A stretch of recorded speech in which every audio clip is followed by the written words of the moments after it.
everybody. Welcome to the Yap of Us episode 8, where we discuss the finale of Last of Us season 2, episode 7, Convergence. This is not the finale of the Yap of Us. We will have one more episode next week. We will be joined by Justin from Out of the Basement and maybe one other special guest. Hopefully. But before we get to next week, we got this week. So, as always, I am the Zoo Boy, Michael, and I am joined with Austin, Tangy Fungus. Howdy ho. Dr. Forgon, Tyler. What's up? Tyler 2, T-Mac. What's up, everybody?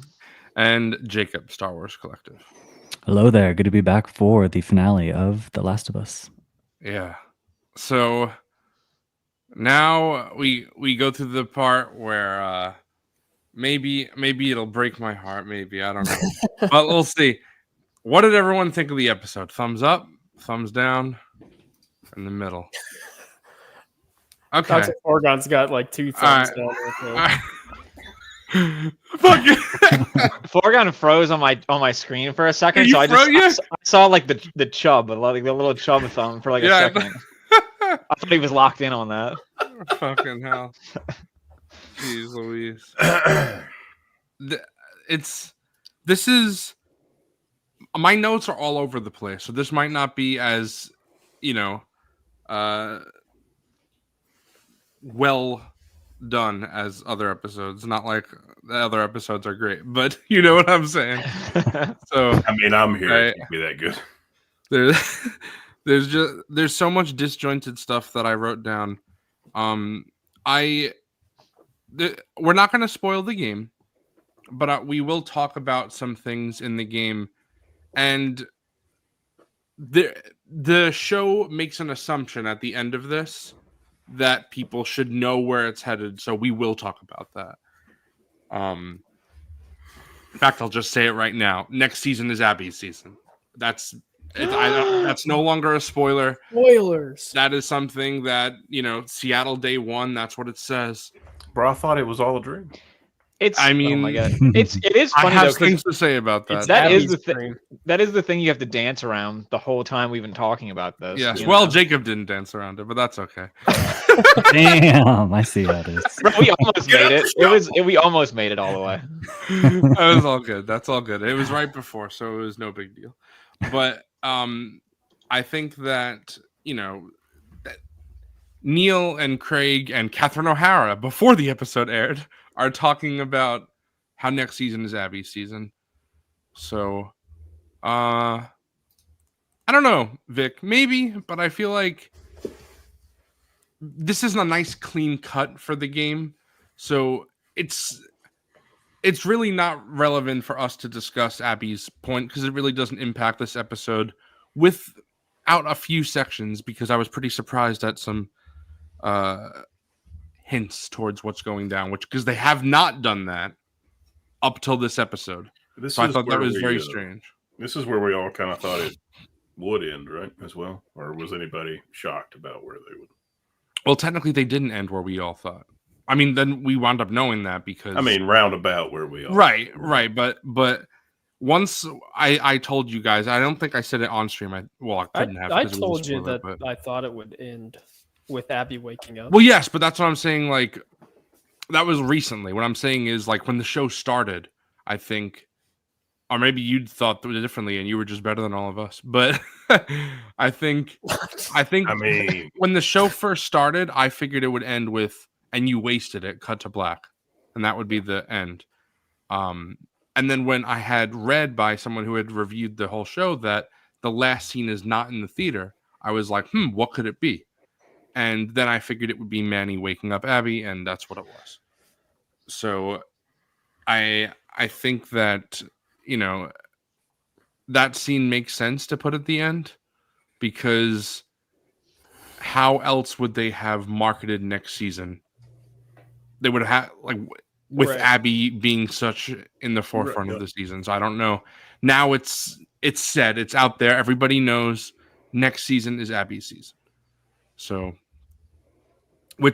I don't know. I'll see how you guys feel, and that's why they kept the day ones, right? whole point of that. Because I've seen Yeah, some so you, as to why that exists. It's so that way when Abby wakes up and says day one, you understand you're going to see all 3 days. from her but perspective.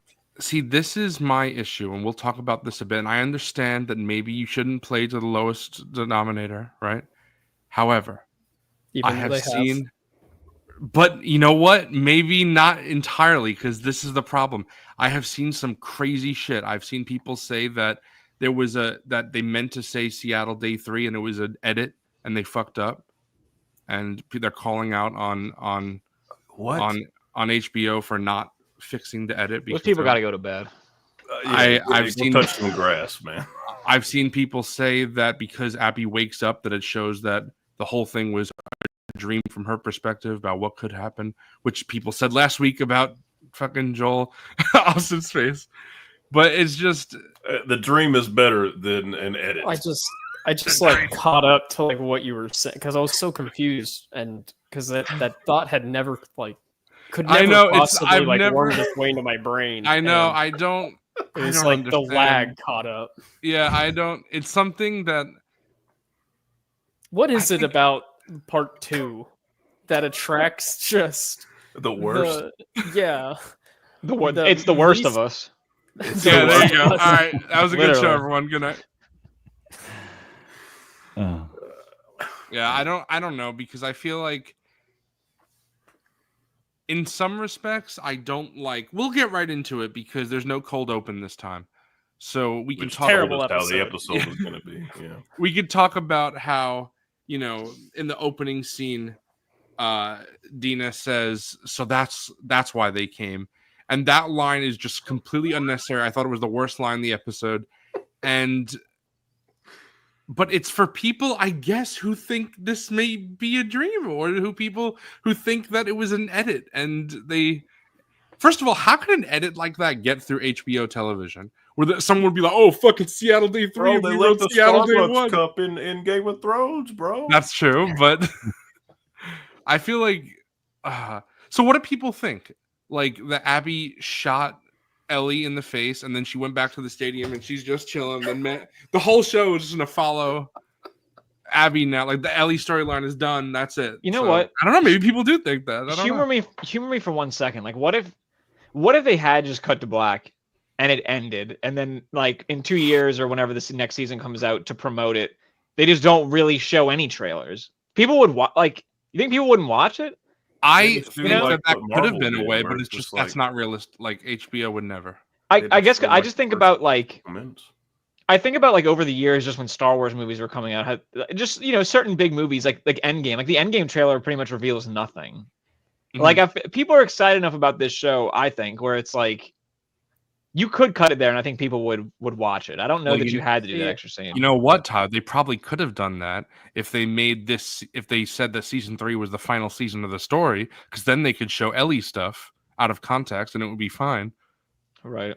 But Yeah.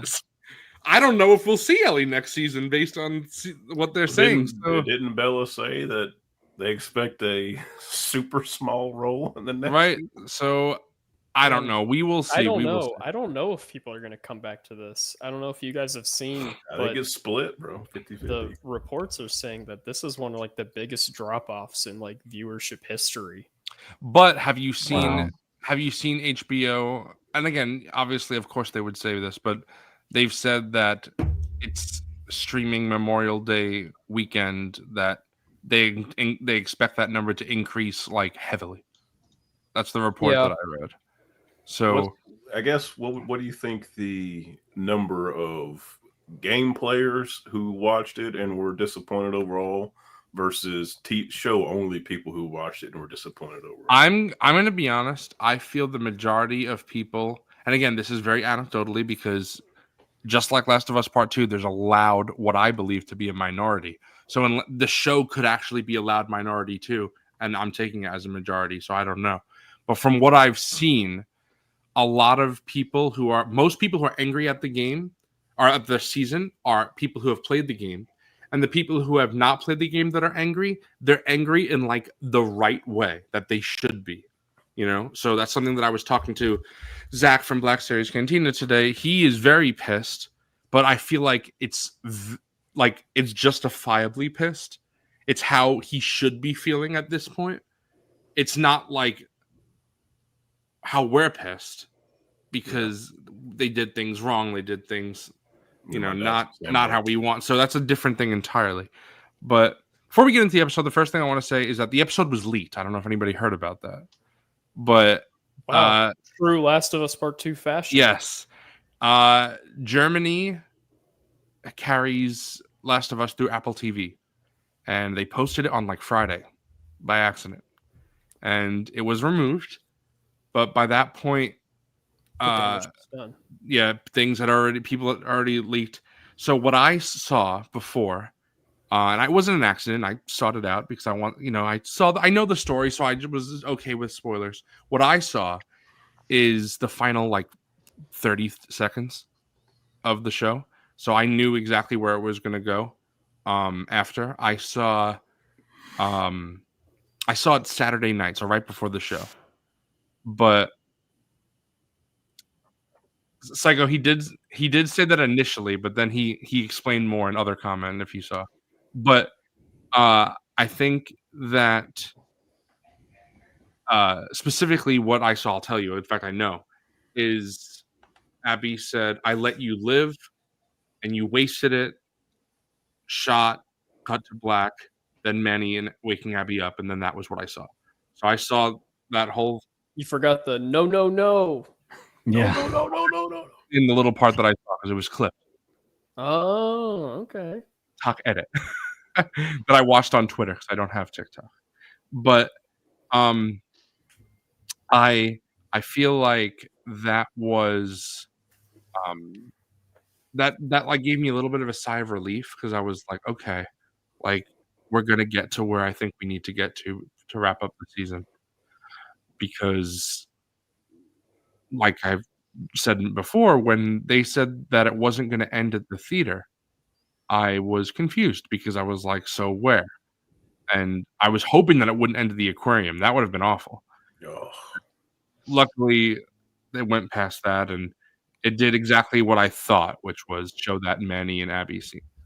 And I like that scene, and we'll talk about that later on. But anyway, the episode leaked, and people saw that ending. But there's not many scenes this episode, at least how I know people catalog scenes differently, but how I catalog the scene, I did it with only 8 scenes. So not too many scenes this episode, but a lot of stuff happens in these scenes very quickly. It was under an hour this episode, which I know some people have a problem with. Last season's finale was also under an hour. In fact, I think last season might have been the shortest episode of the season. Was. So it's something that they do, like it or not. I'm going to be honest. It doesn't bother me. I know it bothers a lot of people. I know Dr. Forgon specifically, it really bothers him. I feel like we get screwed, man. It's an hour. Give me 55 minutes. The length of these episodes just haven't bothered me because while I would like to see more of, like, of course, I love the show, I love the game, I'd like to see more of Last of Us. As someone who played the game, I feel like there was nothing that was not shown that I wanted them to show, except, which I brought up last week, the interior of the museum. That is the only time that I felt, bothered. Because one could make an argument. I mean, I don't 100% feel this way. A little bit. We'll get to when we get to it. But a lot of people online, and I'll see how you guys feel, did not like Ellie washing up at the Seraphite Island. So that was like an additional thing that if they didn't have, it would have made the episode even shorter. So I don't know. But I've had that complaint for a very long time. It's not just the yes, show. of course. I felt this way. Yeah, it's not everything HBO for a specific at all. long time. Yeah. Right. It's just I just hate how it is now. The thing is I see that with every show that I watch. I'm currently watching Doctor Who, and all I see online every time is these episodes are too short. People have been saying that for the Star Wars shows for a long time. I don't know. Maybe people are right. I don't know. For me, it's not I something. think it just feels like it's not just specifically a Last of Us problem, but it Right, is just a it's- streaming problem. You know, I've Yeah. waited 2 streaming. years for 7 episodes, and it's not even 7 hours worth of content. It's what, like, just shy of a Sure. little over 6. You know what's worse? But how I see it, it's like, again, something that everybody is very angry with is the Batman 2's delays. Doesn't bother me. It'll come out when it comes out, or it won't come out. And I think That's like apples to oranges, though. Like, Yeah. I don't really, well, I don't see how that. the Sorry way to I'm no, you're good. The way I'm comparing it is I feel like things take a long time to come out, and 7 episodes for 2 years, right? Like Justin is saying, you know, that's a little amount. But if you look But- at that, Okay, that's a major blockbuster movie, though, and this is television, and television has since its inception aired yearly. but I think that's where, changing. and well, it has changed, and Right, that's and like the issue is, I- And they keep shorting you on the content. and I it's think like that- I don't want to bring up like fucking Andor like every 5 minutes, but we did wait a couple years for that, but we got 12 hours Mhm. of Yeah. I didn't feel Material. shorted at all. For sure. No, and it began and ended before Last of Us, like within Last of Us season 2, and it was more. I just feel More doesn't always mean better, but in right, that of case, course. Yes. it actually Oh, was. yes, I think we're all Star Wars fans here, of course. I think we could probably all agree that Andor is a better show. Yeah, Without without a question. doubt. Yeah. So Yeah, Without for question. sure. Yeah. so I can understand, but I guess for me the point is that I'm trying to make is that we wait a long time, yes. But if let's say Last of Us was a movie series, right? We're still getting more than if we had gotten that. You know, it would be like only 2 hours instead of Yeah. however many hours we got. And even when it's something like that, I don't know. It's just regardless, I get for us it's a little different because we've all played the game. I understand, but what I was talking to Zach today and I was explaining was no matter if this was 10 episodes, 11, 12, unless it was like, 15, 16, 17, 18, I feel like they would always have ended here anyway. So they would have just stretched out other things, added some show original material, maybe added more, gameplay sequences, maybe. I feel like we would have still ended up with the finale of this season being Abby at the theater. And I get that is what Justin is saying, though, is that because we would have still ended up at the same point, but there would have been more time, it would have felt more natural. And I can understand that point. Because speaking of like cliffhangers, not to spoil, there was a cliffhanger in a show that some of us here have seen that fucking rocked. Yeah. I'm sure, like, there are good cliffhangers. This one feels it's you're just cutting half the story, whereas like the cliffhanger that I'm trying to talk about, it was like all of the plot threads led to this natural ending point, and it was like, oh, I can't wait to see what happens next. It was earned. Whereas this is like, yeah, it was earned. Whereas this one is literally half the story. And okay, like Squid Game season 2, that is a shorter season of television, but for me, it gets kind of a pass because they did film seasons 2 and 3 together. Season 2 came out, I think, like November or something, and it was really good. Another cliffhanger. But season 3 comes out like next month because they filmed the 2 together. So it's like they should have done something like that here, where maybe So they do you take think an if extra they- year to plan it out, Right. If they work all of it filmed together.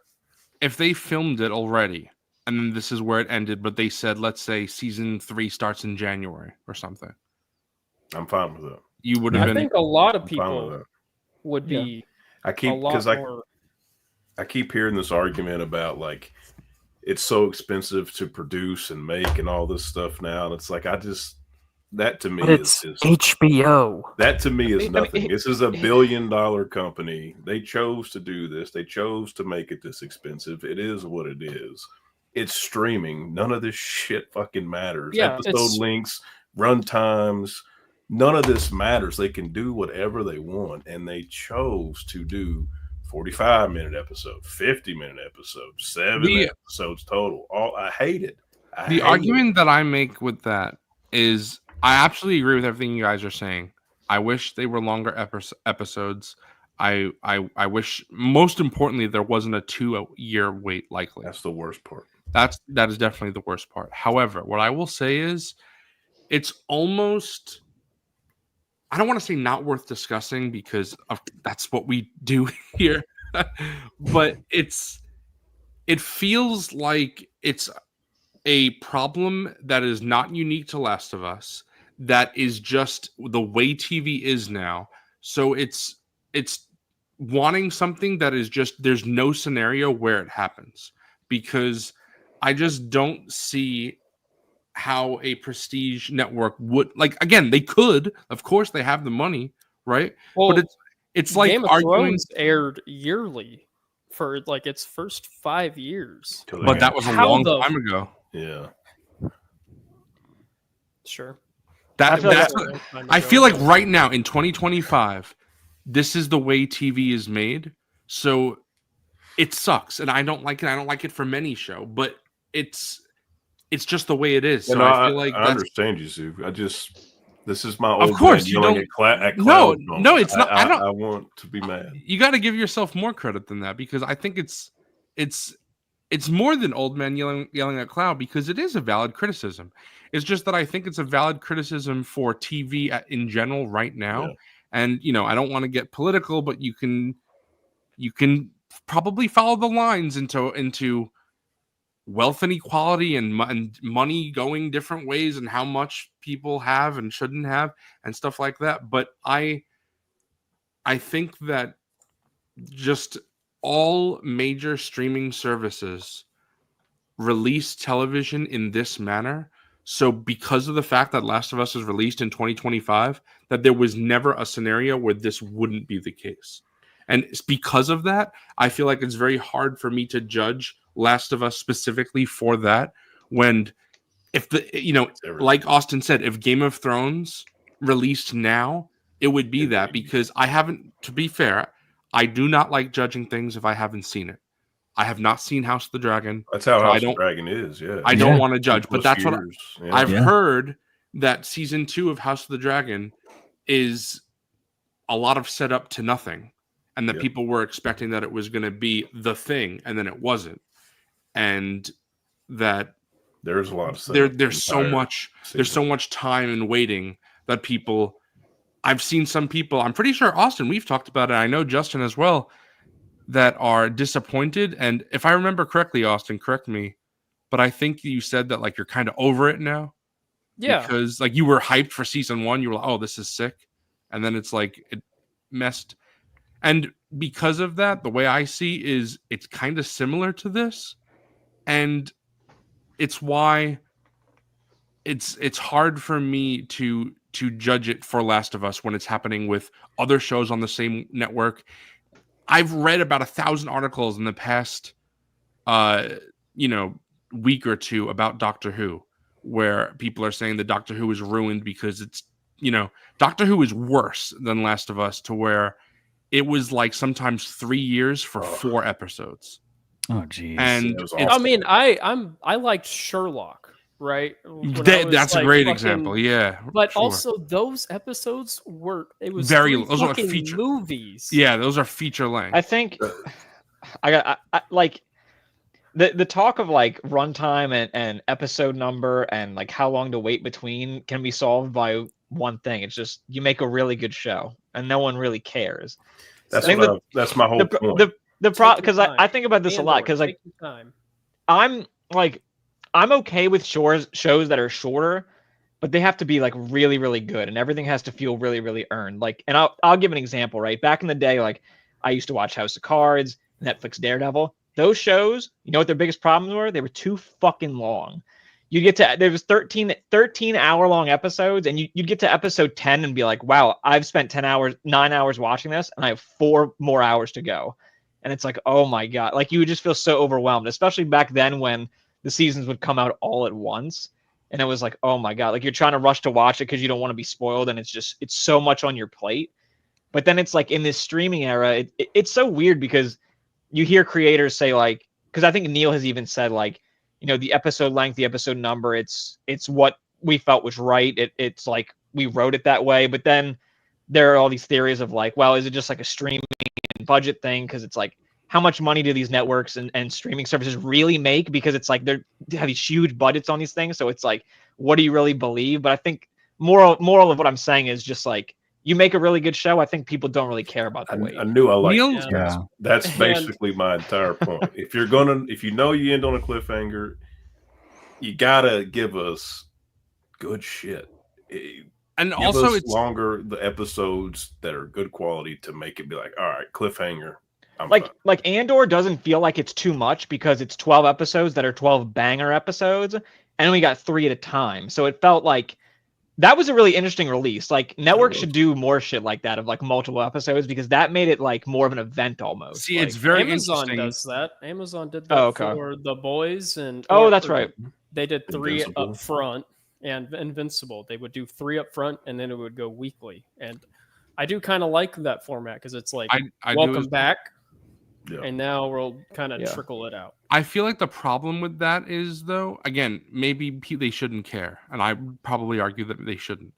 But while I really liked that about how Andor did it, I posted an article, I don't know if you guys saw, about someone criticizing that for Andor, and they said that it kind of ruined the entire show experience for them because they said the argument that the person made, and again, I don't really like this argument, but just for the purpose of this, I'll explain.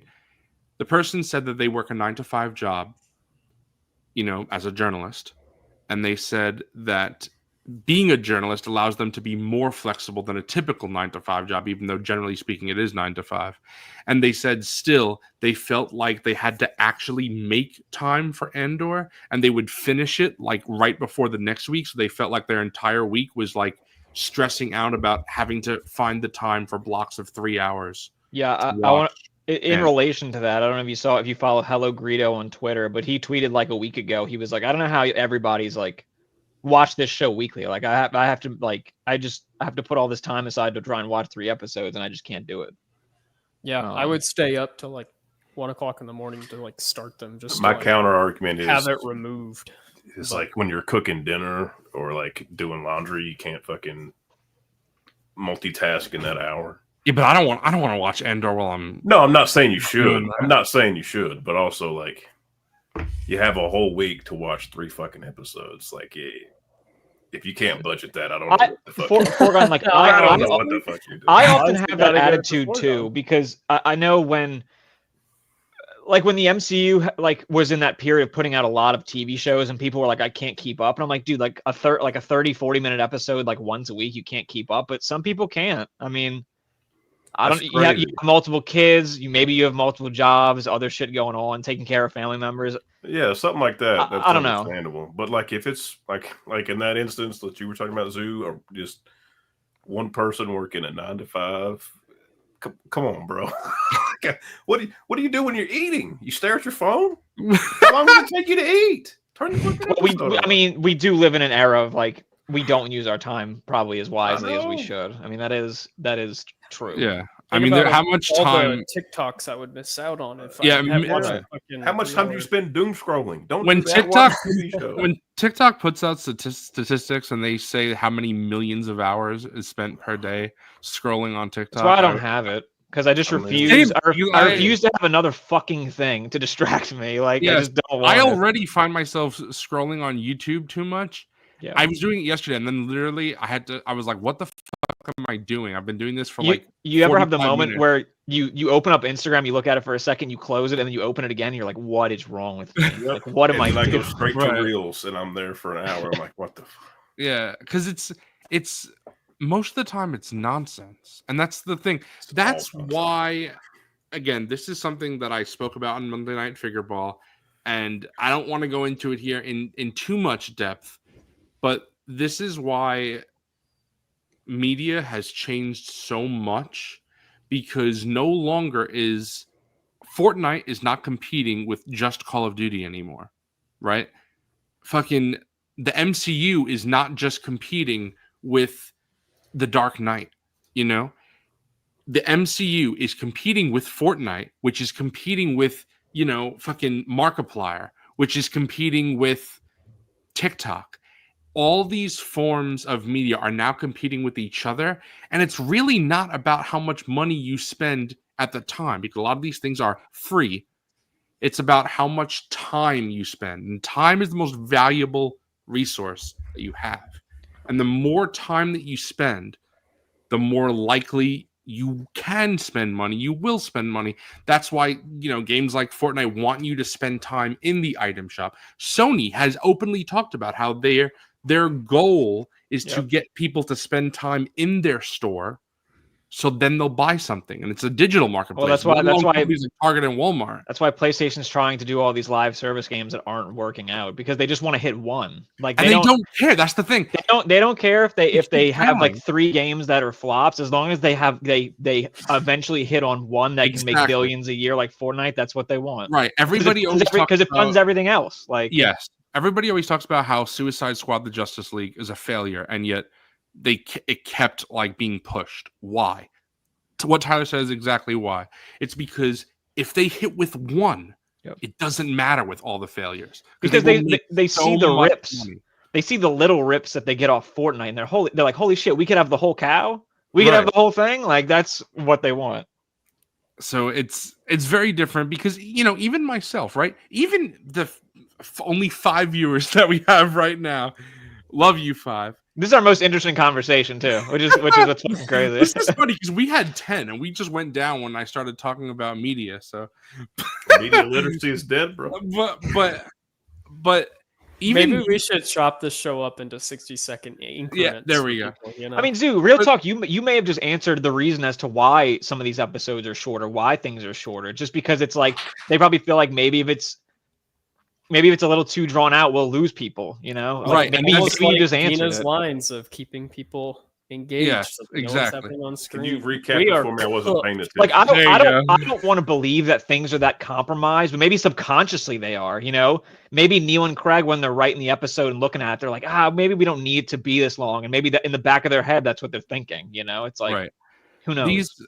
I feel like, I am not someone that someone would probably describe as brief. These shows are not brief. Monday Night Figure Ball is not brief. So the way to describe that was not brief. Right. If you are someone who watches things that I do and you enjoy it, you're probably blocking out a lot of your time. Anyone who watches Figure Ball, which I imagine is most people watching right now, you dedicate a lot of your time to doing that. Now, I know a lot of people watch it at work and stuff like that, or even if you're just watching it at night, it is a significant chunk of time. If you watch Figure Ball, I think there's a good chance you probably watch Out of the Basement as well. There's another 2, 3, sometimes 4 hours. Bro, in the time that you're watching Figure Ball, you could have watched the whole second season of The Last of Us. Yeah, I mean, yeah, you could. You also, but it wouldn't have been as good though, bro. I mean, I gotta give that one to Dr. Fargon. It wouldn't have been as good. Bro. If you also are watching this, obviously, I assume that means you watch the other Yap of Us episodes. So take Doug, for example. Doug is someone who probably spends, I don't know how many hours per week watching people in my community, Out of the Basement and Figure Ball and Yap of Us, and I don't know what else Doug watches in this community. If you watch Blitz Transmissions, Black Series Cantinas, and other long form content, it's a lot of time. So there's a limited amount of time that people have, right? This is why, for example, I love people like Bro, I you lo- don't give a shut the fuck up about my community. Almost like I- the episode. I love people like Nate and Matt Bryant and Robo. I don't watch reviews. So when they upload a review, unless I'm specifically like looking for that thing, I don't particularly watch reviews. Yet, I will watch. Same thing with Blitz Transmissions. Tommy, don't watch his reviews. But when they upload other things, I'm like, oh, that's what I like to see, the non-review stuff. Like Matt Bryan has great collection tours. Nate and Justin obviously have great figure it out stuff, and then they, there's just so much other things. Tommy has his Blitzcast and interesting things to talk about. But because even me, someone with the job who has the time to be so flexible, don't have infinite free time. So you got to make cuts somewhere.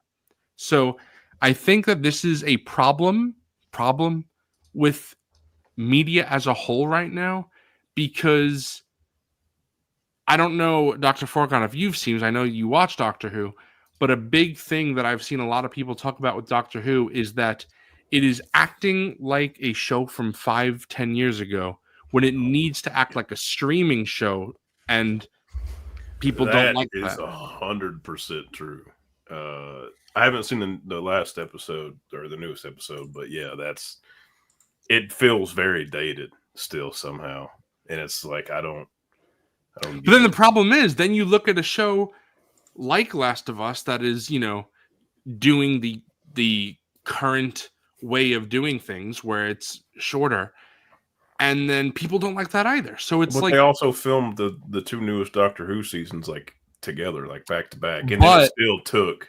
Yes, they filmed Doctor Who seasons 1 and 2. And now they're about to recast. It's already like, and what on top of that, happening? season 3, not unlike even at least Last of Us has a plan, even though Yeah, they don't it's have like shit. it's like the concept of a plan, basically. Yeah.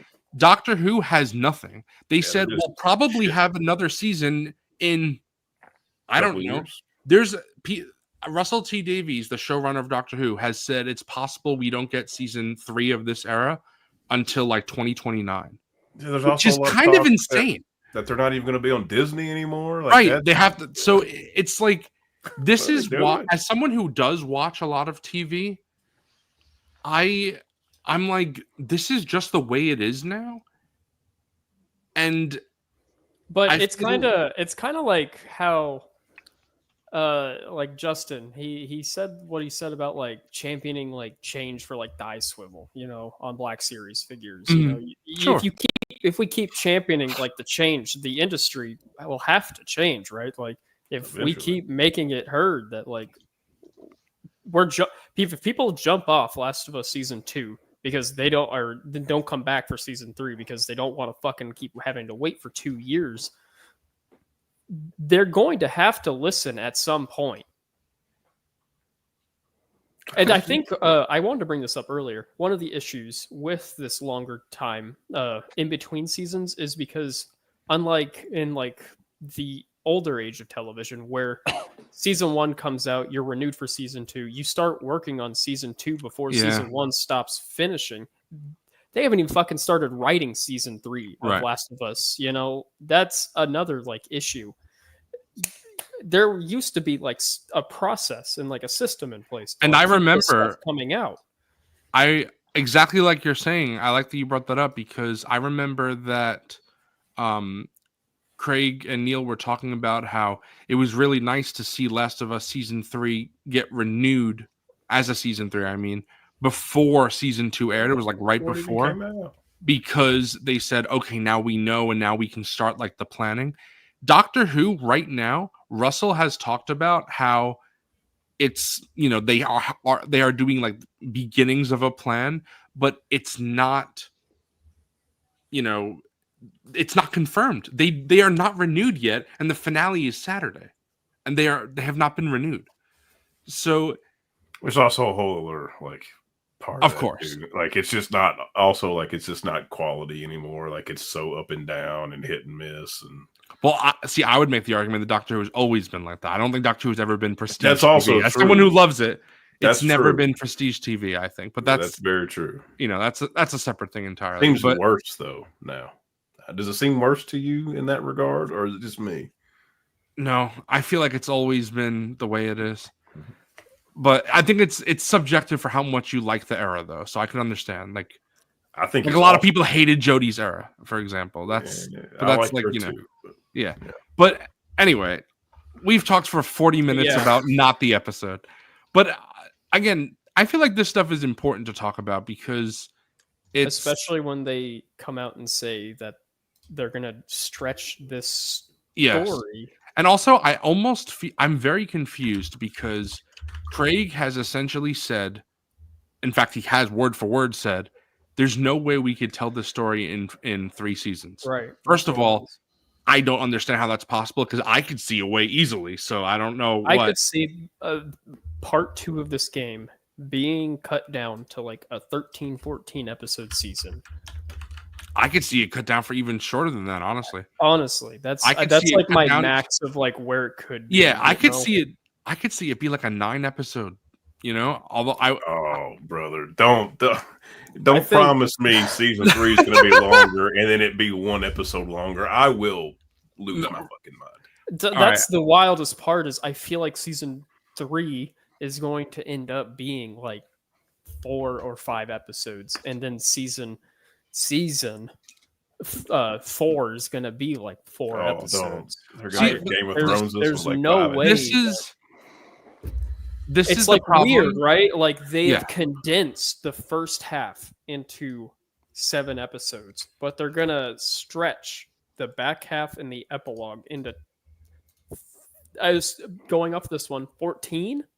That's It's kind why. of wild. Yes, I agree, and that's And why if it they doesn't think really they're make. gonna, if there's a worry they're gonna lose people because of this, like cliffhanger and what happens, if they do a 3rd season and it ends without finishing, the people you're going to lose even more people. They're not I going know to come back to see even more. It's not going to Yeah. happen, but could you imagine if next season they tell Abby's storyline, then they go back to the theater and Abby says, "And you wasted it," and then it's cut to black. They and will. People will Season not 4. come back. Yeah, They will that not would- come back. it ends on the same cliffhanger. And we Yeah. don't. Honestly, if they do that, I'm so back. They're not going to do that in a show that when they're scared to not show anything. I don't think they would do that. Yeah, of course. The problem this season is that they show too much most of the time. So Right. I feel like going into season 4, at least for me, we've all talked about before how all of us here, not Psycho, but all of us here prefer the second half of the game. So I am more excited for the second half or the season 3 because I think Caitlin Deaver as Abby she's amazing and I think she'll do a fantastic job. So I'm very excited to see her side of the story, especially since it's a part that I like more. But we will see how it's executed, of course. And her line delivery at the end of this episode did really sell me on her. Yeah. As this character, all my maybe grievances aside, but that it was just her delivery of her lines that I was like, that sounds like Abby. Will they put Gail or Dina with Abby to make sure you're paying attention and the motivation? Yeah, there you go. I think season 3 is going to be longer than this season. Well, no. Okay, so here's the problem that I have, and it goes into what Austin was saying. And this is the last point I'll say, then we can get into the episode. Neil and Craig have said different things, and both of them have said different things, conflicting other things they've said. So the first thing that I've noticed, like I said, is Craig has specifically said there's no way it could be done. Then Neil goes in an interview that I sent you guys, and he said we're still deciding if it needs to be 1 more season or 2, which kind of conflicts with what Craig said. Then they both say that season 3 will be longer than season 2. However, if it is longer, I don't see how it can be 4 seasons unless they're adding things, which conflicts with what they said, because they said they will not be adding things. They will only be like adding things as the way they did this season and last season, like fleshing out some things, having some backstory, but they're not going to do like a adding show exposition so no one's left behind.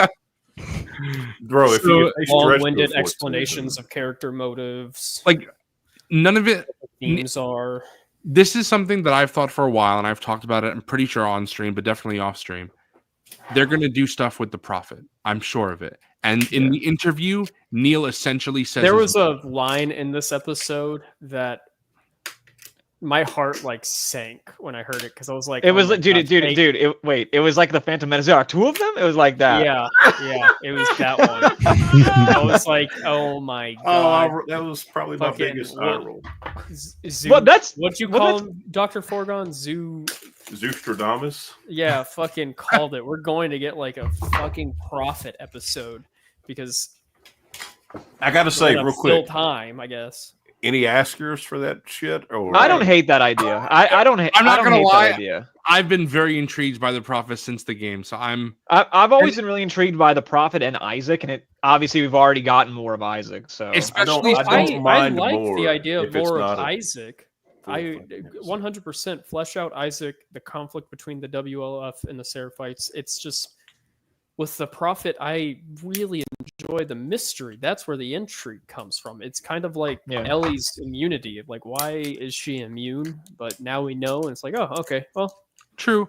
But neat, I I guess. think- I think there's. So, do you like the way how we saw Ellie's mom last season? Did you like how that revealed how she's immune, or no? I didn't hate it. I liked it. It was just like it was unnecessary completely Okay, because it's like that's not the point of the story. right. I can understand. And it's make like it if the it's like- prophet is not the point of the Seraphites. Yeah, It's, it doesn't it's matter. just the Mhm. duality and the Right. If it's like a quick kind of like extra, That's what I was. I don't I'll think it would be a take full that. episode. I won't. I'm not gonna sit here and fucking. Right. As much as I like Isaac, I don't give a shit like that much to Because watch we the didn't get entire- full Isaac episodes. You know. No, So I feel like we won't get a full Prophet episode. It'll be like little clips like we got of Isaac. We'll see.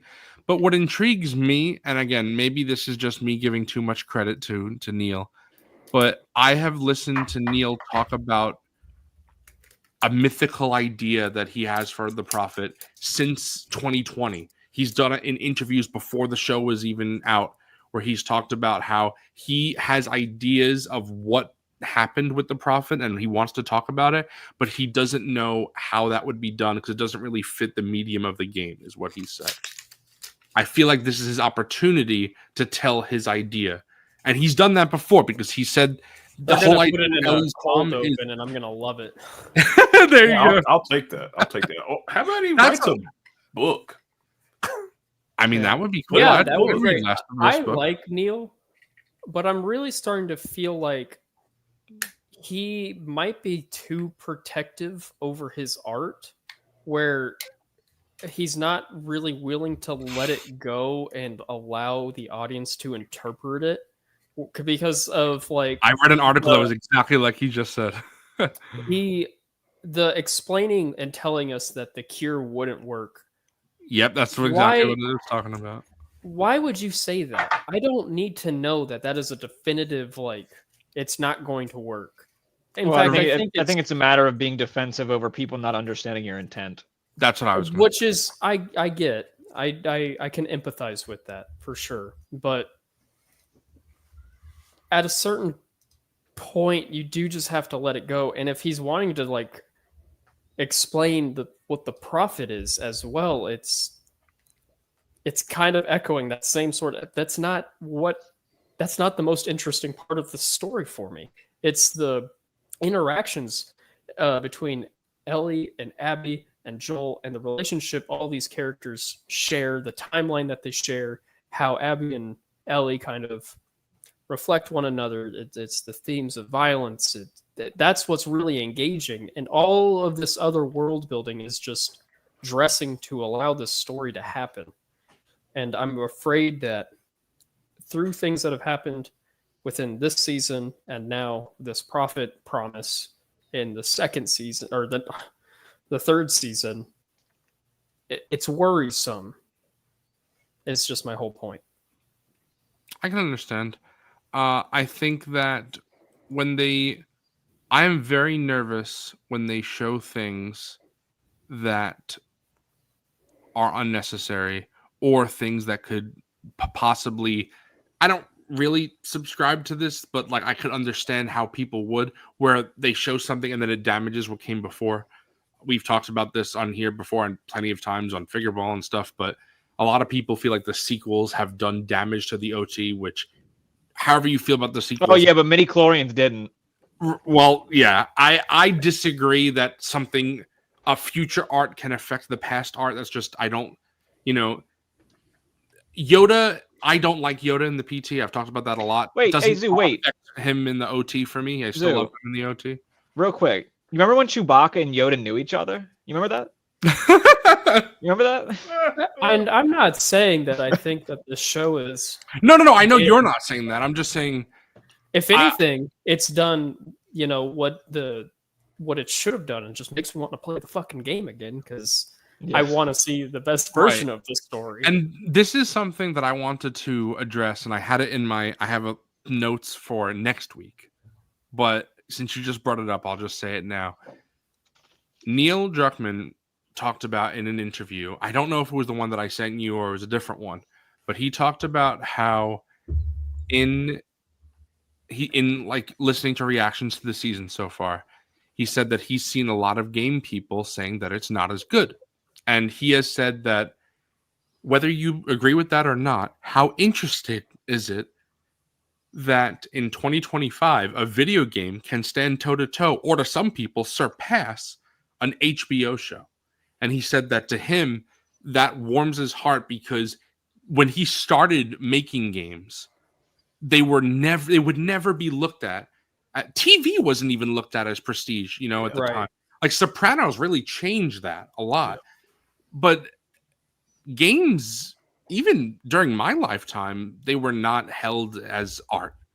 So he was saying that if you like The Last of Us game better, great. If you like the show better, great. But the fact that it could even be in the conversation, he said, makes him so proud and happy for the industry. This is kind of out of left field, but you like sparked a piece of my brain. One of my favorite things about like movie making of like Indiana Jones, for example, is like the compromises that they had to make. Like the Harrison Ford, he had like diarrhea or whatever, or gone like on the day of the bang, and he shoots the guy with the sword. Like that was just an organic thing that came up from the day of making the thing. And one of the beauty of the video game is that it is a video game, and they made compromises like we can't do this with the story because we have to stay with these characters, and so they change it and create something that conveys what they would have liked to elsewhere, but they couldn't. And I am afraid that Neil is maybe embarrassed of making video games and he just wants to make TV, but I think some of the beauty of his creations come because they are video games and just the organic nature of he has said you have to make. He said he's a game maker first. Yes, that's what I said. I feel like I agree with everything you just said except that point, because it's very interesting, which just makes me wonder what they're going to do for the show going forward and stuff like that. But he has said that the show, he's been very involved in the show, and he said that it has almost stopped him from being as more involved in game making as he'd like. So he said going forward, he will still be involved, but maybe not physically there on set as much as he was, because he said he's being pulled away from game making and he doesn't want to, because he said at the end of the day that is his passion, that's what he wants to do. That's good. So it makes me think that maybe it makes me think that maybe Last of Us 3 really isn't being worked on, like I keep saying that he's lying. I don't think it is. Maybe they really haven't started yet, and that's what because he reiterated again recently that he has an idea for the Last of Us 3, but hasn't started even writing a script yet. And I'm always like, I don't believe you, Neil, because you said the same thing for 2. But I'm starting, based on other things he's saying, that maybe I am starting to believe. It's the Andrew Garfield. I'm not in Spider-Man. Right. That's how I viewed it for a long time. But if he's telling the truth and he really hasn't started production, this game isn't coming out till 2030 at the earliest, probably. Not gonna lie. Yeah. If they haven't started making 3, That's fine with me because I don't want another fucking shitty adaptation. So honestly based. Yeah, speaking of, you want to hop into the episode? Yeah, we're almost an hour, so this is probably going to be a long one. But What happened to the show I love? yeah, I appreciate everybody who is watching because this is very different than what we normally do. But it's the finale. We had a lot to say. Still got more to say. Yeah, There's Still like got a more. lot of baggage like surrounding. Yeah, and next week again we'll get even more into it because I have a whole thing of notes of other things that I want to talk about not from this episode. And I was thinking, I was like, should we discuss it next week? Now that we've already gone an hour, definitely not discussing it this week, but it's good because it'll give us more time for next week. Plus Justin and maybe a special guest will be here. So that'll be fun. But anyway, getting into the show an hour in. We've talked about this for literally longer than the episode was. But Unbelievable. Well, I told you last night it would be like impossible to just Yes, talk of about course. like the Of course. episode. It's the finale of a season, and there's a lot Right. of things that come with that. But I don't know if you guys have seen trailers, but this episode starts with Dina in the theater, Jesse pulling the arrow. The bolt, Yeah, I was confused about that because the Seraphites have bolts. I guess so. I guess I they did use not- the crossbow. Yeah, I never saw any with a crossbow. Like right. in the I show was that I they was a were little showing, confused so. about that, but I don't know. I guess it was a bolt because they said, but I thought they were like the Amish, bro. They got the know. fucking Joffrey like crossbow. yeah, there you go. I was told they were like the Amish with no technology, bro. Right. But anyway, in this trailer, there is a scene where Dina like throws her head back and she's screaming. It's like an aerial shot. That scene's just not in the episode, but clearly it was when Jesse pushes the bolt through her leg.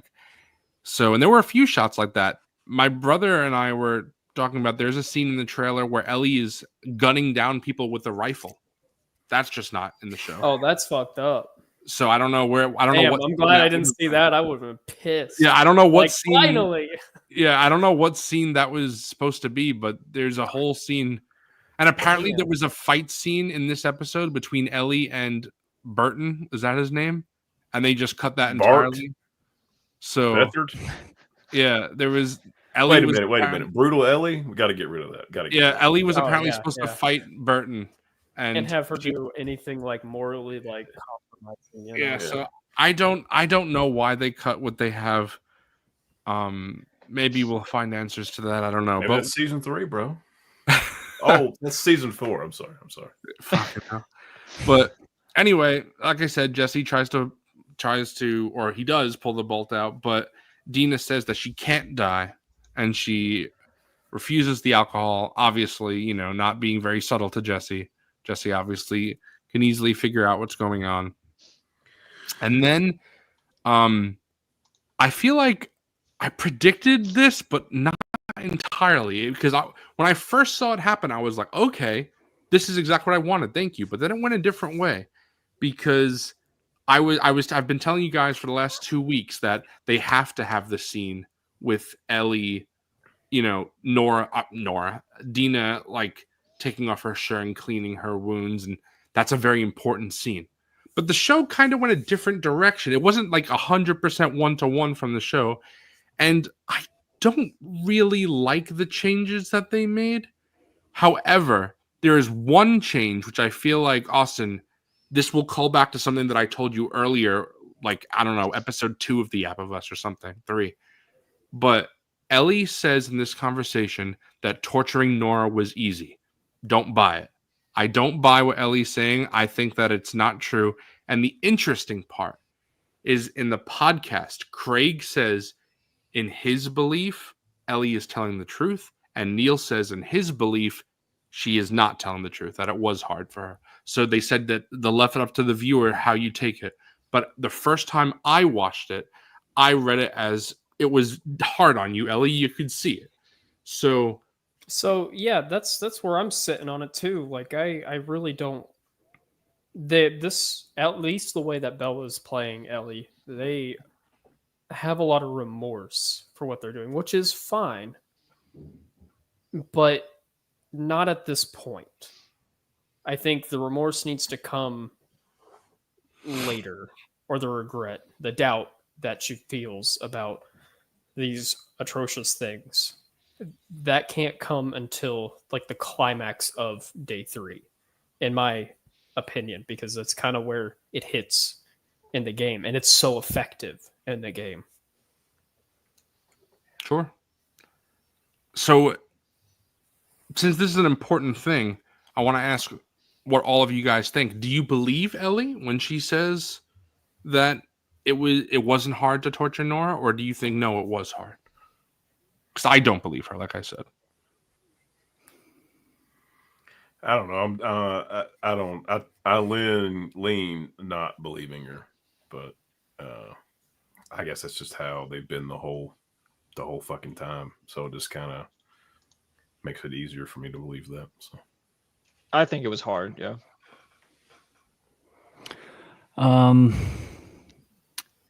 I kind of wish we would have been able to see a little bit more of like what we saw in the game with like her trying to show Jesse and Dina where she was. Oh no, wait, I'm sorry. Oh yeah, no, I'm on the right track. Like, you know, with her hand shaking and stuff like that, trying to Like point Psycho out was the saying, map. yes. And yeah, Oh they yeah, did not. Yep, he did beat me not to it. right. They did not have this. And I feel like that was so they could make it ambiguous, as it's up to the viewer to decide if it affected her or if she was able to do it so coldly. It was just like framed kind of weird because it's like she gets back, she sees Dina. Dina's obviously sick. She kind of just curmudgeonly sits down, and then she's like, "Take off your shirt." It's like I don't know. It was like the sequencing of it was very like. it's just I can't believe that that Ellie is brutal and heartless and all that after how they've shown them the whole fucking season. So anytime they come in, they're like, "Oh yeah, that shit was cake, dog. I fucking beat the shit out of him."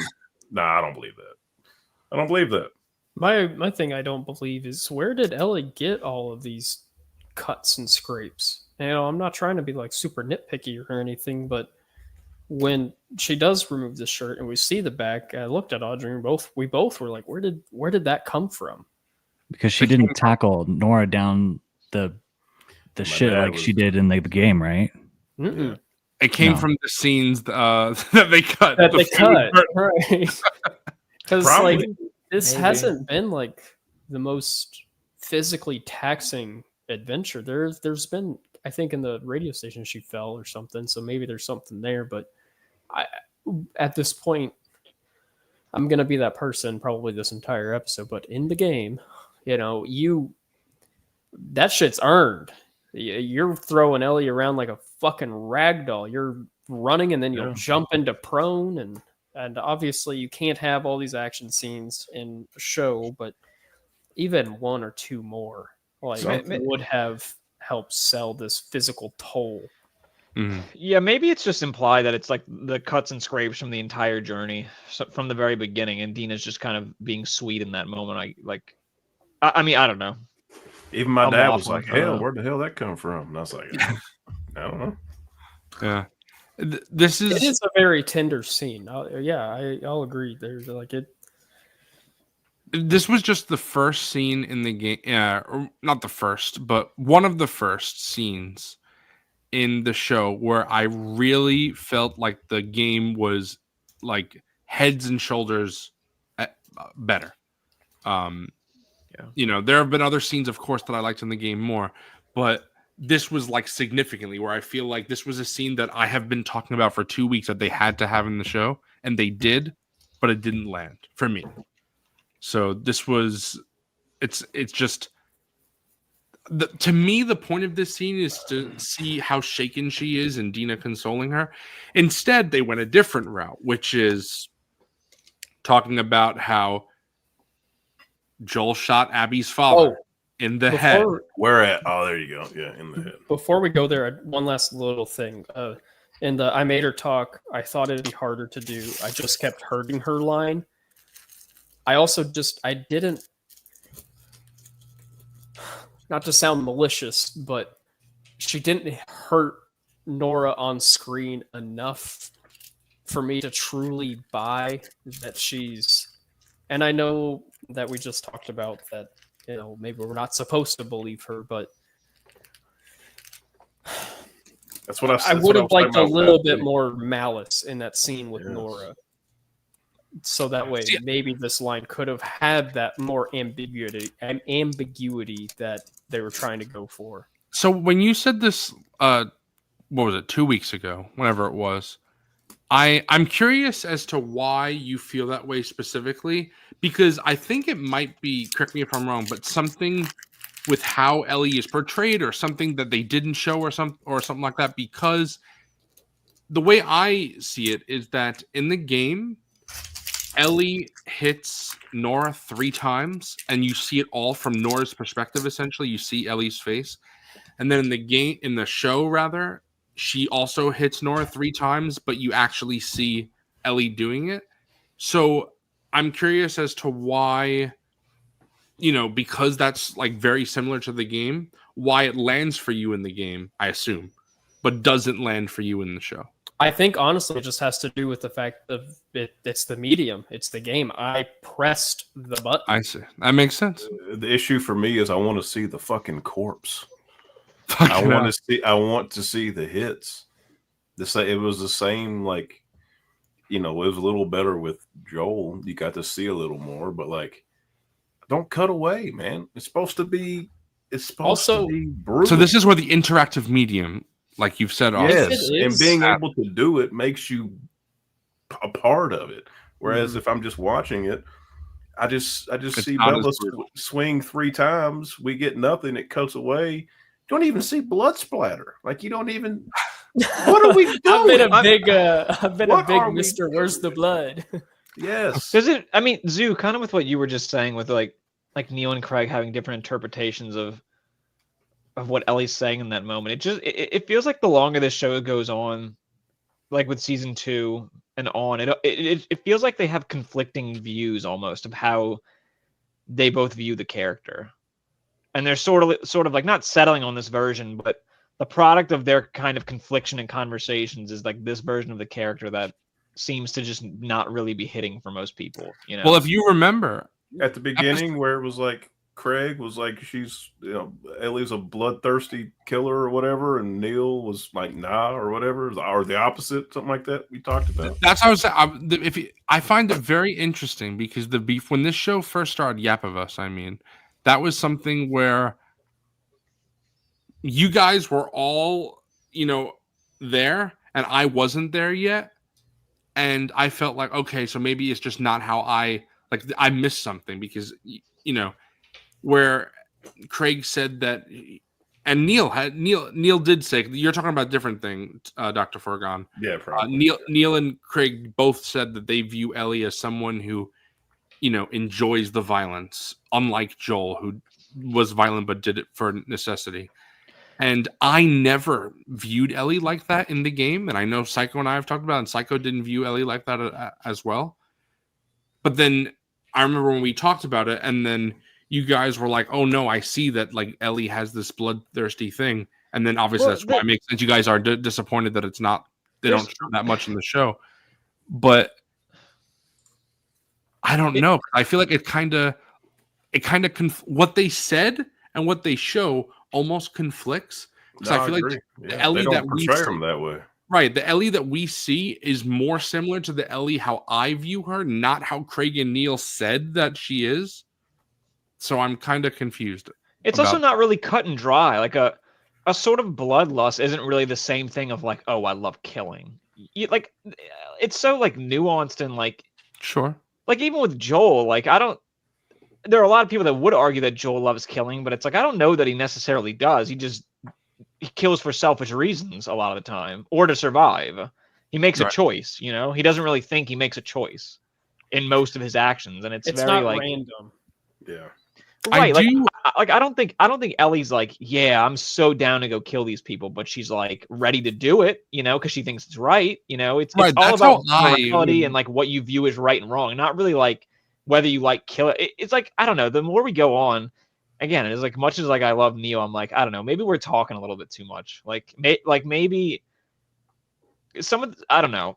And I get it. You got to go on these podcasts. You got to go on these shows. You want to like debate. You want to stoke interesting conversation. That's fine. But at a certain point, it's like maybe let's leave a little bit of like nuance because the game And itself is very nuanced, you know. that And I think is that's what- maybe the problem of what we're seeing with the show. It's like Craig and Neil in their own ways may view it in different ways, you know. It's a complicated story to tell. Yeah, they're just taking you out of it. I think as a viewer, they're like not letting you as the viewer figure out how you feel. They're trying to guide you a certain way. It's basically I don't like that. it's like Austin was Also, saying, Doug, real quick, I understand what you're saying. I'm not asking for like the boys level brutality, but like I'm also asking for something a little more than like goofy children. Like, oh, there's a blade that stabbed through somebody, but there's no blood, and we cut away. Like that's bullshit.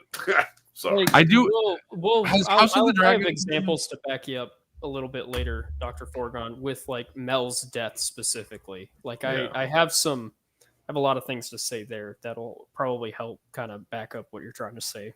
do you guys before I Also, this is Last of Us. Like this is Fucking fucking- HBO, bro. This is brutal. Like this is a nasty, dirty story. Like has House of the Dragon been as brutal as Game of Thrones or no? I honestly couldn't. I don't remember. No. The worst thing that season Not really. was forgettable for me. The opening of House of the Dragon when they have to like cut her open to try to get the baby out was fucking brutal. to Yeah, watch. that That was was like brutal. sickening. So And like there's one depends. episode in season 2. I thought that you were you're talking probably about season to 2. mention. I'm sorry. Yeah. Oh no, I just meant as a whole. But yeah, I see both sides, but I do agree with Austin that is a brutal story, so it should be brutal. I want to be horrified. It doesn't have to be like every second. No. Right, It's just a little more. right. And see, Bender, I agree with this in theory. It's just that specifically for The Last of Us, I feel like it's not the case. By I don't this know, point in like- the story, we should be mortified by what Ellie is doing because what we Yeah. see her do, you know. I want Right, to see her just- blowing off limbs with the shotgun and like people screaming and shit like that, man. Yeah. When Ellie says, "I'm going to kill every single one of you," or whatever, every fucking one of you, that comes across, and like in the game, it's how it is. Like, I'm going to fucking butcher you I was because that's thinking what you did to me, and then it just has not come across. That yeah, they've died, but like Well, not I was. the way I've that been thinking line about that has, a you know. lot. I've been thinking about that a lot, like exactly what you just said, because there's not really. It felt like in the game, there's more like how we talked about the character of Jordan being cut and that whole sequence in the school. It's like there's certain moments I feel like that they cut out of like cutting those characters out cuts out like her taking out some of the people of Abby's crew. Like that's a moment of violence that you experience. So it's almost like we got it with Nora, and then we got it this episode at the very end. So it's like it took a little bit too long to see her Right. take out these people, and that's the whole plot of the Yeah. story, really. This part of the story. And I Right. think Like, That's what okay, it's they reshuffled, the deck of cards, right? They removed Tommy going to Seattle first. Right. And so we don't get to, follow his like warpath. We don't we don't go to the hotel where we see the aftermath of what he did. We don't actually see the violence that he caused the two members of, Abby's crew. We see the aftermath of it, and it is the same thing. I don't remember who said it, but it is was it Bender? The implication. Like there is a lot of that Mhm. in the game where it's like we've seen horrors that have happened without actually, and like the Nora death, I forgot, you do just see Ellie's face. Why didn't they just shoot it like that for Right. the show? Yeah, they did it I from would the have side. taken that. I think I would have been happy if it was I Ellie's. We were This looking is at a Ellie's visual face while medium. getting. I will tell you exactly why they did that, because they talked about it, and it's something that like I get, but I don't really agree with. They wanted to show Ellie beating Nora in the leg showing that it's, when you hurt someone in the leg, that's not a kill shot. It's only for physical pain.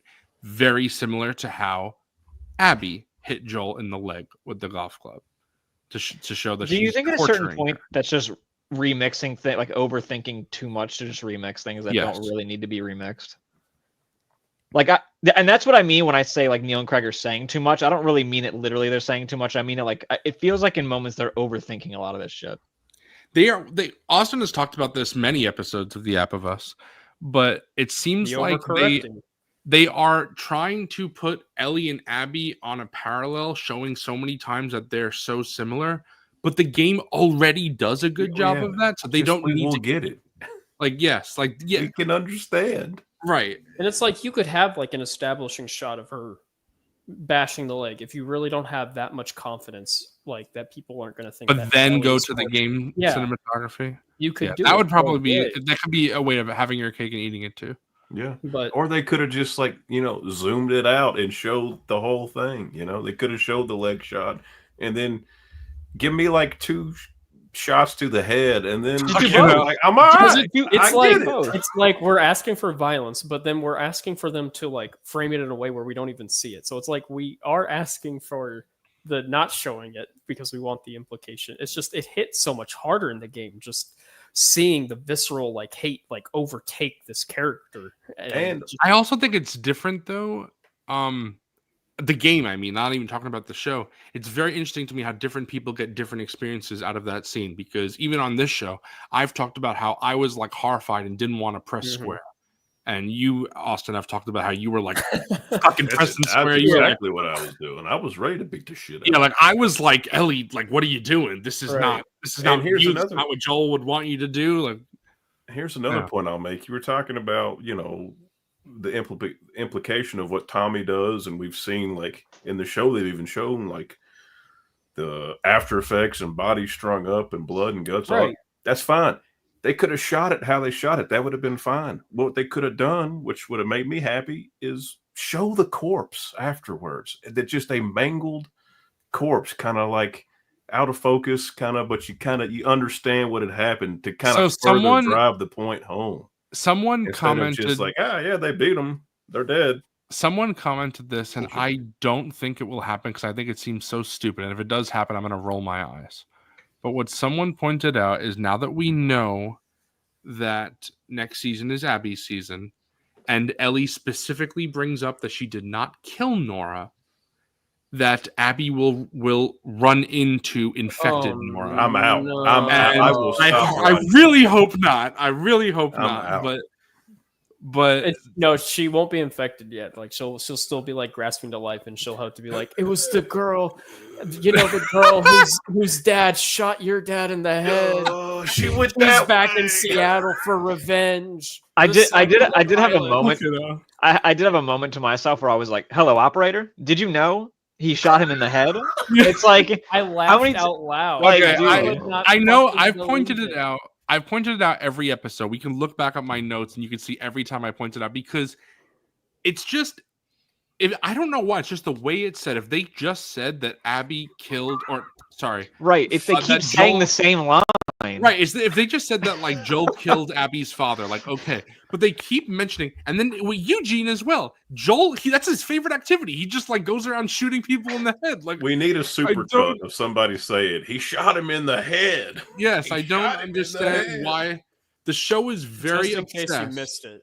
Yes, that's Joel's favorite activity. It's like It's just golfing like- and shooting people in the head. That's what Every it is. episode, they just tell you like the main point of the story yet again. Every Yes. fucking And time. okay, this is something I have a question for you guys because I don't understand this at all, and I feel like I pay attention. I'm not on my phone during the game. Dina is mad at Ellie. Why? I don't understand this because the specific thing that I listened to the podcast to see if I missed it. I listened to the thing after, and Neil and Craig say that Ellie lied to Dina. When? She So, didn't. What the? I'll tell you why. When did she I lie think they to just Dina? I decided don't- they got to get Fuck. the tension because the tension Yeah, was but- there in I'll the tell game. you why. Dina they gets just- mad at Ellie, through natural like push and pull in the game. But they skipped all that. But they're like, Yep. crap, Dina's still mad at Ellie at the Yep. end of day 3, so she just has to be mad at her here now. So Because you got to it's- remember, Ellie is it's mad the at deck of Dina when fucking she. cards, What's up, dude. Moose? It's when she the finds out she's pregnant, so pregnancy it's like, reveal, and she's on board. But here in the game, she makes the selfish choice of pulling back on that. Yeah. It's you've reordered Well- these things, and sorry, Dina. So I'm getting Dina worked up. in the show, up until this point in the show, Dina didn't know why they killed Joel, right? She didn't know, right? Sure, Right. but the thing that I don't understand is that Ellie, it's like what Dina says. Dina Ellie says, doesn't know anyway. Dina says, "Did you know who they were?" And Ellie says, "No, but I knew what Joel did."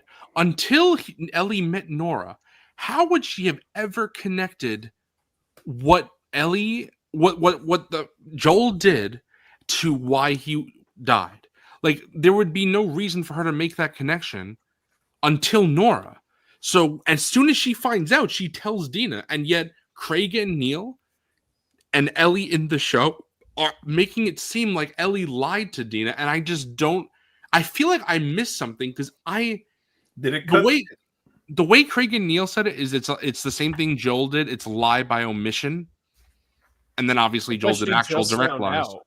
Right. They- So I'm like, they wait, cut the she sound, didn't right? though. Like I don't understand. I feel like I missed something because I did not see where Ellie lied, and I don't know. I feel like This I was don't gonna know. I happen. missed it. I don't know what happened. Because since they cut the sound, like as they were watching Joel, as Ellie was watching Joel get beat to death, and they like cut the sound or whatever, or gave you the white noise bullshit.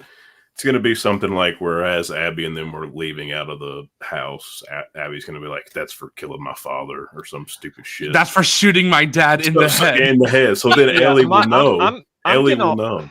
I'm getting all mixed up. Like, so Abby, Jesus Christ, Ellie didn't know until Nora told her in that moment, right? No, well, she didn't know that. At least maybe I'm wrong, but I thought she didn't know that the WLF were the Fireflies. That's what I felt. Like she knew what Joel did, obviously she says, but until Nora says you're her, or whatever, then that's when Ellie puts it together in her head. Maybe I'm wrong, and Ellie knew this whole time. But if that was true, the show did not communicate that. To me. I'm trying So to I think don't know. back if there was some other moment that we're just forgetting about where she knew, but I can't remember. Again, it's the show was acting like she lied, and Neil and Craig said that she lied, and I'm just missing the part where she lied. So if anyone in chat knows where she lied, someone tell me, please. Because No, Well, I I don't think know I where think she it would lied. just I think it would I don't know, maybe Dina just maybe it's like I don't know, fuck. Like maybe Dina is thinking in that moment of like, even if you didn't know exactly, you probably had an idea and you didn't really give me any of this information till now, and then maybe that would have changed things. Like maybe I wouldn't have come, kind of thing. See, but then this is why that scene, Austin, that you don't like, that I did like. I feel like this is why it was in the show, which again, you can make the argument that it wasn't worth it, which I may come around on now because of how that landed now. But when Dina says, I would, would it matter if Right. my family did something to them first? No, I would track him down She fucking forever. lied. That's one of Clearly my not. theories. So- Like the motivations for each of the characters just like flip flops, like every scene, like depending on how the scene is like dictated to come out. So like within this scene, Ellie has a line like, There you go. Suck. did Nora deserve it? You know, there's the little bit of doubt, but then it's like, why is she still like hell-bent on killing Abby after this if she's already having like these doubts? But then like you just said with like Dina, and I have a lot of things to say about Jesse later. It's I don't think I think there are some What's writing that? issues that are stemming from changes that they've made in this season, and now they've written themselves into a corner where it's like the story still has to end a specific way because otherwise the rest of the story can't happen, but we didn't naturally get here. Mhm. I do think that this scene would have felt a lot more natural if, and I thought they would have, and they didn't. So, as I said before, when I was willing to reserve judgment, now that they didn't do it, I will be a little more critical of this part. There needed to be a scene where Ellie viewed Dina as a burden, and there wasn't. Mhm. I was okay with it not happening at that time. If you guys remember, because I felt like maybe it wasn't right there. Dina wasn't hiding the pregnancy. She just found out herself. So I was cool with that.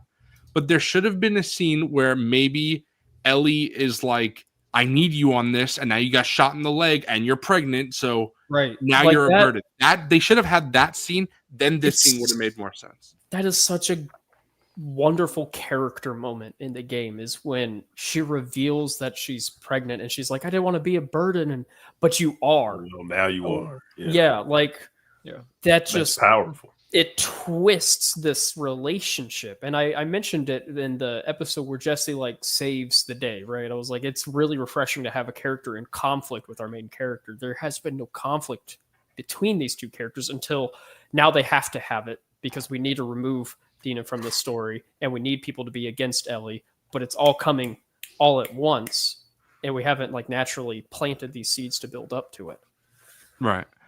I also I feel like I've been, I mean, I have been very negative. I do want to quickly point out something I did like. I think Isabel Merced was really great in this scene. I really did like how she delivered the line, like, we need to go home. Like the way her eyes and like she processed the information Ellie gave her and she kind of retracts. So I wanted to throw like a quick positivity, check out there. for sure. And Neil and Craig have talked about this, about how a lot of those things, like you just said, were intentional, of the way that Dina turns away. And then you see Ellie, she gives Ellie the bracelet, which is nice. And what it does confirm is that, and Neil talks about this in the interview that I sent you guys, Dina is Jewish in the show. They just didn't show much yet, but Neil said that will come. But the bracelet, I assume, is one of the things that he was talking about. But Ellie takes the bracelet from her, and then Dina just stares at her, and then Ellie's like, all right, guess no kiss then, and then she walks away. So I love that, because it's like, what happened Dina, to I love you. it shows such a great thing from Dina, because Dina loves Ellie, but she's not happy with her right now. So of course she's not gonna, she still cares about her, as she says she does believe in luck, gives her the bracelet. It's an emotional, caring moment, but she's still pissed. So I love how they show that. And I think, again, Isabella Merced did a great job there. The thing that I don't understand, and someone pointed this out, is that Dina in the game is something that I don't particularly like, and I did like how they added it in the show. She is essentially sidelined as soon as they get to the theater. That she has a little bit more to do here. For someone who is essentially the co-lead of the show, she is sidelined for the basically entire finale, which in a vacuum I'm fine with, because there's no real place to put Dina here anyway. It would feel forced if she was, so I'm cool with it. But it does feel a little jarring how she was the co-lead, and then in the finale she's just not a factor. It just goes. I do find that a little strange. It goes to show what we've talked about before. It's like, why make the change to not sideline her if it's only for one episode anyway, and then for her to be sidelined immediately after? It's just like, again, it's the overthinking. Like you didn't sideline her with being No, that's not what I'm saying. No, it's like you didn't Fuck sideline you. her for being pregnant, but you sidelined her for being pregnant with an arrow in the leg 60 minutes later. It's like, It's stupid. it doesn't make a lot of sense. Like, because what you're saying, it's like they could have sidelined her and then put the wedge between them, kind of what we wanted. Because now I think Ellie is abandoning her, Mm-hmm. I think the only reason that was done is because they did not want Ellie to be alone for day 2. That's it.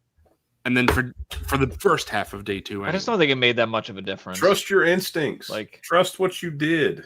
Have faith in what you created. It seems like they're just.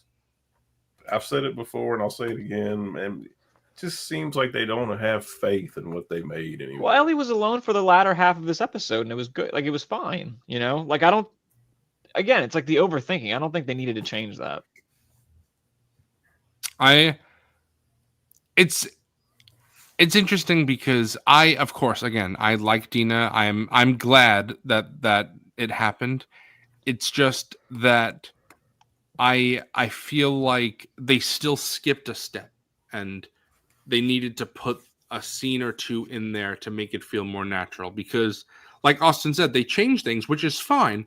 But if you're going to change things, then you need to also change the ending. Otherwise, it doesn't fit. So they changed they didn't change the ending of this part of the arc, so it just doesn't mesh. When if they had like a scene or two there to fix it, then it would have meshed more, like better, in my opinion. So, it's weird, but it doesn't matter because we don't see Dina for the rest of the episode. So it was weird getting to this point, but now it's inconsequential. It's done. But before we end to the Jesse and Ellie scene on the road, the thing that I find strange, and I know it's probably a nitpick, but Jesse doesn't recognize Ellie's voice. He says, what is the name of your horse? Yeah. And I found that, like, don't you? I found can you that not one hear odd. Don't you hear it's Ellie? Like, I don't understand. And then the second Yeah. thing is when he says, obviously I know from the game, so I'm probably being a little nitpicky here from the game. But Jesse's like, oh, it'll be fine. We'll be back before sundown. I'm like, incorrect. And just, it's like, yeah. Like I get that he's being protective over the theater, but it was like odd because I was sitting there thinking like, is someone gonna like mimic like her voice or something? Like, did they have like the Shimmer like passport No. like set up? Like, Can't be that protective. Dumbass walks into the theater, leaves the door wide open. yeah, that's Like, can't be too protective. Are you It's good? like Are you able they- to barricade, bro? You didn't even shut the door. What are you talking about? I don't know where it's at. I have it written down, but there's another moment like that where it's like they add like a thing that it's like they're trying to avoid like the CinemaSins nitpick criticism, but then they leave the fucking door open, like Yeah. in that scene where it's like I don't want they're them to know where trying we to are. avoid, like trying to close all the holes, all the gaps, but then they fucking leave that one wide open. yeah, literally. Oh. Do y'all think that they made Jesse a little too serious in this adaptation? No. I love Jesse in this adaptation. I actually like him more than the game, which I found fascinating because before I'm gonna be sick. I don't know about that one, my man. I strongly I felt like Jesse in the beginning of the game was given so much more to do and so much better of a character before Jesse got to Seattle. I'm like, I don't really care about Jesse in the show at all. But the last two episodes, or I guess, last week was a flashback, but when Jesse arrived in here, I feel like I see more of Jesse's character. And I know this is where, when we get to this, I know, Austin, you said you didn't like it, but it's something that I really did like. And it made me care about TV Jesse, which is important because if they didn't do that, then I wouldn't care that he died. So they did make me care by the end. And I felt like it gives him more depth. I still feel like it's not like I don't like Jesse in the game. I love Jesse in the game. It's just I feel like this is Jesse in the game, and then we get a little bit more backstory, and he is angry. And that's the part that I love the most, is that he is pissed, and he should be, because no one else in the story right now is doing anything none of them are doing anything reasonable. This is something that I hope the show nails with Mel. And it looks like maybe, I don't know, we'll see. I am of the opinion now, maybe it's because of my attachment to other characters, I don't like Mel in the game. Me neither. I don't think she's a bad character. I think she's a great character. I just think that she's kind of a dick. However, she is absolutely justified in being a dick if you look at it like that. So it's just like we like the characters surrounding her right. more So- than her. So it's like I can't blame her for being that way because I probably would be agreeing with Mel if I was in the situation. She's being rational in an Right. irrational Yeah, but story. it's a situation that you've been with other characters for so long that when Mel is the way she is, it's like, who the fuck are you? Like, Yeah, Yeah, it's exactly. like- Bro, you don't know what I've been fucking Right, doing the right. past 3 days. Like, Right, Right. exactly. So it's like but I think that is why with Jesse, I feel like the show is nailing because who said it earlier? Bender said this. The show, I think, is nailing that Ellie is unlikable right now. She should be. My dad, this scene that we're about to talk about, well, that we are talking about, my dad said, did I write it here exactly? Yes, my dad said, finally someone who is acting normal in this story when Jesse was talking. My dad hates Ellie right now. And Which is because, again, a lot of people are frustrated with how the protagonists, in this case, I'm talking about Ellie and Dina, are acting. However, as I've said numerous times, and I've talked about this with the game even before the show was a thing, you should feel that way, which is very different from how a game is, even a movie or a show. It is very rare where the protagonist of a story goes this way and you don't follow. You don't want to follow because she's making stupid and reckless decisions. But it's not because of bad writing. It's because they are intentionally making Ellie be foolish. Because when they bring a character like Jesse into the story, you say, okay, this is someone who is absolutely right. However, it is a bit more nuanced than that. And I love how the show did this part. And with all of my problems that I have this episode, what I'm about to talk about is what I really liked and why it left me with an overall, I like the episode. Also the stuff with Appy at the end.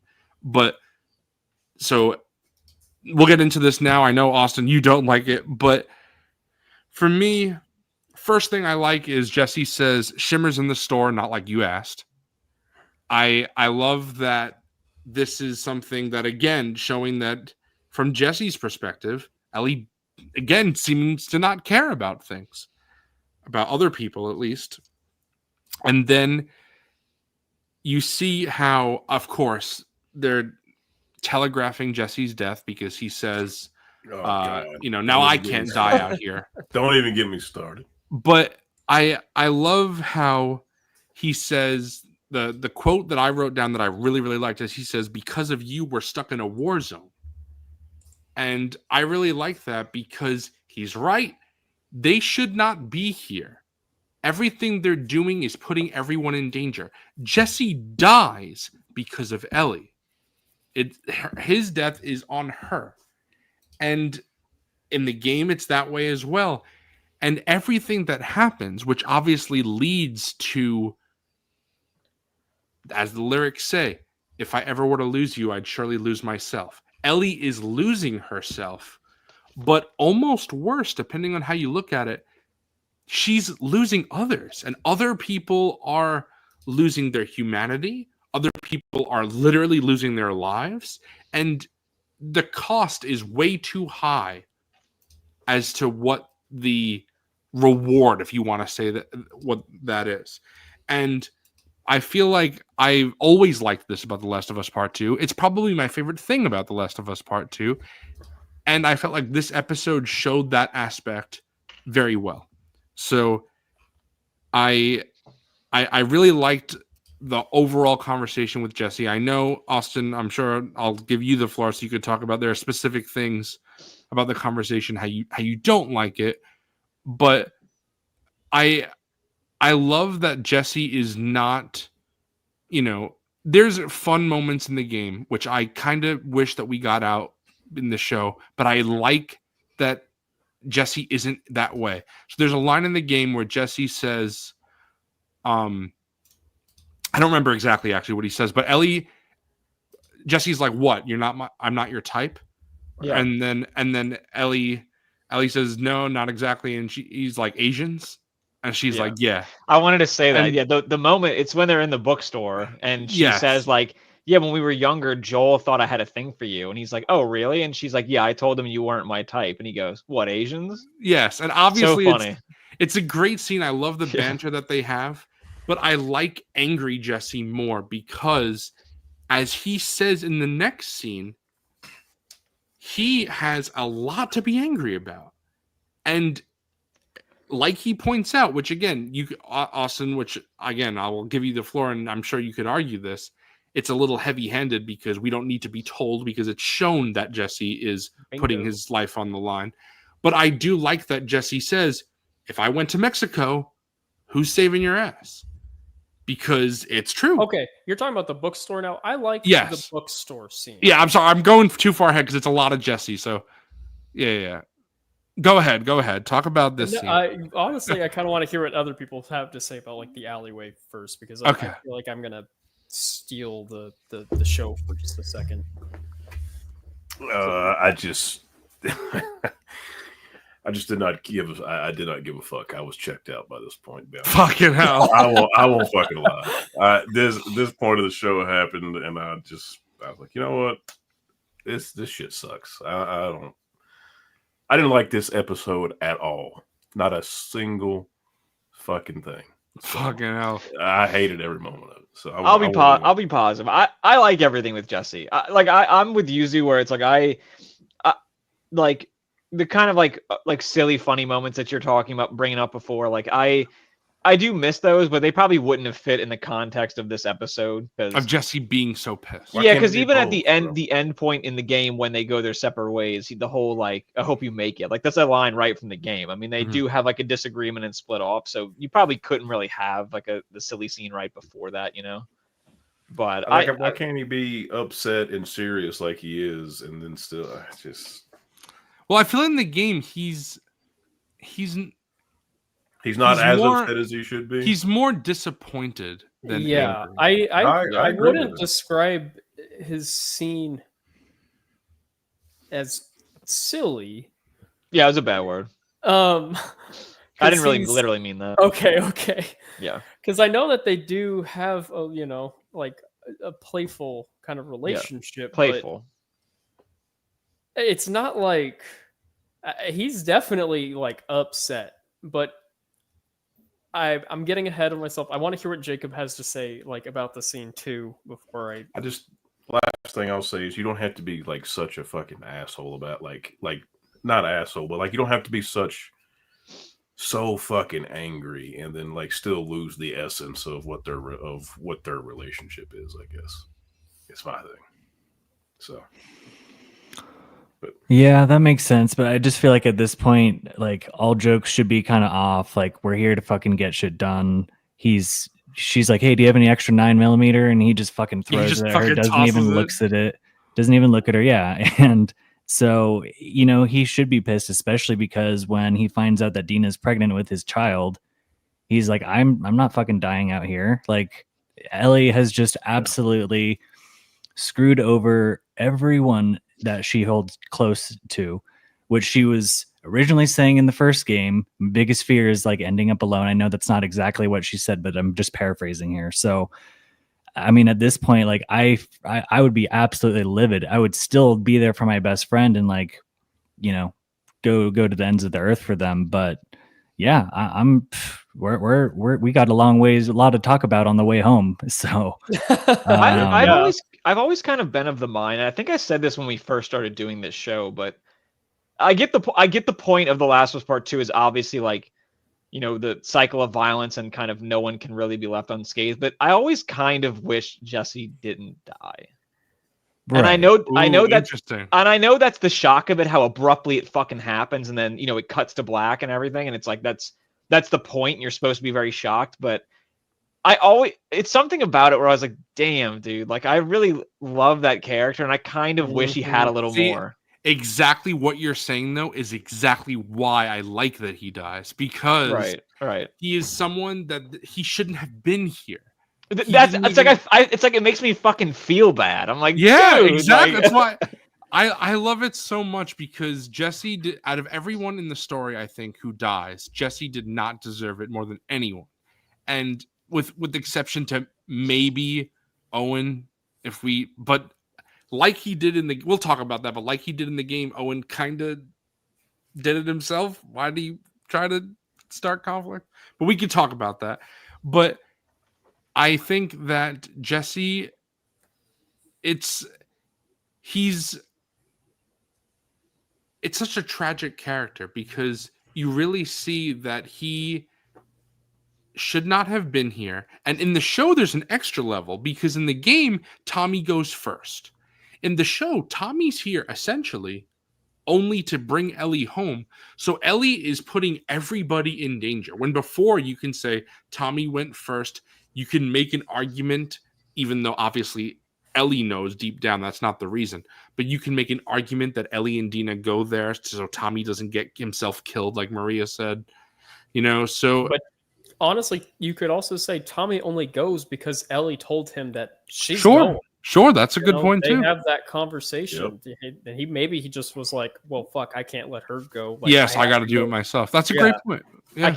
I keep laughing because Zoo, you just said like Jesse wasn't even supposed to be here. I don't know if y'all have seen Clerks, but the iconic line of "I wasn't even supposed to be here today." It's like I keep thinking of that. No, it's something that I find, again. Don't want to talk about any spoilers, of course, for future seasons, but it's something that I feel is so important because unlike pretty much most character deaths in fiction, when someone dies like this, it is so rare that I always like it if I cared about the character. With no fanfare. Right. I agree with you, bro. But to say, I agree with you. I'm a big Halo fan, but I'm also not someone that's going to parade Halo as like fantastic storytelling, even though I do think it has a above average video game story. I just think that it's, story doesn't hold a candle to something like Last of Us, of course. But there is a character death in Halo where a character dies mid-sentence. They're sniped in the head. And Reach. And that is something that I always liked because doesn't even finish her sentence. And I love that because it's not Talia al Ghul in Dark Knight Rises, I'll tell you that, where she gives a whole speech. Holy shit. I hate deaths like that. Because I love that movie, but that is a really hilarious moment. Yeah. Yeah, you're supposed to be bleeding out and dying, and yet you gave me a fucking 17-page monologue. Like, shut up. Right. Shut and up. this, I feel like I ask this every stream, but I just keep forgetting. Better Call Saul fans. Yeah, check it out. There's a character death in that one that will haunt me forever. Ooh, that's nice to hear when I finally get around to watching that. And that it's very similar to Jesse in that way, where it's like, I feel sick. Dude, that's a perfect way of putting it. Because the moment that you're talking about, that character did not deserve that. No.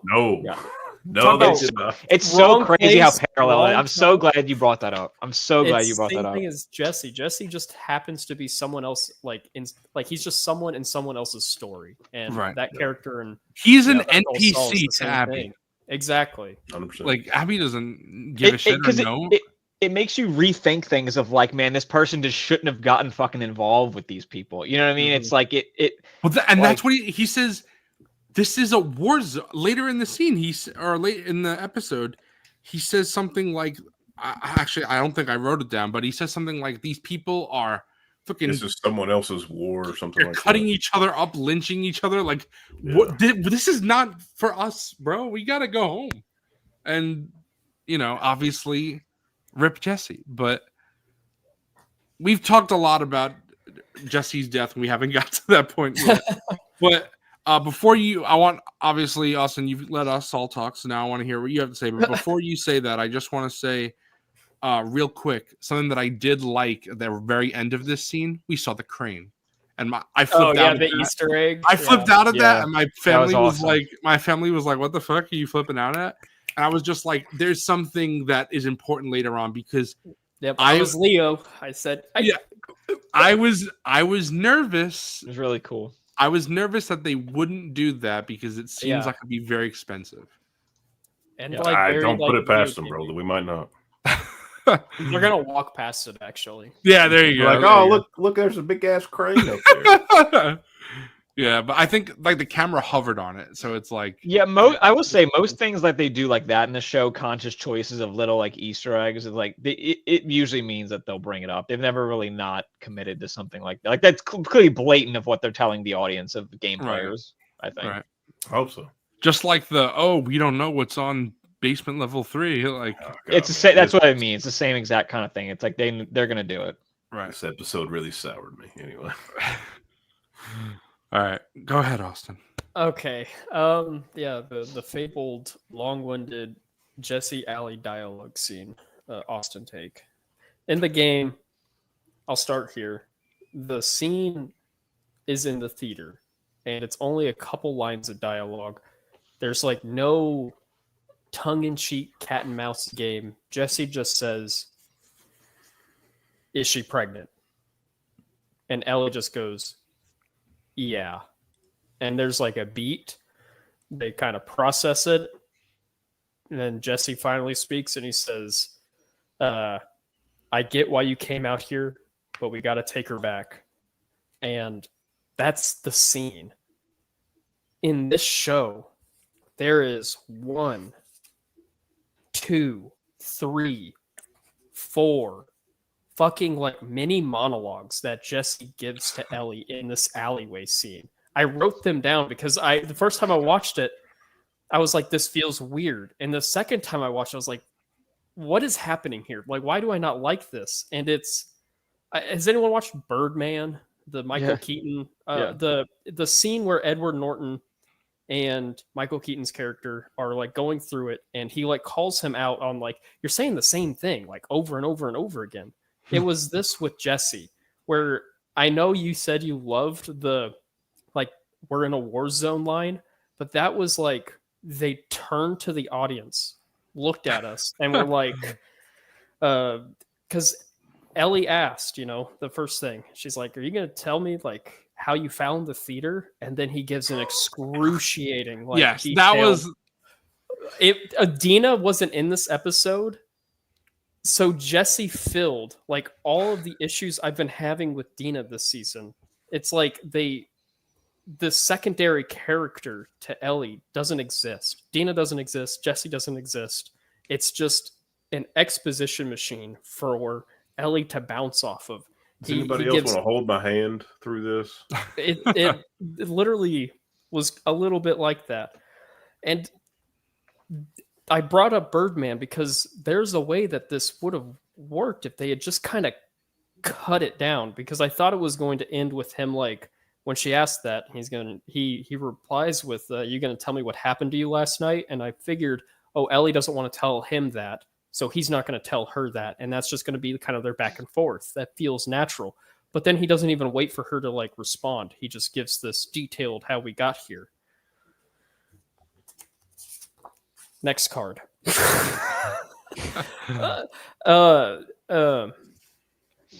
And she thanks him, and then she goes, I mean it, honestly, thank you. And then she goes, "Look, I know you're angry." We know Jesse's angry. We don't need Ellie to tell us that he's angry. And then that's like when he goes on to the whole pregnancy like monologue. It's the last night Dina said, "I can't die. Not I don't want to die. I can't." And then I offered her whiskey and she refused. Dina, the girl who's never turned down a free drink in her life, seconds before I was going to push a crossbow bolt through her leg. And I'm just sitting here listening to this like, people don't talk like this. No. What is this? Is not like Neil does such an excellent job at like natural dialogue in the game. That's why I wrote down the dialogue from the game scene. That it's so awkward and messy, and both of these characters don't really want to like get into like the messiness of the situation that they're in here. Is she pregnant? Yeah. And okay, I get it, but we have to like get her home. That's it. That's all that needs to be said. And here it's just this verbal like vomit. Just it won't stop. And then, you know, Ellie tries to like kind of brush it off like, that's weird. I don't know, you know, why she. And then Jesse says, this is where I like made the Birdman connection because he says, yes, you do. I'm not stupid and I'm not blind. I was like, you only need to say that once, buddy. But it wasn't like that line specifically isn't as excruciating in a vacuum. It's just because it's surrounded by this exposition jump and then this exposition dump. And it was like the same thing with Dina 2 episodes ago. And then he goes, Ellie, I see the way you two look at each other. It's different now. Yeah, and I bet she even tells you things she wouldn't tell me, like how she's pregnant. And then she obviously deduces that he's guessing, and her dialogue's a little bit more natural there. But then she says, just act surprised. This doesn't change anything. Everything changing doesn't have to change things. Well, how about this for something new? I'm going to be a father. He's going to be a dad. And then he has the means I can't die, which means I can't die line. And it's and he goes on a little bit more, and that's where the war zone line is at. And it was just so much. It was so much packed into such a tight little segment that was just so, in my opinion, it just was so unnecessary when 3 lines of dialogue conveyed all of this. I liked Captain Wyoming until this episode, bro. Fucking hell. I actually agree with everything you said, except for that last point. I feel like all of that was unnecessary, and I feel like they could have cut it all. It's just right after when he says, so how's this for something new? All of that is what I liked. But everything he said before that, you're right. Unnecessary doesn't need to be said. I like this relationship. I like this like kind of grit between them. I am on board for the pushback there. So all the stuff when he's talking about like, you know, I'm you know, like you said, I'm not blind, I'm not stupid, and talking about how just the whole thing explaining how we got to the theater, all of that stuff. I agree. That stuff superfluous. I think that was what I was trying to bring up earlier, like when we were talking about like the fucking like we were just kind of joshing about the door, but that's like another example of that where it's like someone online is it's the excuse for the Deus Ex Machina of him saving them, you know. Mm-hmm. Oh, how we're gonna critique, you know, oh, Jesse just, you know, conveniently showing up in time to save Ellie. How did he get there? Okay, let's sit down. Let's read to the audience how he excruciatingly got to that moment in fine detail. Yeah. So that way people can't pull apart this Deus Ex Machina. Whereas in the game, like she just gets out of that situation because she's by herself and falls out a window. Mm. That's also why I kind of like what Pletho is saying here. That's why I feel like the we're in a war zone thing line is not this type of dialogue. Maybe it is, but so I don't. The reason why go ahead. I do think it is a little bit because the next scene, like with them when they depart from one another, is conveying the same message as very true this bit of dialogue. So maybe they didn't need both, is what you're saying. They could have had one. It's just hammering home. I can understand that. The viewpoint that I took for this is we know that it's a war zone, of course, but I feel like Ellie is not getting it through her head. She doesn't care, of course, but I feel like I like that someone went to her and is like, hey, this is a fucking war. We're not involved. We're going to die if we stay out here. And I like Ellie's reaction to it. And I guess it's almost like I enjoy the scenes of Jesse saying this kind of stuff because I really like Ellie's responses. And this is, we'll get, when we get into the scene later on in the toy store and going right before the aquarium. But right here, there's when, they see the Seraphite child. And I have a couple notes for this, but I'm actually not going to get into it right now because it leads directly into the other thing. And we'll bridge into it. But before we go into that, I wanted to talk about the Isaac scene, which, we'll get into. But just before we do that, is that all you had to say about this? Yeah, I think I'll have a couple more points, not specifically about this one, but the writing, The whole with just character. I think my biggest issue with this season is just the writing, and I guess the episode itself, but it's just the writing and the choices that were made with adapting this game to a show. But wait, are we hopping into the Isaac scene or?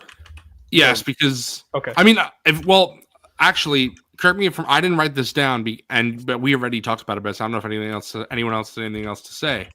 But this is also where we had that little prophet moment. Yeah, and Ellie if you had says, I don't have anything else to say about them what we've already talked about. Just in case you didn't know, the picture is different. Ellie says, So there's two of them. Yeah. Just in case. Right. In the game, do they ever make it seem like it's only one person, or do they ever hint that it could be more than one person? Never took it as anything more than one person. It was Me neither, Same here. So, but I guess I do kind of like the idea of like, I don't know, like the idea of that is interesting. Of like the way that like the history and knowledge that people know, like maybe it's not just one person. I think like, it probably still will be one person. It's just that different groups. It's like how okay, they interpret. It's like Catholic, like Christianity. It's like not even like religion. I know a lot of people who are part of these religions don't necessarily believe this, but if you look at it, the Christian, Jewish, and Muslim God is supposed to be the same God, right? And then they, it's God. It's like how they, the different religions view it that way. So I would say the prophet is more. It's like how Zeus is Jupiter, right? Or Aphrodite and Minerva. I think it's like the Greek and Roman gods are it's essentially the same. It's the idea of God, but the specifics and like bells and whistles in between are different, like differently interpreted differently. Right. So I do like the idea of that, but it's like I imagine, like you said, if we see it next season, which I think we will, it'll be one person, but maybe because that is, again, not to spoil anything, but just conversations in the game of like there are people that didn't know who this person was, so it's like because the person, I guess, is old enough or not around, wasn't around at the same time, so it's like you could think if there was like, I don't know, different groups of Seraphites, maybe they could interpret it differently, or the idea of it. Because it's also like it's artwork, like of what they're seeing also. So yeah, it could just be as simple as an interpretation, but I did think it was kind of strange to point out, like, oh, two of them, but that's a little thing. Like I said, we have the scene with the kid Seraphite, but that leads into the other scene, so we'll skip that for a second. But we talk about how Isaac and Park. This is the first time in a while, I think, that we see Isaac not in a flashback, because all the other times except for the torture scene was a flashback, if I'm correct. Yeah. I think that's the case. So that was pretty interesting. Real quick, I guess this depends on if you're talking about the franchise as a whole, the game series, or just the TV show, Pletho. So clarify. But this scene I found very interesting, especially because of what happens later in the episode, because I've talked about this 2 weeks ago, I think. For some reason, the show has consistently cut anything that showed what was going on in like Abby's side of the story, which now we can talk about because that's been confirmed at the end. But I feel like this is now almost too much. I find it very fascinating and interesting, but I feel like if you're someone who is a show only viewer, you'd probably be so lost as what the hell is going on. The wolves are preparing for something. The Seraphites are doing something.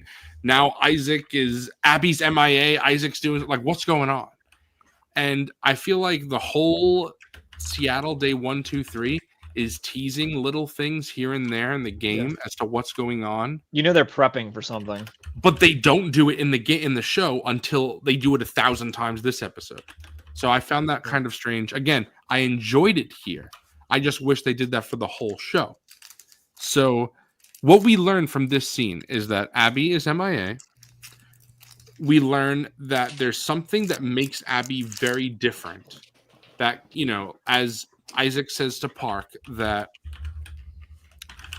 I forget exactly what he says. Something like that army out there, despite their badass name, are sheep. Yeah. Which I thought was a really cool line.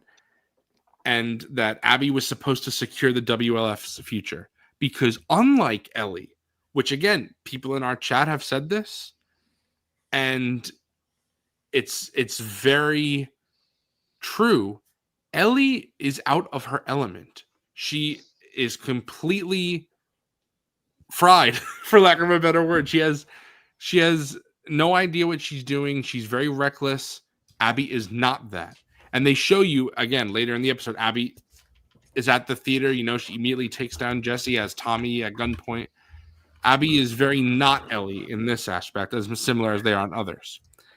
And she is a leader, which I never really viewed Ellie as a leader. Game, show, nothing.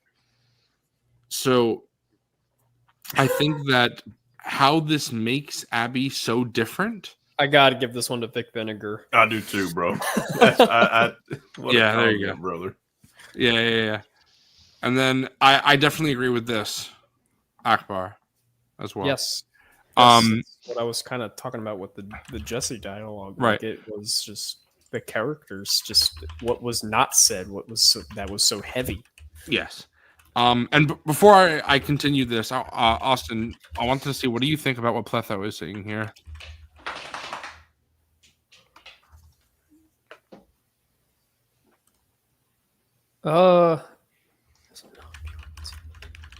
Literacy.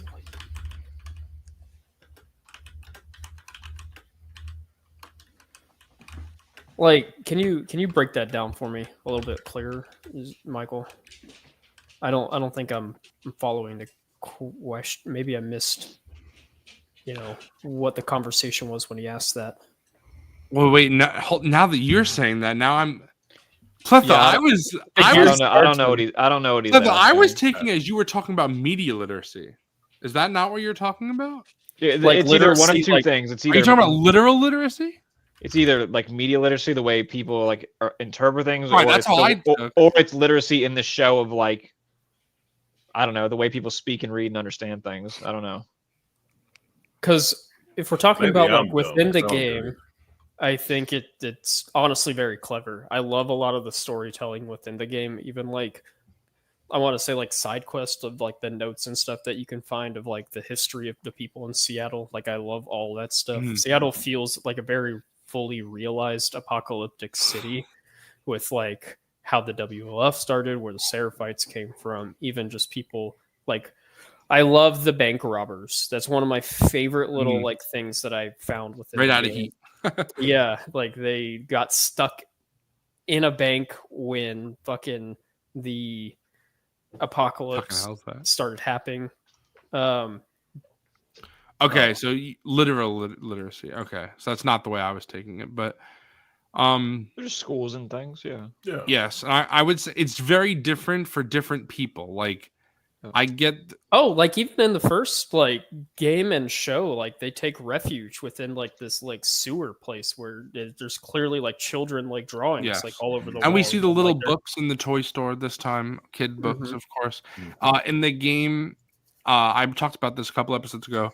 they run upon a bookstore, Ellie and Dina, and that's not in the show, but that was a fun scene in the game. And maybe like, mild spoiler, but the WLF have taken over like this football stadium, and there I are mean, we know that, classrooms. We walk Yeah, through yeah. it, and like we see like classrooms, so there are children learning there.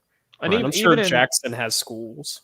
even in season 1, like Ellie went to school. It was like a militaristic school, but she was Fascist in school. Still school, yeah. So I think it's other than maybe the Seraphites but they're intended, But the Amish, bro. They're intended to be like a Luddite cult, essentially. So I understand, why they're so different, but they still have, like their texts with the prophet. But all the things that they've been Ellie saying, may loves she guide comics. us, all stuff like that. Yeah, Her comic book Savage Starlight. That's true. But anyway, to go back to this scene, like I said, Austin, I know you say when you leave, you still hear. So when you were, if you heard what I said, the whole thing. You're talking about like the building, like a war, and how yes, and they don't, not even just the war, just Abby's side of the story. the that setup. They keep hinting at in this episode, but they haven't prior. And I just found that strange. I like it now. It's like a lot of like doing it the whole time. It's kind of like the Ellie and Dina drift or conflict. It's like they didn't do it earlier, but it's like now they have to like kind of quickly overcompensate. Like right. So I feel like if you don't, Zach, if you're still watching, or anyone else in chat who has watched the show but hasn't played the game, I feel like right now you would be very confused as to what's going on with the WLF and Seraphites, but also probably don't care because the show has not given you a reason to care yet. So, and again, it's fine. It's just since they didn't do that the whole thing, it almost feels jarring because I just keep thinking back to the overarching criticism of this season that I saw before it started was rushed. And then now we I feel like we're starting to see that, which, not to rehash, but goes into the episode length and time. And it's like, you can see where this is affecting, and I mentioned this before, the overall narrative of this story feels, the more we see, the more it's not going to land the way it should, to me. So it's why I feel like it's very up to the individual, though, because I'd like to hear what your dad thought. But my dad, I asked him, I was like, a lot of show viewers are very frustrated as to the stuff that's going on that you don't know. Are you? And my dad said, not at all, because I assume it'll be explained next season. And and maybe that's where I get I'm a patient guy thing from. Yeah. But I have seen, like, I think my dad is just like, I think most people are not like my dad, because online, that's like the biggest thing I've seen, that many people who have not played the game say, don't care about Nora, don't care about Owen, don't care about Mel. They don't have any characterization. I don't know what's going on with the WLF and the Seraphites. They're hinting at things, but they're not explaining. So I feel like this is almost the problem with having a 2-year wait, is that it's like this in the game, but then you can just keep playing. It's like all of these Isaac like cold opens should have been next season, and we should have just really seen like Ellie's stuff, and then like the passing glimpses through Ellie's perspective, because the audience is Ellie and Ellie is the audience. And obviously this is TV, so we can cut away from her. And I like the Isaac scenes, but I'm a game, player. I know who this is and know where that story's going. Where it's like that could have been relegated to next season to give more context within that story where it is most important and relevant. Exactly. I wouldn't loop him into the category of not caring because they haven't explained it. It's more so the fact that he literally said after like the episode was over, because of what he assumes as to where they cut it, he's like, man, if that happened, then I don't need to watch this show anymore, because it's over. And I was like, no, no. We'll talk now, about that. I have in a lot like to say about hindsight, But cutting I to wouldn't Isaac. say he doesn't care about that story. He will just consume it as it's presented, and then make his mind up as to whether or not he gives a fuck about it. But like, there is no. He is very interested in why the Seraphites are like insane. He's like, they just kill people just to kill people. He's like, it's crazy. And I was like, okay, you like the Seraphites. He likes the WLF, like not like likes them, but like it's like, man, they're like a fucking army. They've got tanks and people aren't ready for them, so he's interested in that as well. Mhm. And I think he'll like that a little more because it's a lot more action oriented. He was very interested when he saw the island like light up and like get look like bombed. Basically, he was he's like, oh, what the hell? So yeah, I was very confused. I was shocked he liked the story of the first game anyway when he played it, because it's not really his kind of game, but he loved it. He's never played the second one, so maybe I'll have to just play the game, and then you can decide if you want to finish the show. I feel like it's really interesting. Again, I've brought this up a few times about how the difference in show-only viewers, not just to game viewers, but to other show-only viewers, because even something as simple as, what's going on with Abby is a question that some people would be very interested in, and some people don't give a fuck because they don't like Abby. So my dad, he is thinking about, oh, I'd like to see what's going on with Abby's perspective. That should be interesting. Someone like Zach is like, fuck Abby. I don't care about her perspective. I don't want to see that. So it's like, obviously we could make an argument as to what the show was going for and how much, because we know how what the game intended. So the show could be similar, but also they do other things like revealing Abby who she is very, very early, the first scene of the season. So I don't really know if the way my dad feels or the way Zach feels, what's the right way. I kind of feel like it's Zach and my dad is wrong, but I feel like I don't know. It's like maybe both are right, or I don't know. I don't know. He definitely is. He was definitely interested in seeing all of Abby's crew get killed for Joel, but I don't want to spoil anything, but I don't know what his reaction will be or if he will care by the time we finish season 3, whether it's the end of the game or just the end of Abby's part or whatever. Like, I don't know where he overall will land on. I do think it. Yeah. So I do think that for this, to wrap up this scene specifically, the thing that I really liked, like I said, is when Isaac said that Abby was supposed to be the WLF's future. And again, we don't know. All we know is that Abby has been somewhere else, clearly not at the WLF for the last 3 days.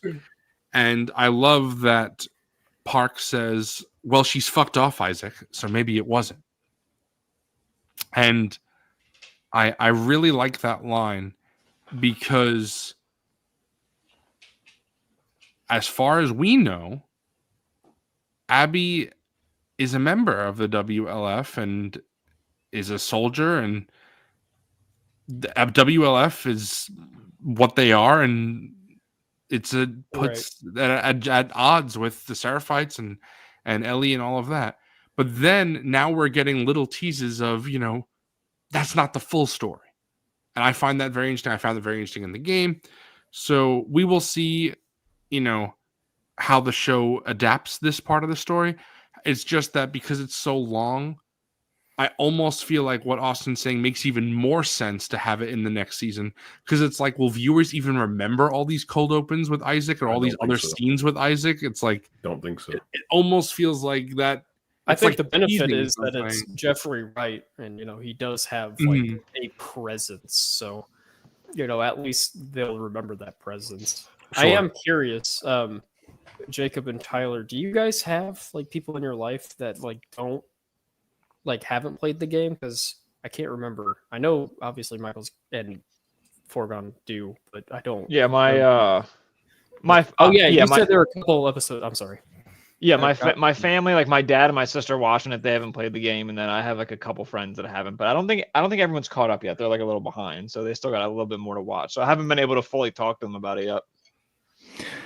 My sister, big lover of Abby's part of the game. That was her favorite part. Loved the second part of the game. She's been pretty disappointed with the season overall. And then my mom just hasn't caught up yet. So, Well, they got to get caught up by next week, so that way we can pick like your guys' family's brains. yeah, totally.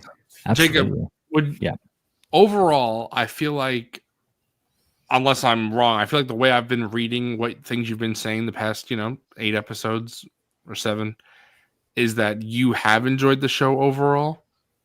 Am I wrong in saying that? Yeah, no, I've liked this. I've liked the show. This, like I said earlier before we started the actual episode, I feel like I'll find it in my notes here. I feel like this ultimately feels like a midpoint of a much larger season. Like something happened here. Like it was a mid-season finale. Exactly. Which it is, kind of. And you're spitting there. So yeah, I mean, I'm gonna definitely go back and watch it all, again, and see how I feel about it. But the main thing that I haven't been too stoked on, aside from liking the season as a whole, for the most part, is feel like they're just changing shit up for like the sake of changing it up. Season 1 was so well written and adapted the video game excellently, and I had just ultimate love for it. And I don't feel like that with this season. So I'm sure we all kind of feel a similar way. Yeah, like for example, young Mazina, who plays Jesse, he was one of the best parts about the episode. I just really dig his acting, and he'll be sorely missed. To touch back on the scene here that we're at, I did take a couple notes if I could read that, if that's cool. Yeah. First off, we skipped over Park and Isaac. They're at Costco, which I just thought was freaking hilarious. Yeah, It's like, yeah, let me yeah. stop and grab a slice of pizza and some pretzels. They're gonna bring the boom. Yeah. Yeah, there you go. But one thing that Park asked Isaac, and all jokes aside, was, are you in love with Abby or something? And I just thought that I love this exchange because Isaac, he's normally this badass, mysterious leader, but even that, he's like so icked out by the question. He's like, oh no. Yeah, I like how he just like cuts them off. He's like, Yeah, listen, no. I torture people with pots and pans, but that's a bridge too far. Yeah, just thought that was great. And I don't know if you wanted to close out the scene, Zubai, by what Park says to Isaac, but I think you already did. So I thought that was great. He's like, well, she's fucked off, Isaac. Maybe she's not the leader. Right. And it just, again, it makes you, obviously we know more than a show only viewer, but even still, it is intriguing to me because, again, even an adaptation is not 1-to-1, especially this one, as you just mentioned. Yeah. But there is just interesting stuff going on there. And I like that it's teasing some stuff. It's just, I do feel maybe it doesn't fit exactly here. And also, why now when they didn't do it? But Yeah. it's kind of like how you guys were talking about the porch scene. It's like, I like the scene. Yeah. Just why here and why now? Yeah. So, yeah, man. I don't know. We'll see. Maybe know. next season we'll also have a lot about like a lot more Isaac and a lot more That's what I was going to Hobo wins say. and stuff. So it's like, Yeah. we'll have even more. So we'll see. It feels like Isaac is some form of connective glue to the narrative that they're going to tell next season. With all of the players of Abby's people and where they are, and Yeah, I don't know. he'd probably have a bigger role next season, you would think. And it also feels like maybe they wanted to introduce more about the WLF now and focus probably more on the Seraphites next season, I would imagine. So Right. it makes a sense to sort of show, I don't know, glimpses of who the WLF are again, like the connective glue of what I'm saying. So it'll be easier. You don't have to spend as much time next season. But yeah, like you said, it is interesting how Isaac has kind of just been dispersed throughout the season, but it also feels like maybe they just wanted to expand more on him in general, because like we've talked about before in the game, he's a presence, but he's not really that present. Underutilized. Yeah. Yeah, for sure. But anyway, now we go into the scene with Ellie and Jesse. So we can talk a little bit more now about the Seraphite scene, because I found this scene. I really like how Jesse and Ellie talk, but even before we get into this, because I'm talking about when they're outside, even before we get to the outside part, we're inside the toy store, and Jesse talks about his whole backstory, and I like it because Ellie could have went a different route, but the way that she did respond is again, I felt like it was really, that's so Ellie. And I don't really disagree with her, but I don't disagree with Jesse either. That's what I think is so interesting is Ellie brings up some good points. Now, my dad completely disagreed with me on this. My dad said Jesse's 100% right. Don't agree with Ellie at all. I don't think it's that cut and dry. I think it's very dependent on your views and morality and something like that. So I don't really think either of them are right or wrong, which I think makes the nuance a lot of very interesting to me. But anyway, this specific scene, I'm talking about not just the toy store, but this whole scene from going into the toy store up to where Jesse says, I really hope you make it. This is my favorite scene of the episode, personally. Just because I like all the stuff that Jesse says. And I know, Austin, you said you didn't for some of this stuff. But the first fun thing I wanted to point out is the books that they're there. Love You Forever was there. I don't know if anyone knows that book. That was one of my favorites. That was one of my favorite childhood books. And do you know the scene in that book, Austin, where the mother is kneeling at the foot of the bed? I don't remember it. I just remember the cover. I remember you read that one a lot, but the mother is kneeling at the foot of the bed, and her eyes are peeking up, like just her face like this, and that fucking scared the hell out of me as a kid. Like, just because of, I've talked about before how the Ring I watched at a very young age, and that terrified me. The crawling, like that always scared me. So that it was very reminiscent of that in the art. But the book and the message of the book, I always loved. My mom read that to me all the time, that book. So even though I found that specific imagery very, very scary as a kid, I did feel it. You know, I liked the message of the book, and that was cool to see. But this conversation that they have before we specifically get into the backstory, yeah, same Psycho with my mom. But Jesse says something which maybe this doesn't need to be said, because then he explains it in the story. So it's like the story essentially said this, or maybe he didn't have to have the story. But Jesse says, I love her, but not like you do. And then he tells a story that shows how he loves her, but not like Ellie does. So it's kind of being repetitive. Maybe they only needed to have one. I think I would have preferred the story over the flat dialogue stating it, because again, it's like, I think, who said that? It's more between the lines with the story, right? I forget who said that in chat, but someone said that it's like showing, not telling, and the telling is saying like, I love her, not like you do, instead of just showing it through the story. So I don't feel like that line was necessary, but the story I did like. Jesse's backstory. That was interesting to me. Okay, there's one thing I want to say about, we're kind of hopping, but while we're on it, yes, I love her, but not the way you do.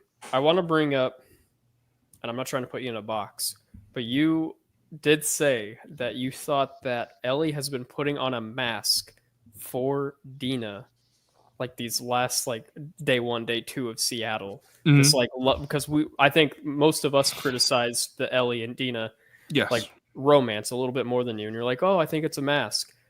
If that's a mask, then does Ellie love Dina like more than how Jesse does? Like, I feel like it can't be both. Well, I feel like it's just.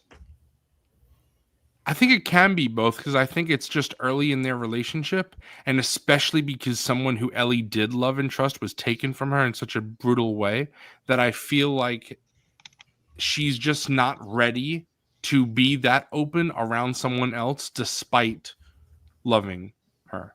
You know, it's like she does love Dina. It's just that she has so much trauma right now that she can't put it past yet. Is how I view it anyway. I just really feel like there could have been maybe a more organic way of almost like there was this sounds so snarky. Let me start over and rephrase that. It's just in the game, the romance felt so much more, I don't want to say palatable. It was more mature in the game because where it starts to bud and really they can explore it is before the story starts. And here, it budding and being explored in Seattle, it doesn't feel as earnest Doesn't work. as it does, in the See, game. this is something that I find, again, I keep saying this that I find interesting.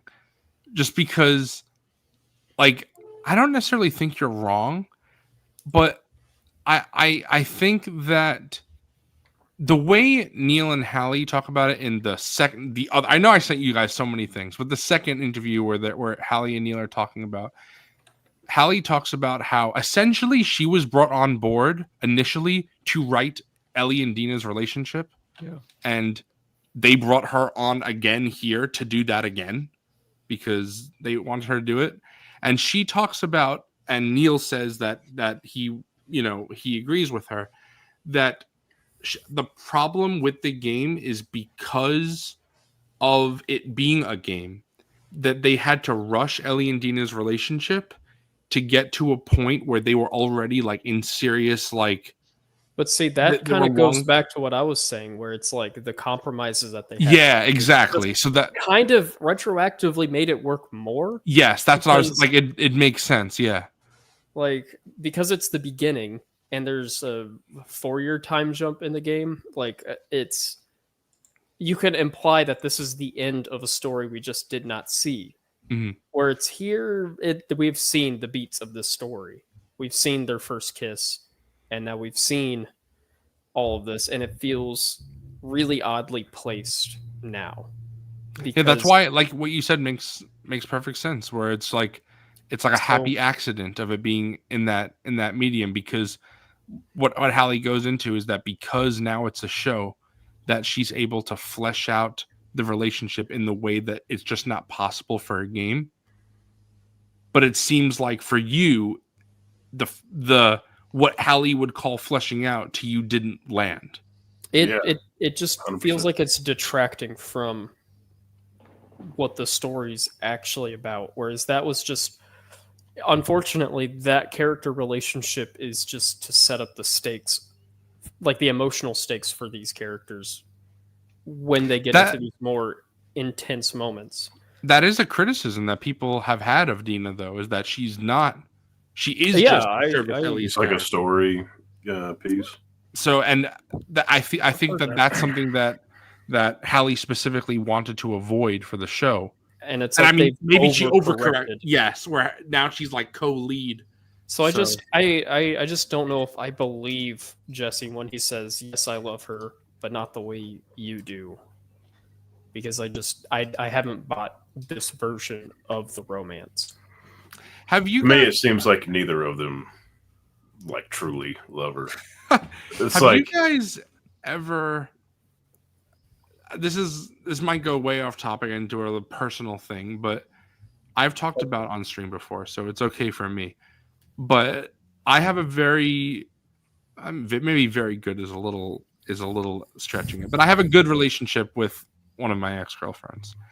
I'm not in love with her anymore, but I will always love her. And I feel like that's similar to Jesse, where it's like you care about this person, but the romance thing has moved on. Probably very similar for me is that for Jesse, they kept trying and it didn't work. You know, and Dina brings that up earlier that she's like, go back to Jesse again, and it doesn't work again because he's not the one. So I feel like I relate to Jesse a lot in that aspect where it's like, you know, again, I think I'm pretty sure I've talked about this on stream, but I've definitely talked about it with some of you guys. But like my ex's current boyfriend, fantastic guy. He's a great person. They work so much better together than we did. And I think that that's just that's kind of similar to Jesse, where it's like Jesse's like, Okay, yeah, I see what you're saying. Like not- I could buy that from game Jesse. I could not buy it from this version of Okay. Jesse. That's just what I'm. It's not like I can't get behind someone like being friends or like okay with like someone dating like an ex. Like that's not that at all. It's just I don't feel like this line like the context behind it isn't earned because I don't believe Ellie and Dina love each other. Like their relationship never built organically. So do you feel like it's just like I've early, been like told that they love each other. I've been Okay. told, but I haven't been shown it really. So just let me get this straight. So you're saying that you just don't buy him saying that he doesn't love Dina as much as Ellie does because we haven't quite seen that love that Ellie and Dina have. And that's what your basis is for that? I think that's yes. So Okay. it's not that like I think yes. I'm following you. do you think Ellie and Dina are still in the honeymoon phase of the relationship, essentially? They should be. They just got together pretty much. Right, but the game kind of moves past that point. Yeah, that's Yeah. true. It's But like the thing with the game is though, like they're not as like I don't know. When you play the beginning of the game, they're not really that together. They had like that they had the kiss, but Ellie's very apprehensive about like I feel like she still doesn't really know what Dina wants or what Dina meant by that. But the thing that like in the game, I mean, Dina's your companion for a long time. So it's like you feel the relationship build because you're having these, like we always talked about, the interactive storytelling of like just gameplay moment to moment. You're having conversations. reading the journal where you see You're like, Dina's yeah, like you always pick been up a part. something, you read it, and then Dina's like, what's that? And then you have like a conversation. So it's like the relationship is so built out through gameplay. Whereas this, it's like, we're only getting a couple hours of implanted in the middle of these seasons. So it's like, but I would say like at the beginning of The Last of Us Part 2, like they're not really that together. We know that they had the kiss, but it's still very like, where is this going to go? But then you spend so much time with her in gameplay that it's built out. So everything is way more believable. I think the problem for Austin and Tyler, correct me if I'm wrong, guys, but I think the problem is they essentially initiated their relationship, kissed, had sex, and were together, were a couple, and then left for Seattle. Right. And we had months or weeks, or however long it was, off screen where we saw them travel. They developed their relationship further. When in the show, they didn't do all that until there was a 3-month time jump. And then they went to Seattle, and we didn't see all that except for a couple scenes. Now they get into their It's relationship too in fast in the Seattle. show, it seems. It's the reordering of scenes and I'm just confused on the motivation of it because it feels like it has weakened like the relationship, or has at least made like this version of it inferior to the other one when they didn't have to do that. That's my constant critique of the show. It's just I see things out of order and I'm just like, why are they doing this? Yeah. It's almost like it's like almost distracting to me as having been a game player Yeah, because it I'm is- thinking during the episode of like, why are they fucking doing this instead of just watching it? You know, it's It is so strange weird. because probably the most controversial aspect of the story, which is having right when they have the cliffhanger, they're like, actually, no, we're gonna go back and you're gonna see Seattle's day 1, 2, 3 from Abby's perspective. That's the most controversial thing I think of the structure of the game, and yet that's something that they kept exactly. So it's very strange to me that that is something I have seen many reviews by even people who have played the game, which no offense to those people, but I don't understand that because if you play the game, I feel like you have to understand how important it is.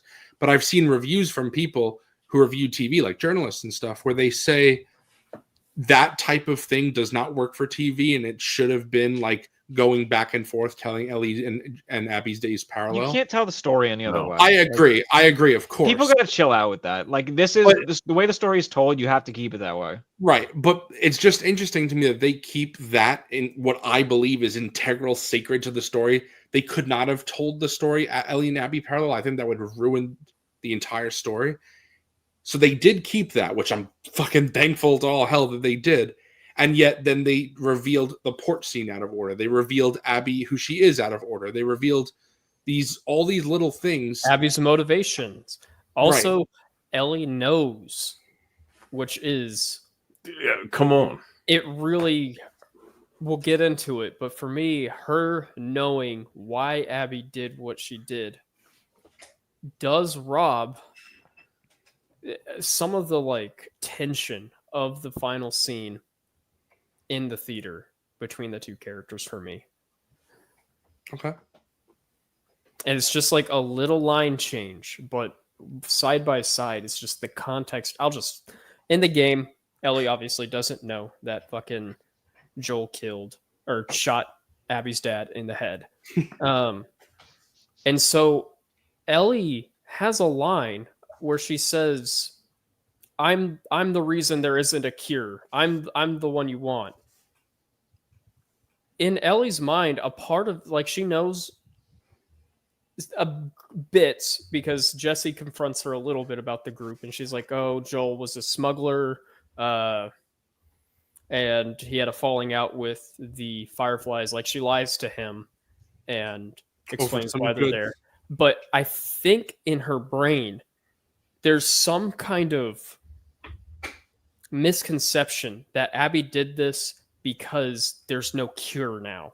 Like it's larger than this personal decision. Like maybe in her brain, Joel can't do any wrong, even though he did. She still loves him and can probably forgive him for the dirty, nasty thing that he did at the hospital. And this is probably like a world-defying thing for Abby. And that's so much more interesting, I think, because it removes that like agency like of Abby as like a human being from Ellie. Maybe I'm reading too much into it, No, but it's the nuance of it, you know? I also think you're right, and I think it's fine to talk about this because it's clearly different in the show. Correct me if I'm wrong. I don't think Ellie ever finds out. She does. No. So I think that's one of the things I hate the most about this show is that Ellie fucking knows that he killed her father. Right. So it's like that's like a huge change to the fucking story of the whole game. And I've said it before. I'm going to keep saying it. It's just, I think they've changed. They've changed way too much. They pulled too many cards out of the house. And it collapsed now at this point. It's collapsed. And to me, it's just not going to land the same. And that is a shame because we've talked about it before. The story is so fucking good.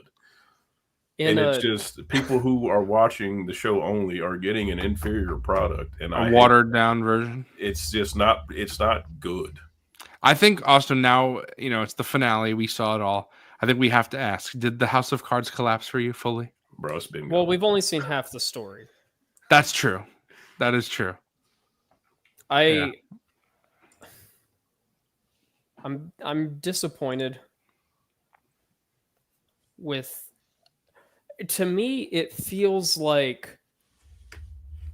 I know, Michael, you've kind of pushed back a little bit on me saying this, but I do think that Neil and Craig have overcorrected a little bit due to the small but loud minority of criticism that they got from I agree. the game.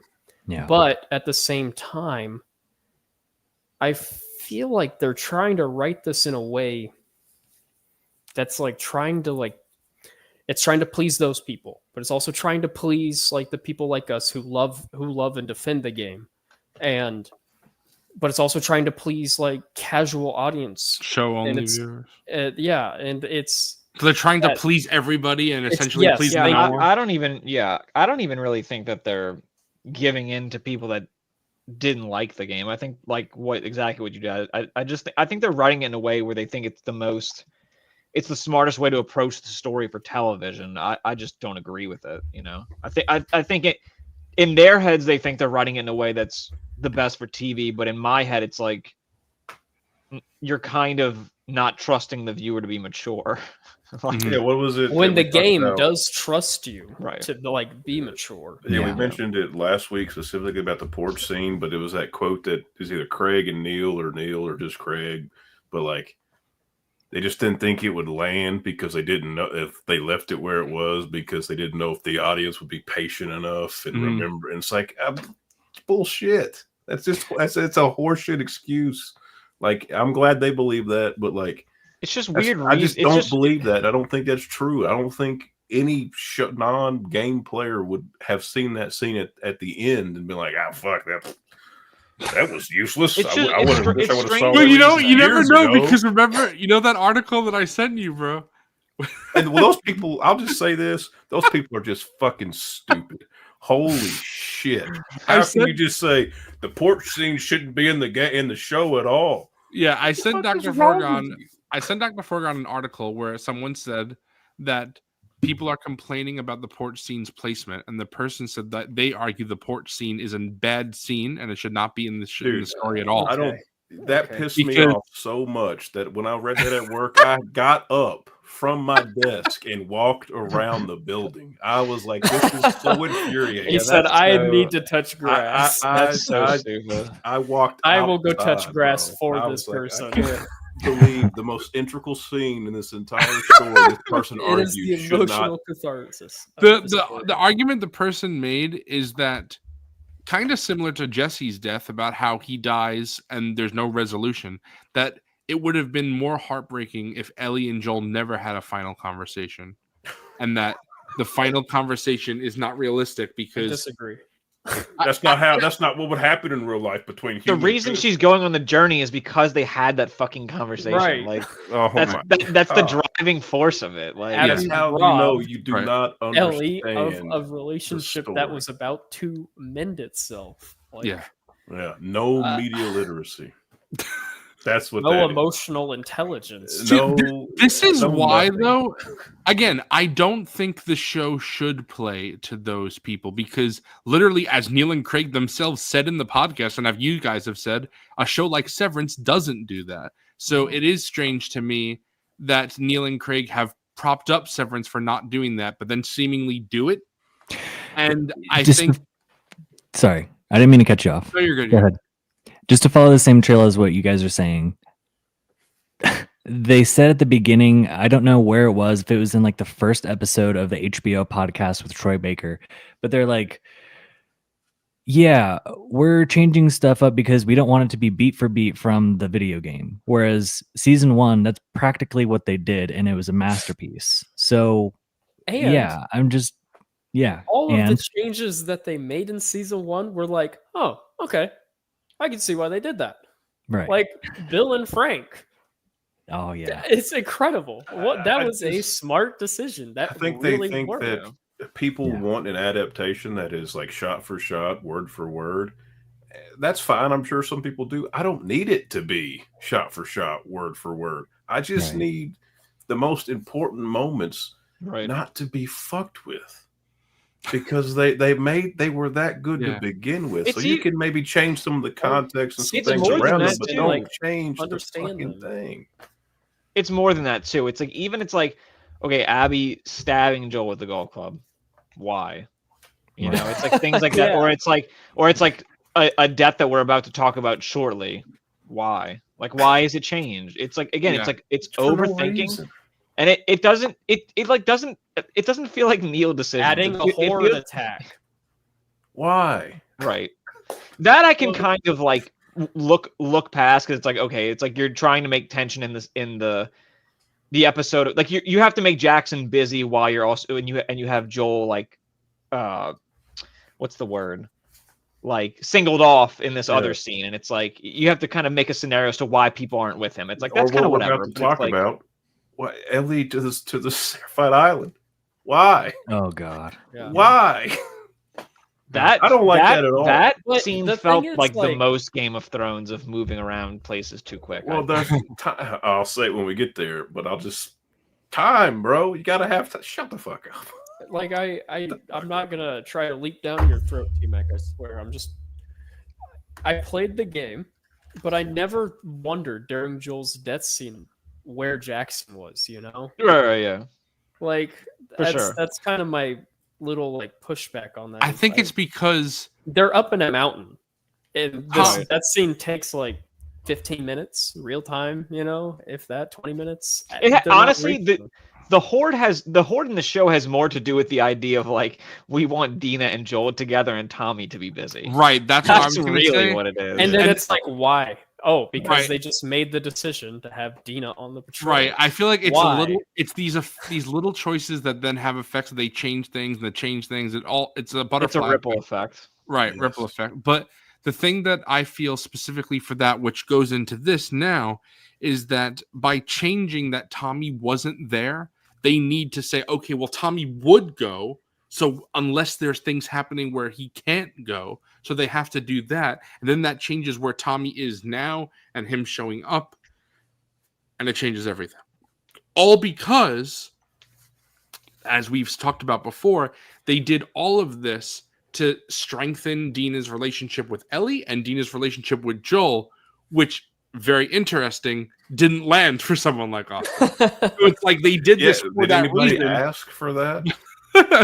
No. So, yeah, it's like if it landed, I feel like it would have been it would have been a lot more forgiving. Because, like I said, for me, it did land, so that's why I'm more forgiving. But if it doesn't land, then you're like, well, what the fuck was the point? Yeah. So I get it, 100%.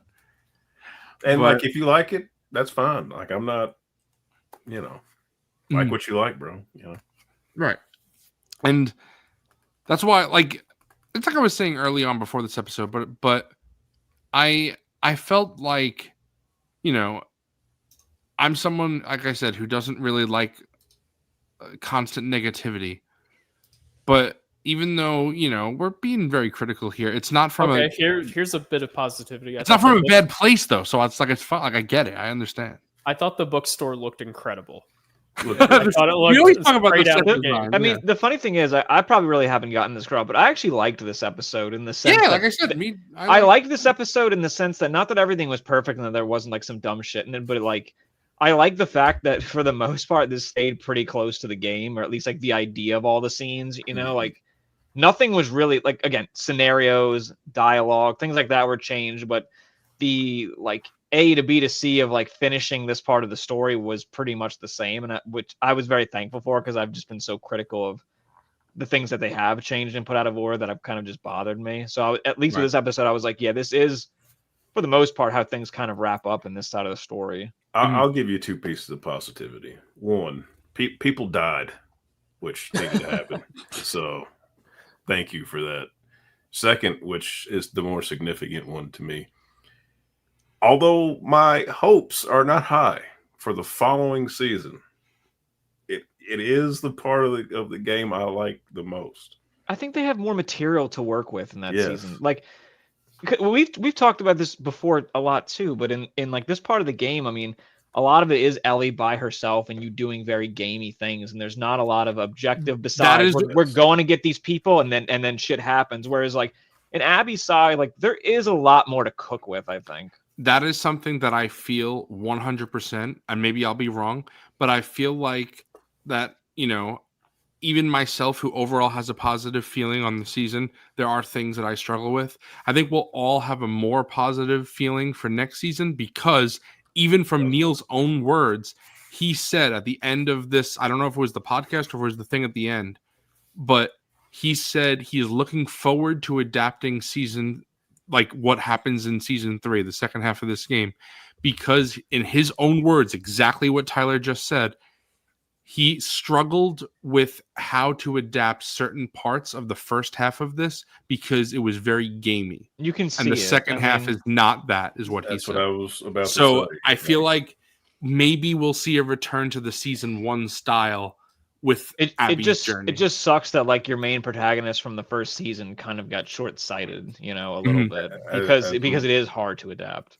As much as I've been disappointed with this season, it has snuffed out all but like one little ember of hope.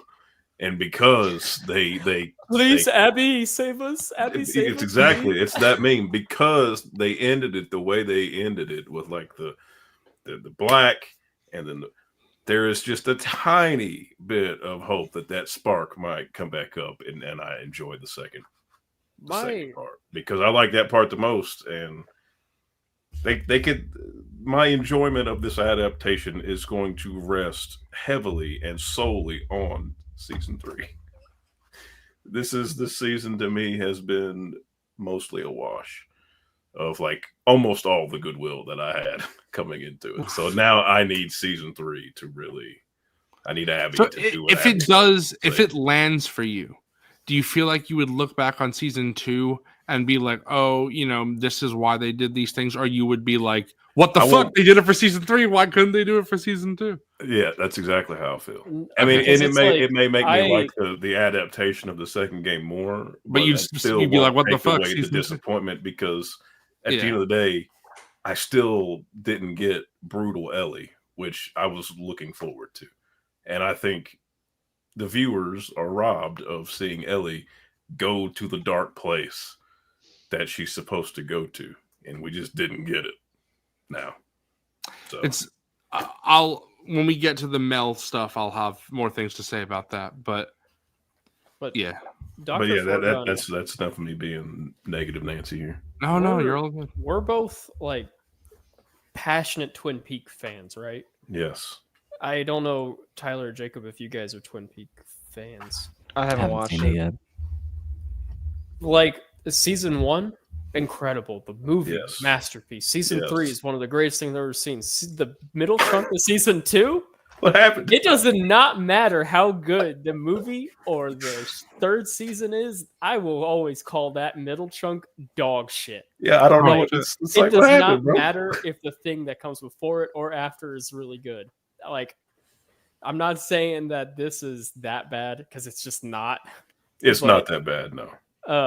I will. Damn, season 2 of Twin Peaks is really bad. Damn. There's a middle chunk where David Lynch was forced out of the show, and you could tell because you're like, am I watching the same show? Yeah, it becomes a different beast. It's fascinating, but it's like I love Clone Wars. Okay, I will say season 1 and 2 are not great television. Dude, they're so rough. Like unfinished animation, very just childish plots. It was a kid's show. It's funny you bring that up because my sister texted me this morning because after watching like Andor and everything, she's like really like just back into Star Wars right now, and she was kind of just like, fuck it, I'm gonna watch Clone Wars. And I texted her, I was like, look, I'm just being honest, like those first like 2.5 seasons are pretty rough. Like there comes a time where the animation gets a lot better, and then they like wake up one day and was like, we can tell some pretty good stories in this. But it takes a while to get there. And also the first 2 seasons, all the episodes are out of order for whatever reason. Yeah, that's why you gotta watch them chronologically. You have to go to StarWars.com and look up a guide order, which is ridiculous. But yeah, it is. And honestly, it's like just because the last 4 episodes of season 7 of Clone Wars are like peak fucking Star Wars doesn't mean I'm gonna say that the fucking Blue Nile virus or whatever the fuck it wasn't like goofy odd. Like, dude, it took me probably 3 or 4 attempts to finally sit down and watch Clone Wars all the way through, because I would get to like close to the end of season 1 and be like, I can't do this. I had to like eventually just force myself to do it. Like it's rough. Right. Luckily, I was like a kid when it came Yeah. out, so I grew up with Yeah, it. I watched it in 2020, so it's only been Same. like 5 years. Yeah. And even like I said, even like exactly how Twin Peaks was, and it could be the same with this. Like even if season 3 is It's what a I want, banger. there's I'm still just gonna no have way. problems Yeah, That's I fair. can look back at season 2 and not be disappointed as a whole. because That it's makes sense. also. I wanted to also bring up. I know no one here has seen Mr. Robot, but dude, Oh, I've seen the first 2 seasons. okay, I liked it a lot. I just never finished it. season 3. I to this day have 3 of the best episodes of TV maybe ever, like back to back to Bro, back. I could have watched it if you remember to bring it, bro. I'll Bro, mail that's it. on to my you. that's on my list. Mr. God, Robot. that show Gotta watch. makes me feel so old because I think that was like 10 years ago or so that Yeah, show it was came a out. while ago. I was watching it when it was coming out, but I just fell off of it. But I liked the first 2 seasons quite a bit. And those 3 episodes were very much like what I expected day 1, day 2, and day 3 of Seattle for Ellie to be like. Because those episodes, I could not believe what I was watching, and I never got tired of it. And they were very high octane, and it was very like singular. Like this is what we're doing. This is what has to be done, and Thanks.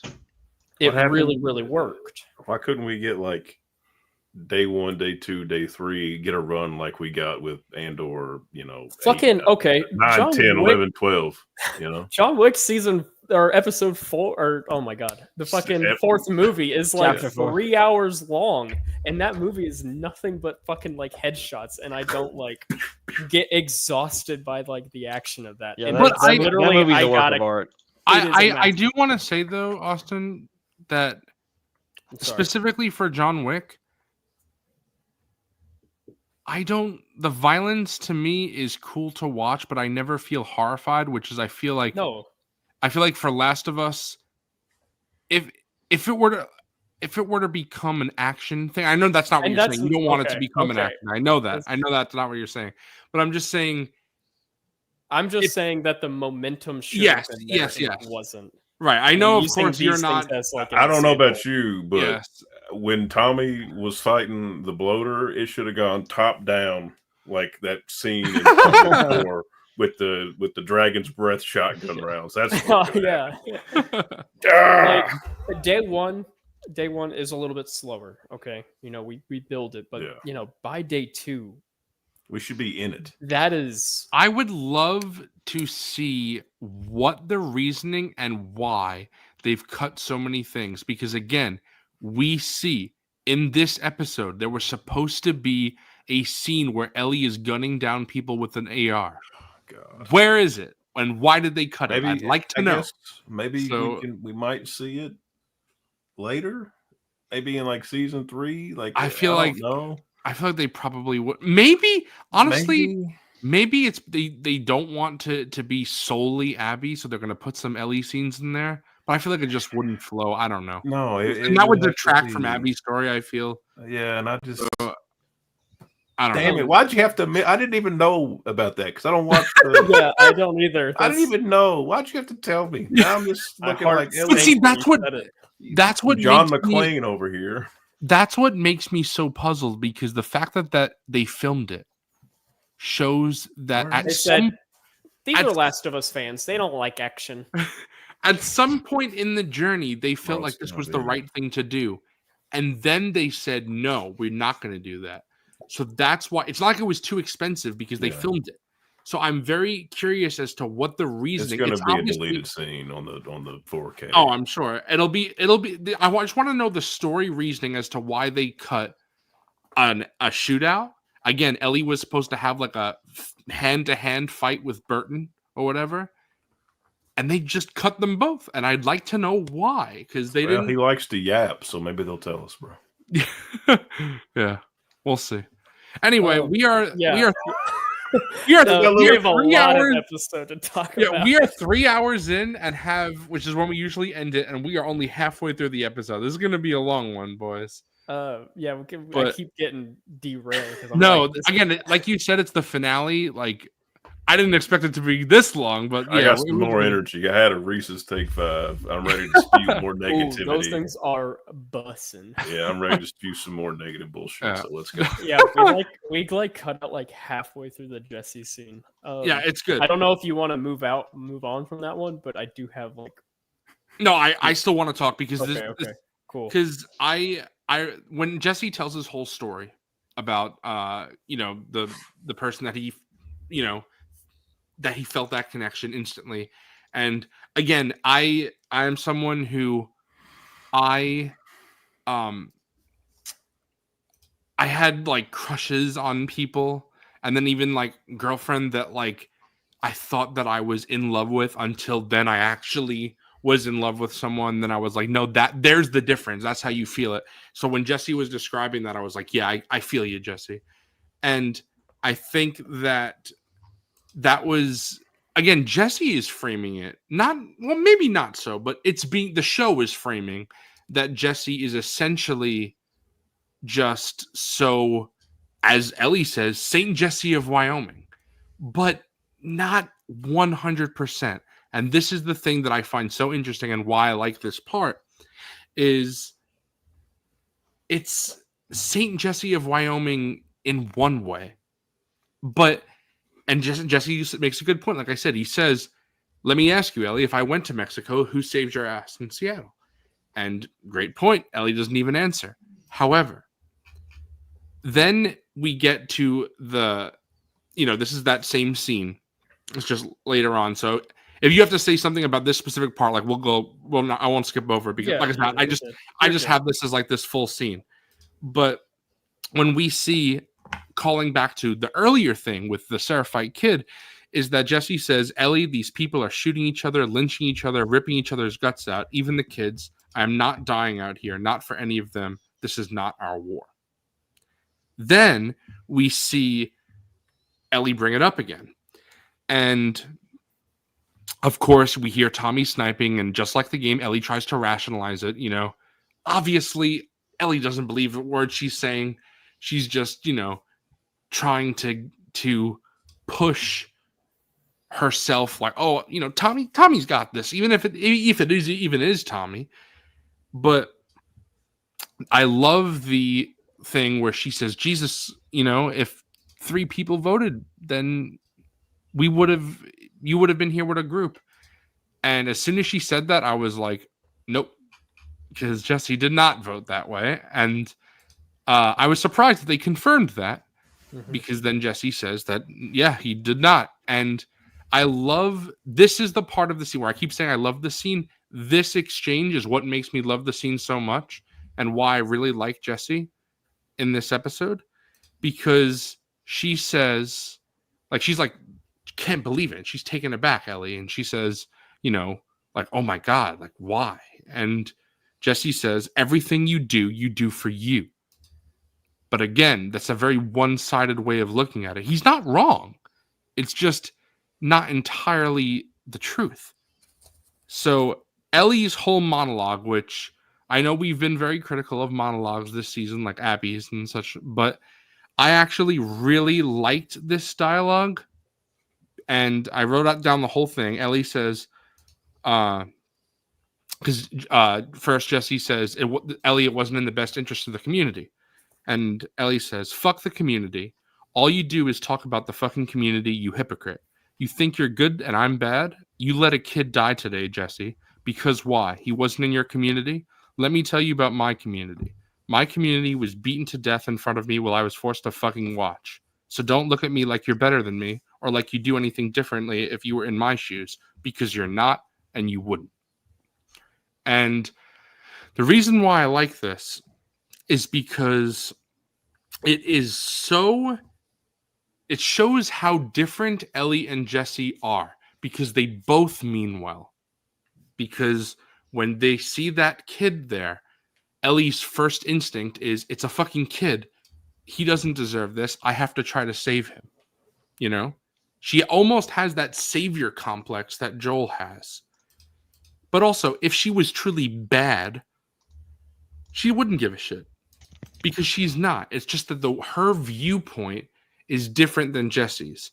So the whole thing is that Jesse has a very pragmatic view, and Ellie is very impulsive. Obviously, that's been shown throughout the show, not even just this episode.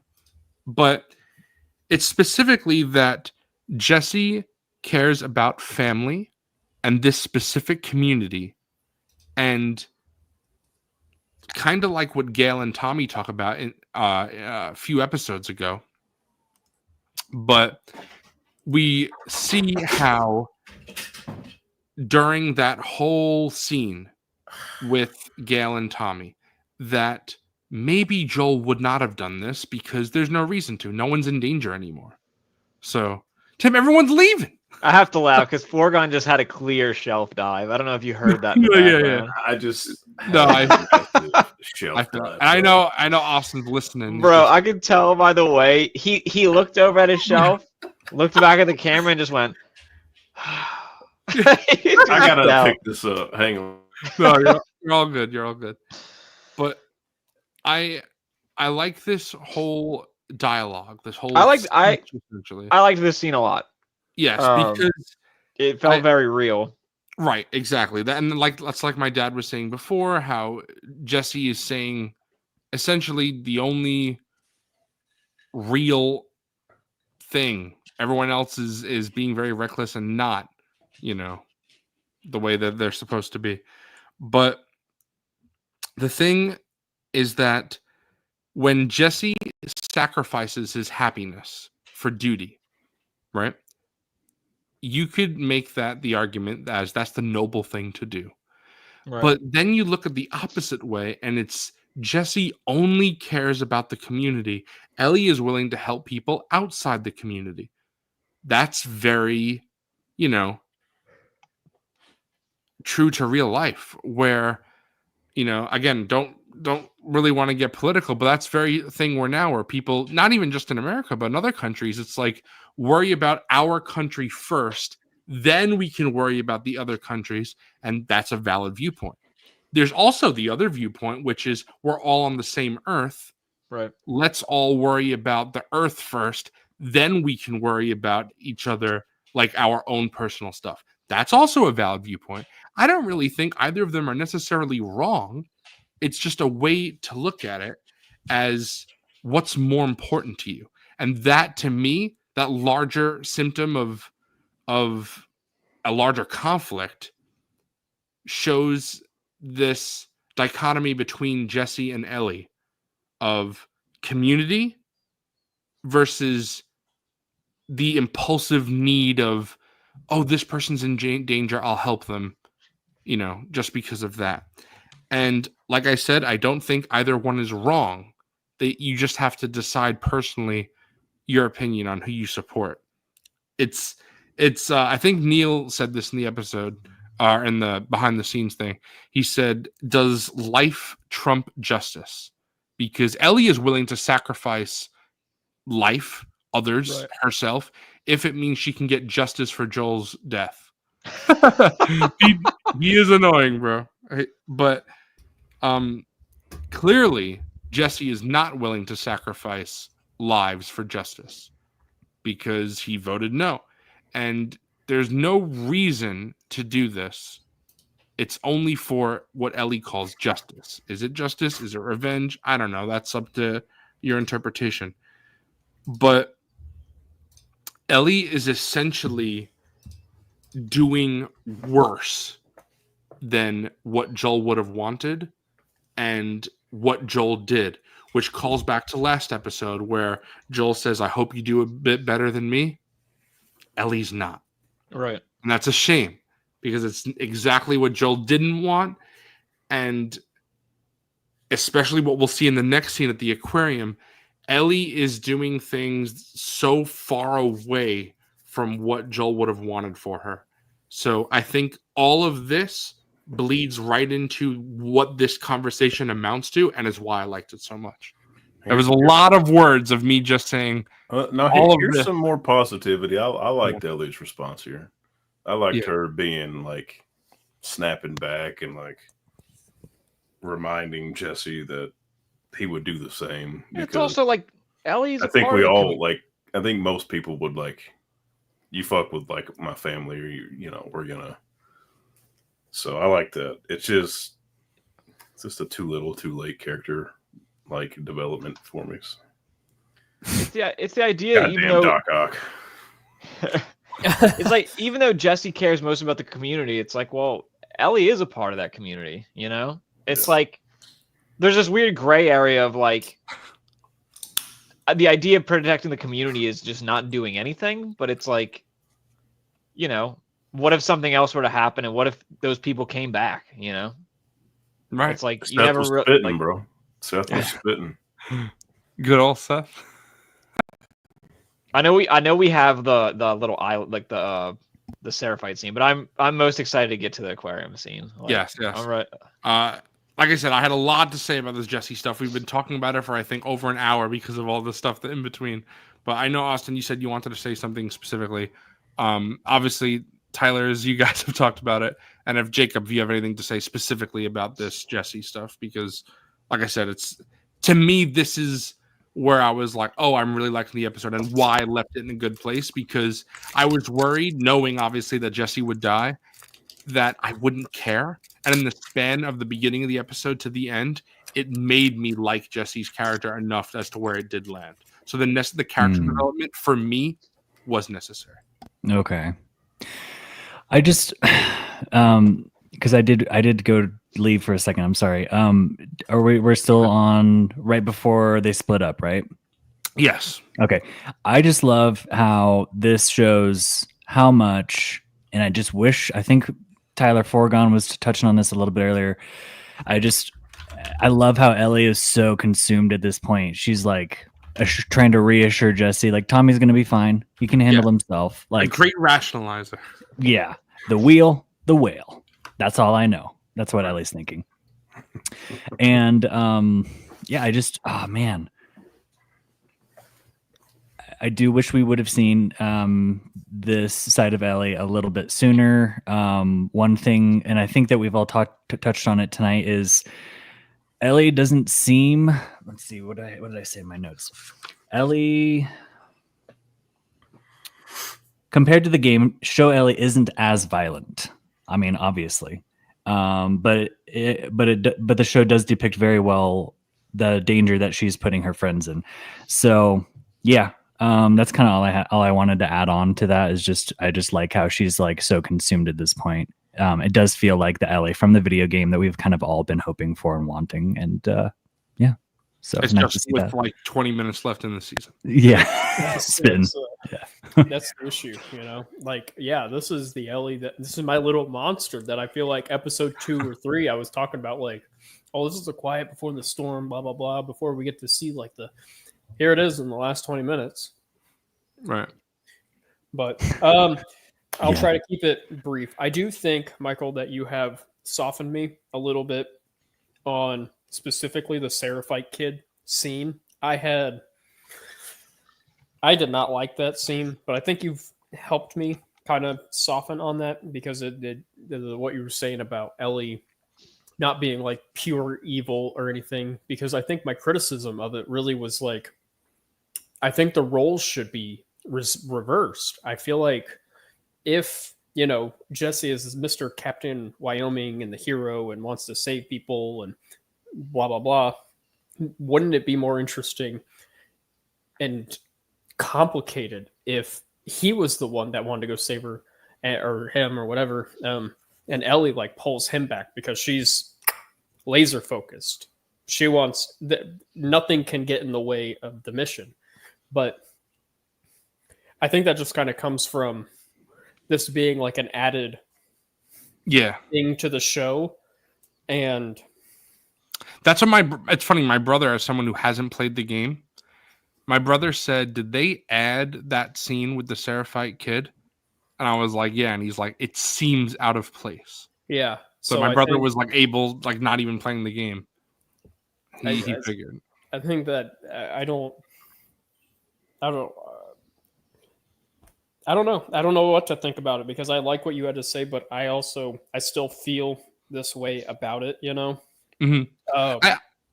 Go ahead. So it's just kind of an issue of maybe it just stems from we want to give Jesse more characterization before we kill him off kind of thing.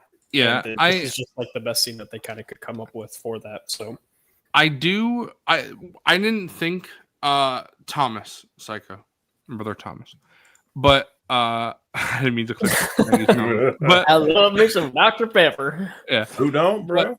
But I didn't even think about it your way, where the roles could have been reversed, and that would have been an interesting thing. But I think I desire that like selfishness. I think that's what I'm missing from this version of Ellie is like because we didn't.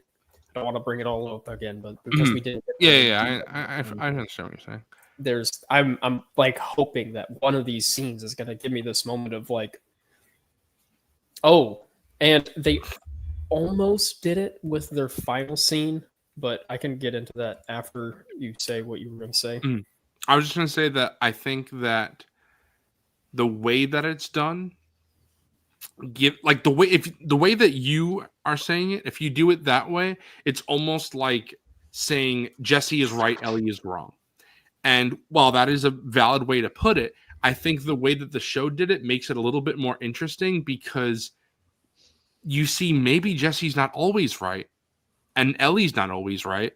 And there's different aspects. So it makes it more complicated because I don't know who I agree with, because I also think standing idly by while watching someone die is fucked up. But also, Jesse, what the hell were they going to do there? It's 2 versus 6. Right. Realistically, what can they do? And even so, Ellie is putting them all in danger and Jesse's not. So it's like okay, I don't think it's out of character. What if this scene was between her and like Dina when they like first get to Seattle or something, you know? Like, and they don't understand the full scope of like this conflict, and they haven't seen like a Seraphite literally tear someone's guts out, or they haven't seen like the WLF like leave like a pile of naked bodies or whatever. Like, I feel like it's so much. It's just out of place because Ellie has seen like these terrible. I mean, Jesse's fucking seen like the terrible things that these people have done. I don't know. I don't think it. They could have put this scene. This could have been like their first interaction with the Seraphites. You know, like Dina. Right. Like instead of finding like the trail of people that they left, they could have just done this scene. You know, but I guess they wanted to leave the violence more for like the hanging and like the gutting or whatever. And I just like that what it does for Jesse's character. So like I understand what you guys are saying, and I think it actually would fit well with Dina. It's just that I like how it gives Jesse a little bit more nuance where he is Captain Wyoming, but there's a reason why he's Captain Wyoming and not, Captain USA. She just says Saint Jesse of Wyoming. It's not Captain America was right there. Yeah, there you go. Captain USA is the knockoff. Yeah. The Bale's Toy Store version. Yeah. Yeah. So that's interesting. I really like everything you had to say about it, but I think it's just an issue with like where it's placed, what they're truly trying to convey with it. It's kind of just messy. Yeah, I understand. And then it's also both of these groups are fucking insane. Like, right. Let them just do their fucking thing. Like, that's like when Jesse says that in the earlier scene with the kids. He's like, they're fucking killing each other, even the kids. Like, right? The fuck? This is insane, Ellie. What are you doing? So this leads perfectly though into the scene where Ellie washes up on the Seraphite Island. If you wanted to say anything before that, when Ellie's like stealthing around, I have no notes for that. But if you did want to talk about, because I didn't talk about Ellie and Tommy, when Jesse leaves Ellie to go find Tommy. That was I liked what you have to say about the Seraphite one, but I don't like this scene and how they remixed it. Because in the game, it was so much more nuanced. Again, so you don't like the whole speech that Ellie? No, because it's Jesse doesn't say a fucking word, while Ellie just like verbally digs a hole for herself. She's saying all the shit like, oh, we don't know that that's Tommy. Like it could be anyone. When clearly she's like lying to herself Right. because she just like got like, oh, this is where Abby is. Like she got that tunnel vision again. And after she has like all this stuff that she rattles off of like trying to convince him, but she's really trying to convince herself. Like he literally just goes, and then he says his I forgot it again. I really hope you make it. Yeah, he just says that, and the way that is delivered there really feels like I know you, I see you, I can't stop my friends from getting out of their own way, which he says in the game later. Yeah, and this whole like community thing, like it really felt again like what I criticized Jesse earlier for, where it's like we were just kind of over explaining things. I can understand. I do like that when Ellie gives her whole speech, that like in the game, even though the speech is not from the game, that Jesse does just do the I really hope you make it, because it's the same thing like you said, is like he gets it. He sees how she's essentially almost too far gone at this point, but he also understands that's the perfect line. I really hope you make it. But I just like what it does for Ellie's character, and I like how she's so frustrated at this point. And like I said, calling back to the previous thing, I just like how it shows that neither of them are right, neither of them are wrong. It's just more nuanced than that. Because up until this point, I felt like Jesse was always right. And this is the first time in the show where I felt like maybe not. I don't think he's wrong, but maybe he's not 100% right. And that's what I found personally very interesting. Right. And we can that'll be like the last thing I kind of say about it. Just it's kind of what like T-Mac was saying, it's just I'm sitting there, I'm distracted by the change. Why was this changed? That the motivation feels just because we can. So yeah. No, I have nothing to say about her stealthing. I mean, it was cool. We finally got some rain in Seattle, That's what I was going to say. It's finally fucking raining in Seattle. Holy shit. It's raining. It's dark. It almost adds to like the atmosphere or something, It almost and then they do adds some like dumb shit. Yeah. So here's the thing with this is that do you want to talk about Isaac shaving? Wait, what? Do you not remember that? It's like while she's stealthing, Yeah, he's it going cuts back to and Dina forth. barricading, and then it cuts to him shaving. I really hated his shaving technique. Yeah, he didn't shave like that in the game. Yeah, it was like nothing like fucking. Yeah. I did feel again with that. I'm like, they keep showing Isaac and they keep showing WLF stuff. The WLF on the radio, they're talking about it's going down tonight, and I like damn, they're really teasing, but they're not. I did like when they saw the boat and they were about to take off, and like I'm going to kill these two. And then all of a sudden, all the there's a billion. Yeah, I love the boats, that. and they're like, "Oh shit!" And I was like, "Right." Cool. I like yelling from the game could have taken them. then I thought, yeah, I could have just pulled out my, whatever I'm using and fucking murdered them all and gone about my way. Right. Where's my bow? And I think, like the aquarium scene that we're about to discuss, I think that this scene on the Seraphite Island, I get what Neil and Craig are trying to accomplish here by showing this, but I also feel like it's not necessary because they've already accomplished that. So it's just there. It's an added thing that was not necessary because, first of all, I was very nervous initially. I was like, they wouldn't give this to Ellie, right? They wouldn't do that, right? I was very some like George Lucas ass like. It's like poetry, it rhymes crap. Like I was so nervous they wouldn't, but then later on, again, spoilers for later on the episode. I mean, we've already done that, but eagle-eyed viewers may look at Abby's neck in that scene and see that she has a rope burn around her neck. So luckily that is gonna happen. We've already seen the effects now. But I was so nervous that wouldn't happen to Abby because we were Same. seeing it as Ellie, and I was like, please no. And then again, for anyone who doesn't know, there was a deleted scenes in the game where Ellie goes to the Seraphite Island. This is why, or part of the reason why it was done. I get it. However, in the game, it likely would have been a couple hours, maybe an hour or two. In the show, it's like a minute.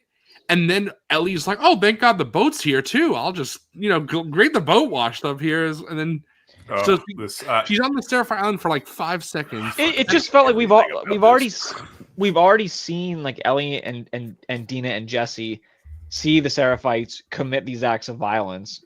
Why does she really have to experience this if it really has nothing to do with where the end goal of the episode is? So how the fuck that little kid knows she's not WLF? Why that little kid was scary, I will say. Bro, clearly, it's like tell him I'm not WLF. Yeah. The kid be like, how the fuck? Like, I don't know you. They care enough about Ellie being on the island that they're going to murder her. And then they hear the fucking alarm going off, and then they're just like, "Oh, just leave him. Who cares?" Clearly, you were going. Why wouldn't you just stab her? Ellie feels a little too connected to the Seraphites in this adaptation. Like, there's such a background thing in the game of like, obviously, you see fucked up shit and you fight through them and stuff, but there's so much like they're so unrelated to her. It's almost like her killing them is more just like collateral damage of her trying to get where she needs to go. Well, so. I know you listen a bit, Tyler. I don't know if you have, but I was very curious as to this. And then I had known before, but I had completely forgotten until they mentioned it, about this being a deleted scene from the game, and they wanted to include it. And they have done that, and they said they will continue to do that. They like including the deleted scenes that they were cut. However, one can make the argument that maybe they were cut for a reason. Yeah, maybe don't. Exactly. I could understand. Like Demon Slayer, you don't have to adapt every panel. We don't need it. Right.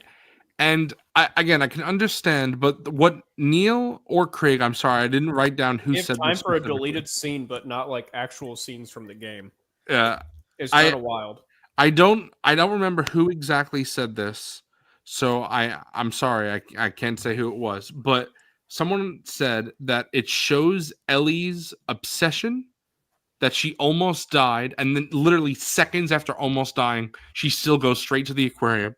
And the second reasoning was that it shows the Seraphite xenophobia, that to them, they don't give a fuck. Ellie's just not a Seraphite, so they're willing to kill her. However, both of those things that I just said, I felt the show already established. So, because the whole thing with Tommy sniping and doing all that, and Tommy is in danger, clearly it's some level of danger, even though it's maybe not a lot, because he does have them pinned down, as Ellie said. She is already showing the obsession that she is going there, and she didn't even nothing go back is with Dina. Like, right. We've already. So I feel like that was just it.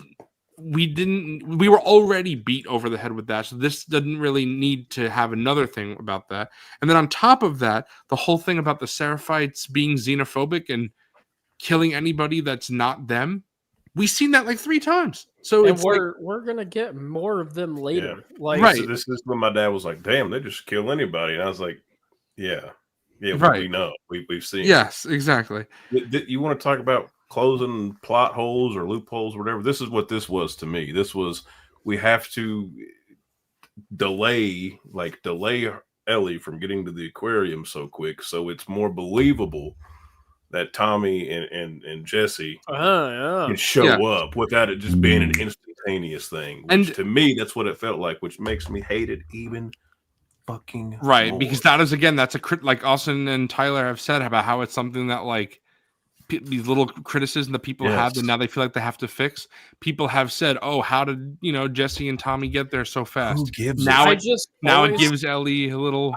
Like, I always read that as just like they were like on the way. Like, yes, who like Jesse took as long as it took for Ellie to like get here as it for him to get to Tommy and get Tommy out of there, and then they just were like a few minutes like behind her. Like, it's I've never been a person that like watching something like, oh man, they got there in 0.2 seconds in the next scene. That's not believable. I have never thought about that in my life. That just seems so stupid to, unless it's like a crucial part of something like that. That just seems so minute to care about, and like And I don't think people- anybody would have thought about. I didn't think about that in the game. Like One Yeah. one scene they could have replaced is Alice. I mean, that would have been cool to see. I'll talk about that. Oh, I have, yeah. Okay, Oh, I have yeah. things to say about that, but for sure. yeah, I feel like again, um, I get why. I get why they wanted to do it. It's just I feel like it was already like if this was the only time we saw the Seraphites be xenophobic, or this was the only time we saw Ellie's obsession, I would say, okay, cool, show it. But we've already established both of those things, so I felt like it was a level of unnecessary thing, especially because by seeing Abby's neck at the end, we know we're gonna see it again. So it's like, what's the also it like maybe they're trying to draw the parallels again, which is like don't And hitting you on the head. We know. Yeah, my note is like the parallels in the game are not subtle to begin with. and Like, I'm sure they're very clear and Yeah, and now they're like communicative too. even Yeah, less it's so. like they're baby feet. Here comes the airplane. Here comes the parallel.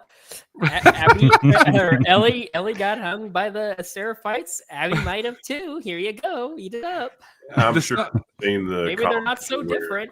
That's like Some- Ellie is the best at this. Ellie is the best at that. Ellie at this. Ellie that. And it's like now you're playing. But Ellie's not even the best at anything. Fucking Yeah. Dana's the best at everything. this You're season. playing It's even also- further into that. You're by telling just, me like, fucking Ellie doesn't know how to triangulate? Fucking yeah. Raised by Joel and whatever. you're playing more into that by like the boat gets washed away, but also the boat is also on this random island. Like you just, of course, there's. It's also just contrived because so- we've now seen Ellie at the brink of death twice, saved by an external factor. Yeah, it doesn't. So it doesn't. It And the doesn't. Deus Ex land. Machina horn balloon. Yeah. Yeah. So I don't Why know. did I I just- can't why wait did for they next season for someone to painstakingly explain why they blew that horn when they did. And why they felt the need to just run away instead of murdering the prisoner they just took and then Yeah. leaving. Like an extra 2 seconds to stab Ellie in the fucking stomach. I or think slit the her throat. reason I think would for them save it's somebody. like I think the Seraphite is legitimately so culty that they can't just kill; they have to do their whole fucking ritual.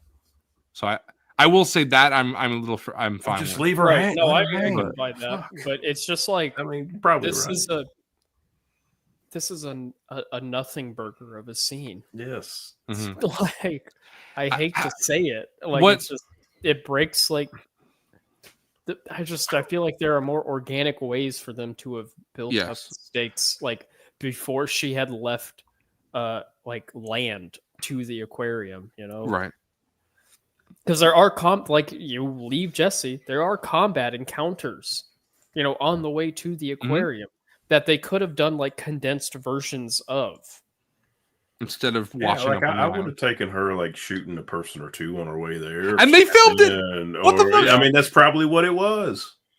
I would have Yeah, taken that. It literally probably what they were like. You know what? We can Also, go I in- really love that combat encounter where you're in the boat and you can go up on what is Yeah. it, like the tram or whatever, and Oh yeah. Just- Oh they dude, said that part's so cool because you can just stay up there and kill everybody that's down there. Yes. It's so Yeah. cool.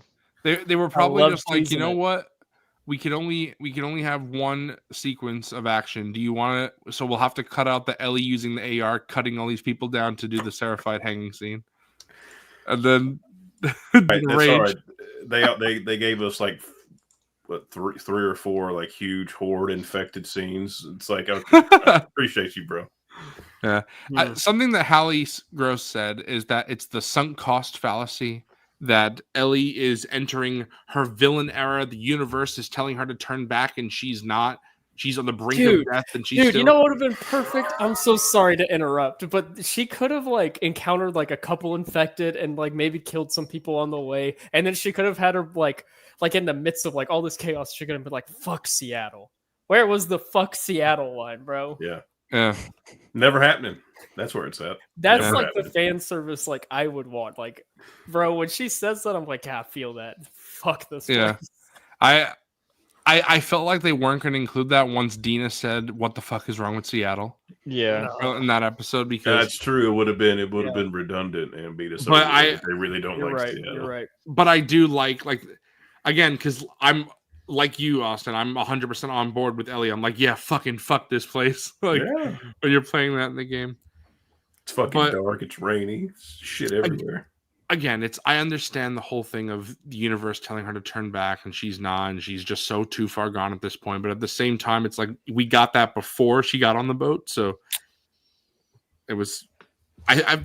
The scene with Jesse already showed that, so it was just a redundant thing. But we're coming up. Never mind. I was to say now the aquarium. If you have something to say before Here that, we go. No, it takes place at the aquarium. I forgot what it was, but I wrote it down. My other we got to do this, or people are gonna nitpick.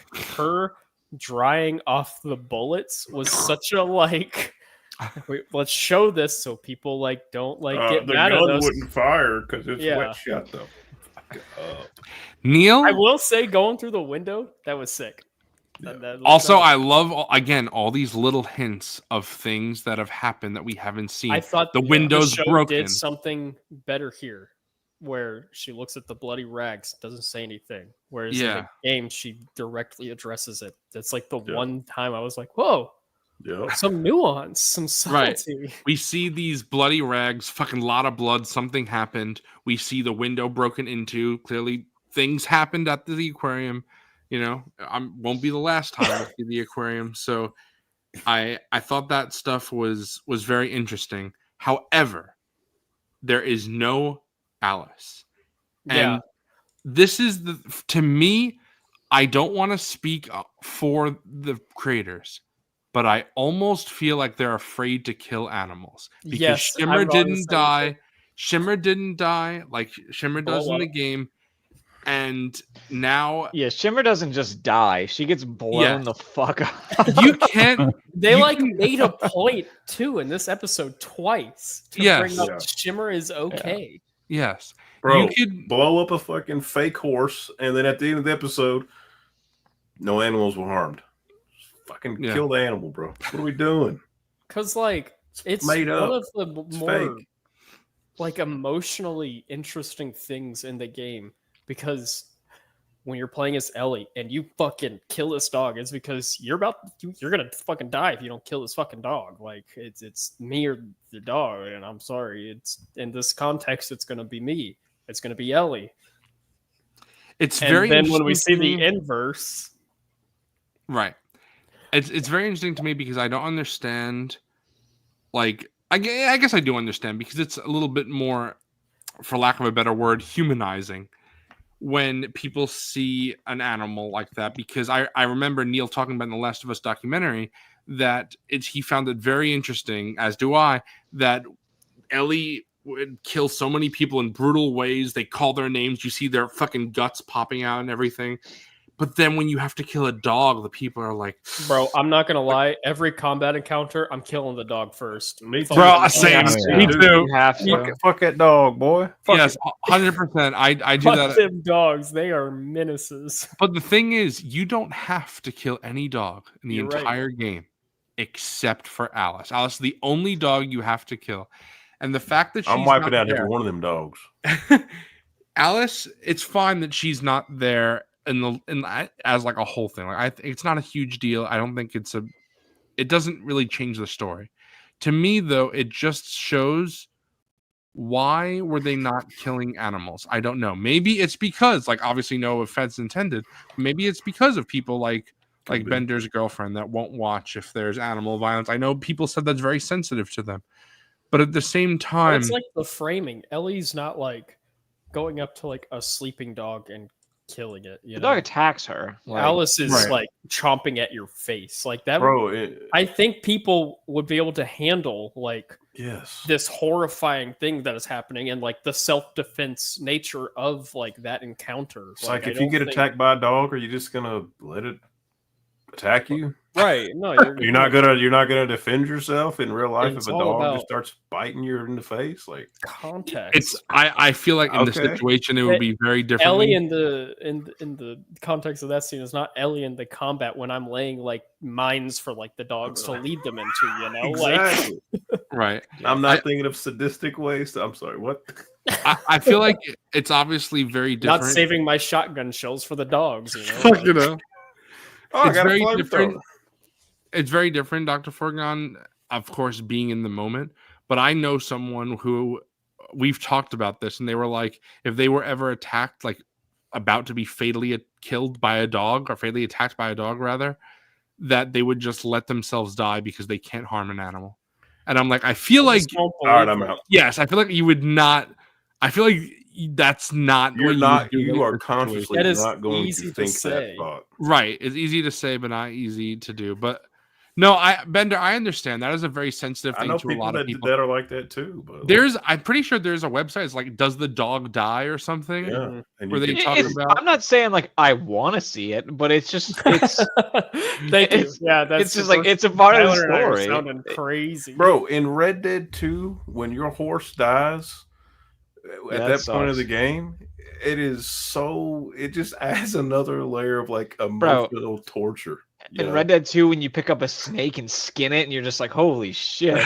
I think that's why. Crazy. Again, I think it's fine to say because even if they do show it, it won't be the same effect. But it's The catch. it's awful because you get to see Alice in Abby's part, and you get to play fetch with her, and it's so fun. And right after you Yeah, kill Alice. right after Yes. you kill her, so you know. You're throwing that Yeah. toy, and you're like, oh, man. So it like Yeah, does that's- both. It's like it makes you kill the dog, but like out of a fight or flight like survival thing. But then it does the game thing where it's like I want to pet that dog. Dog, give me And dog. I don't know.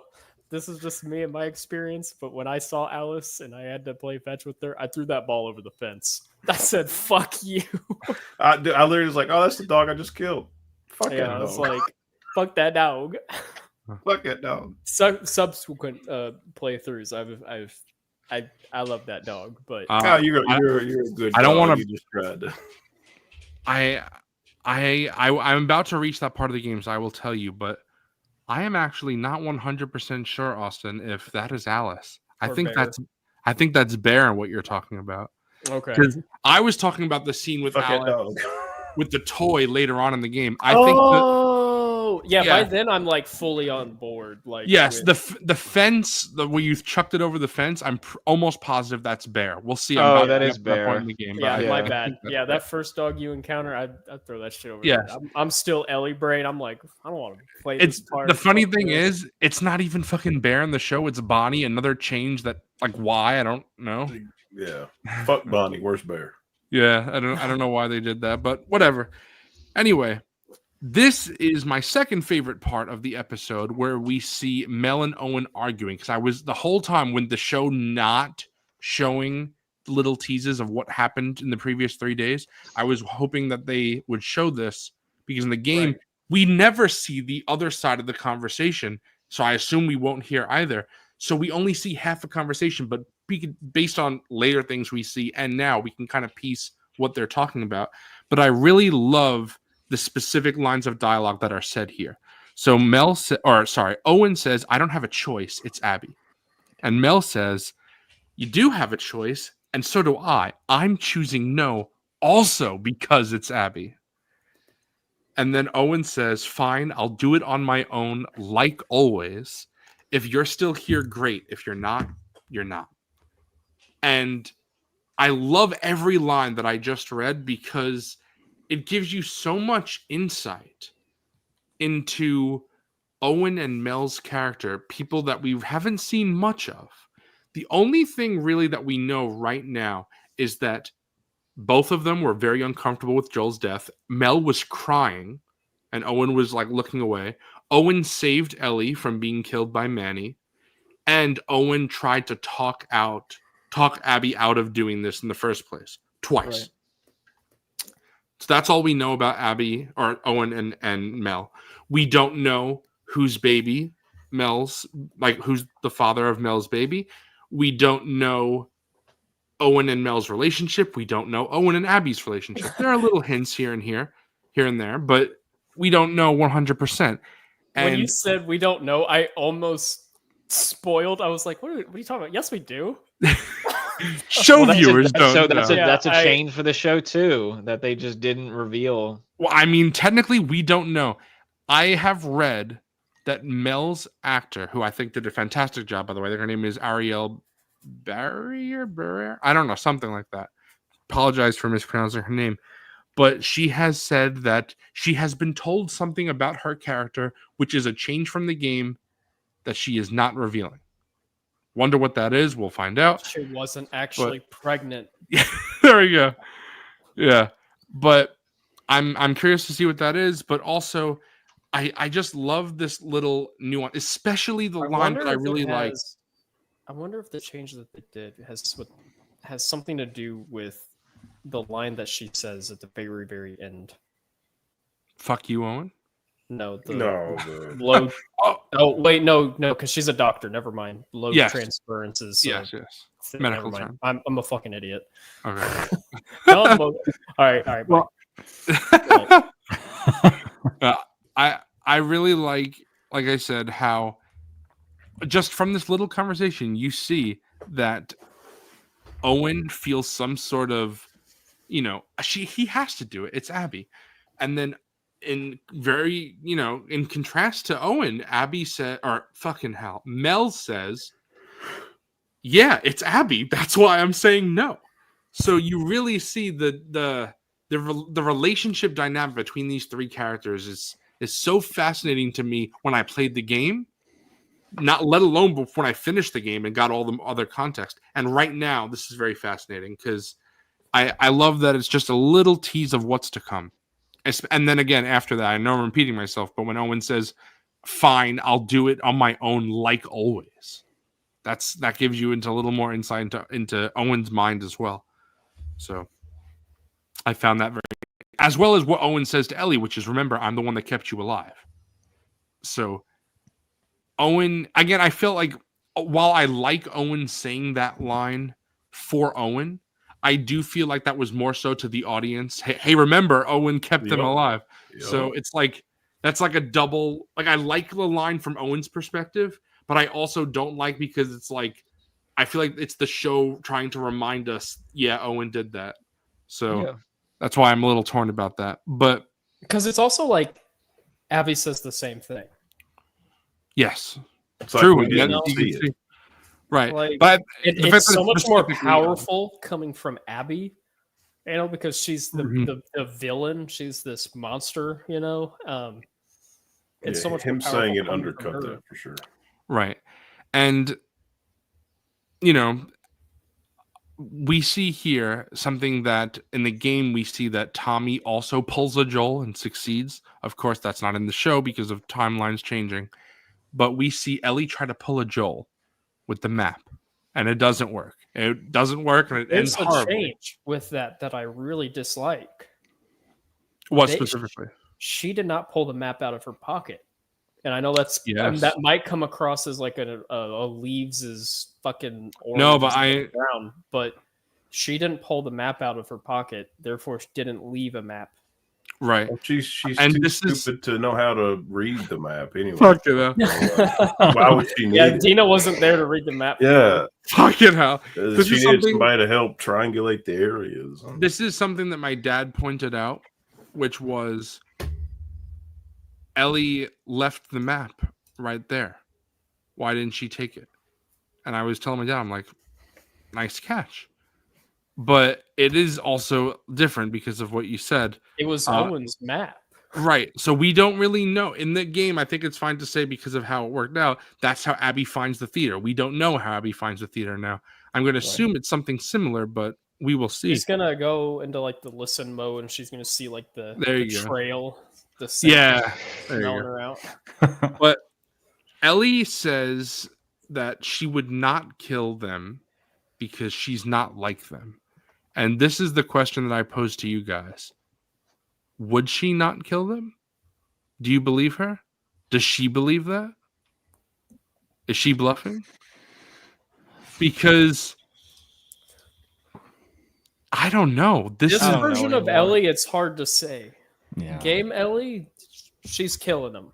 You know, even in the game, it's like they were there. accidental. You know, it was they were there, and she said "fuck them," but it was more of a Owen lunges. It's a struggle. Right.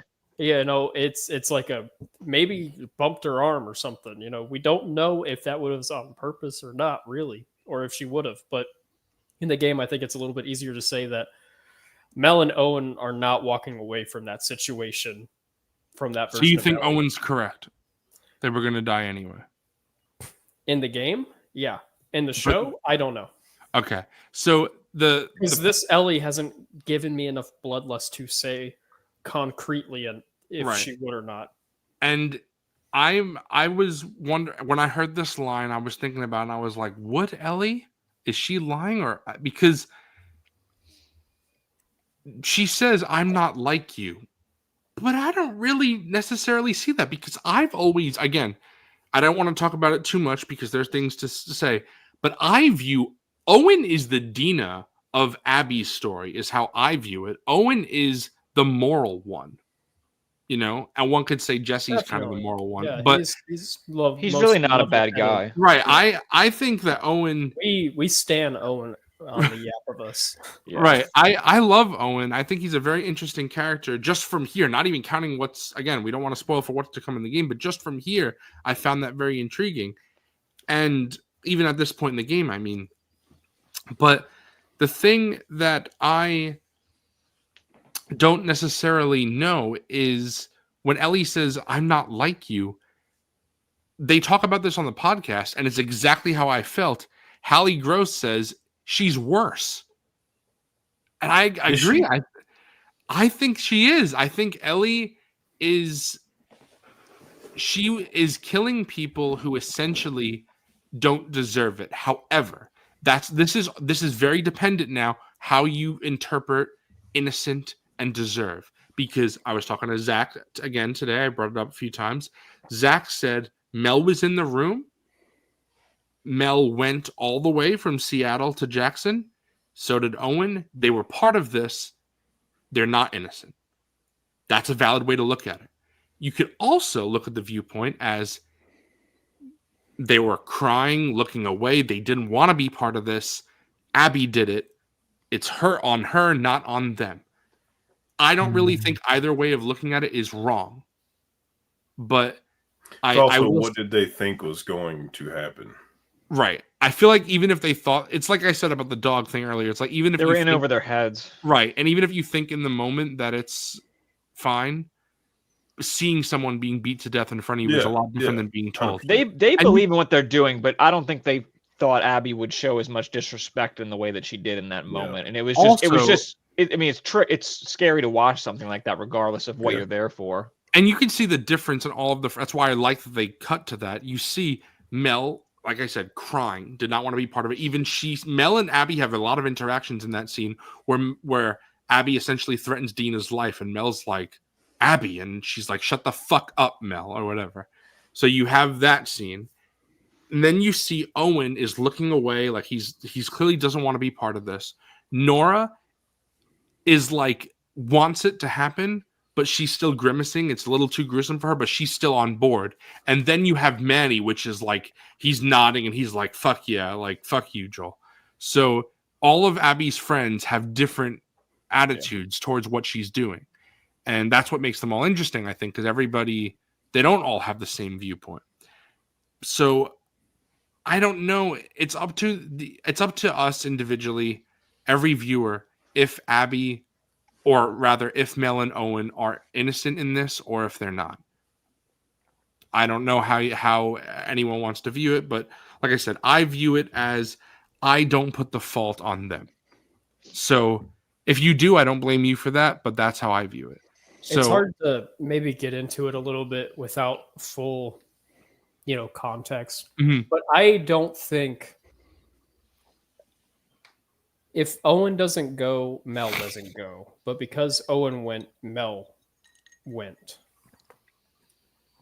Not to get into what the complicated thing that's happening there, but that's hard to say if they're innocent or not without just revealing their relationship to Abby. Right.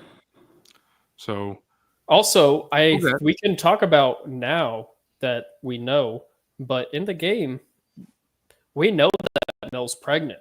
yes, right, and before Joel's death, we know. Yes, Mhm. And I imagine the thing that that's I like found the very only thing we know about that group. I found this very interesting because I thought the reason why we didn't know that is because of the time jump that Mel wasn't pregnant.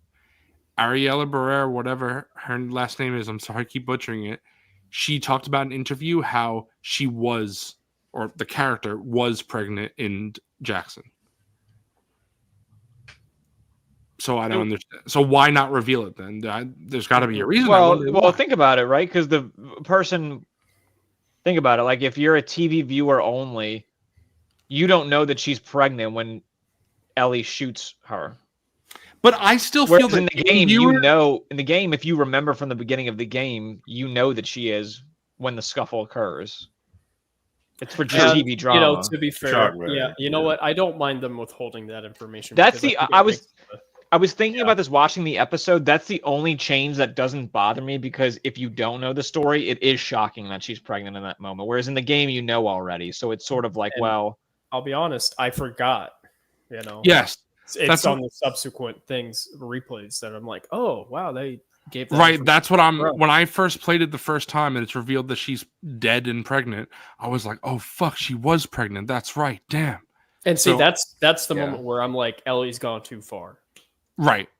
And I was, like I said, I was already feeling that way when she's torturing Nora, but killing Mel Yeah. and Owen, I'm like, nope, she is now past that point.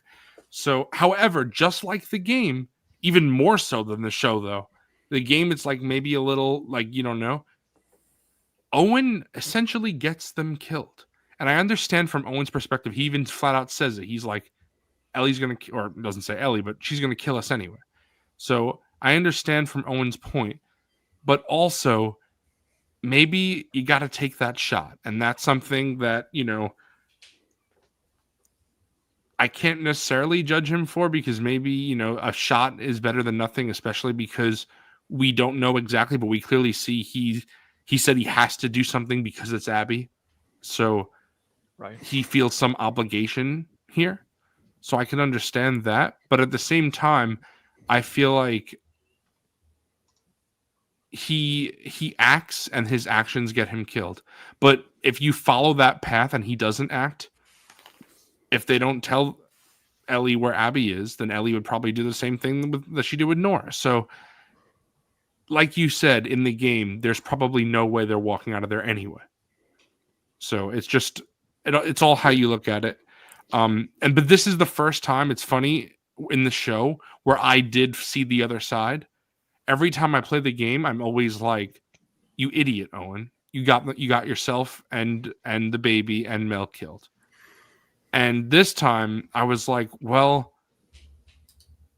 maybe not. Maybe they were going to die anyway." So it's an interesting way to look at it, and I'm fine with everything in this scene. And I actually like a lot of things in this scene. I'm even fine with this upcoming change about how Ellie or Mel says to cut out the baby. What I'm not fine with, and actually I really don't like at all, is that Mel's death is accidental. Because I think it robs... yes, she still went too far. She killed a pregnant woman, yes. But doing it intentionally, she stabs Mel in the neck, I feel is a lot more... Of a, oh my god, I did this moment. Right. And Where it's like, it's so much more of an accident in the show. And here it is like it's Mel, again, also like attacks Ellie. And Right. Ellie just kind of gets the like upper Alice, hand. it's like, right. Yeah, and just, okay, well, It's just like this person tries to intent kill me, I'm gonna is kill them. lost. So much Right. intent is lost by changing it, and So this is very... Softening the character. sorry, you guys go ahead. I was just saying, this is very interesting that Jacob, are you in agreement that you didn't like that it was accidental, or do you not mind, or do you like it? In the game, to answer your question, Zooey, it felt so much more unfortunate. I think Tangy just said it. That like it was Mel who lunged at Abby with the knife. So it's like Ellie's just defending herself. Mhm. And the knife to the neck is just so much more like, oh, like it just makes me squeamish even thinking about it. Whereas like, and Mel just, got stabbed and died. Whereas in the show, it's like you said, it's so much more of an accident. And Also, I think the it blood takes has great dramatic timing. It Oh just waits yeah, to for bleed. sure. Just Right. waits to bleed until everyone realizes that. Yeah, that shit Yeah. should have been like spurting like Yeah. a freaking garden hose, Oh, dude. God. As soon as it hit her neck, she had time to be like, "Oh no!" What is this fucking Disney, bro? Right. Interesting. So that's it didn't have as much weight to it. It was still good, but the accidental aspect of it was the thing that I think bothered me the most. Okay, so I'm glad that you're saying that, because that means we're all on the same page here, which I find very interesting, fascinating actually, because all I've seen, again, anecdotal evidence, because I'm sure there's probably people who agree with us, but all I've seen are people praising game players that this feels more heartbreaking. And I'm like, I disagree. I feel like this is less heartbreaking because it's an accident. I feel like it's worse that it would be so brutal. But I've seen many, many, many posts and comments by people who have played the game who say that they like this more because it's, like I said, more heartbreaking. And Oh. in the podcast, Neil Druckmann says that it was done to show that there is collateral damage, that Ellie does something, and even is collateral damage. exactly, that's how I feel. I Again, don't know what else to say anymore. It's showing the thing already. The baby is the collateral damage. So Mel doesn't also. You fucked your mic up with that. Sorry. Are we good? Are we good? No. No? Okay. Hold on. Again, this- I'm what gonna else are you supposed to do? I'm gonna keep saying this, dude. I've said it so many times in this episode, but it's like it's overthinking. Yes. Again, It's the collateral overthinking. damage aspect, I love that. But the babies, Are we that's doing- what You the baby is. accomplish it, and then you accomplish it Better? 5 Is minutes it better, or later. am I still cooked? Am I It's- cooked or am I still good? You Got a you little sound bit of an very- echo to it. Yeah, you sound very echoey now, like it's not coming from your headset. Hold on. Maybe I'll. Bro got so angry just.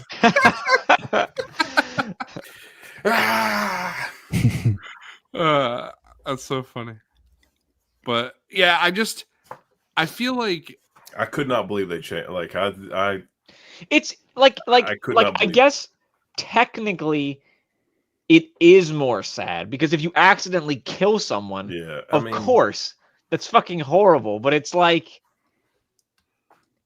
I don't know, dude. Owen grabbed for the gun, so it's sort of like Yeah. it's still What did kind you of Owen's fault. Yeah. So it's like you don't really. I don't know. fuck, everyone's moved around. We can't hear you at all. No Tangy. audio. Yeah, no audio at all now. Fuck. Wait, what about now? What about Yeah. now? Yes, now you're Solid. good. You So get I figured it out. I had to mute it. And I forgot to unmute it on the button. Okay, this is gonna be my fucking crash out. Fucking Craig. Craig is obsessed, right, with the fucking carpet of the movie or of the theater, and he's obsessed with the radio station being the exact same way that he fucking played it. Why are we changing like the area of the aquarium that Mel and Owen die in, when in the game it's way more cinematic? Why are we changing the way that they die if the carpet is so important to him?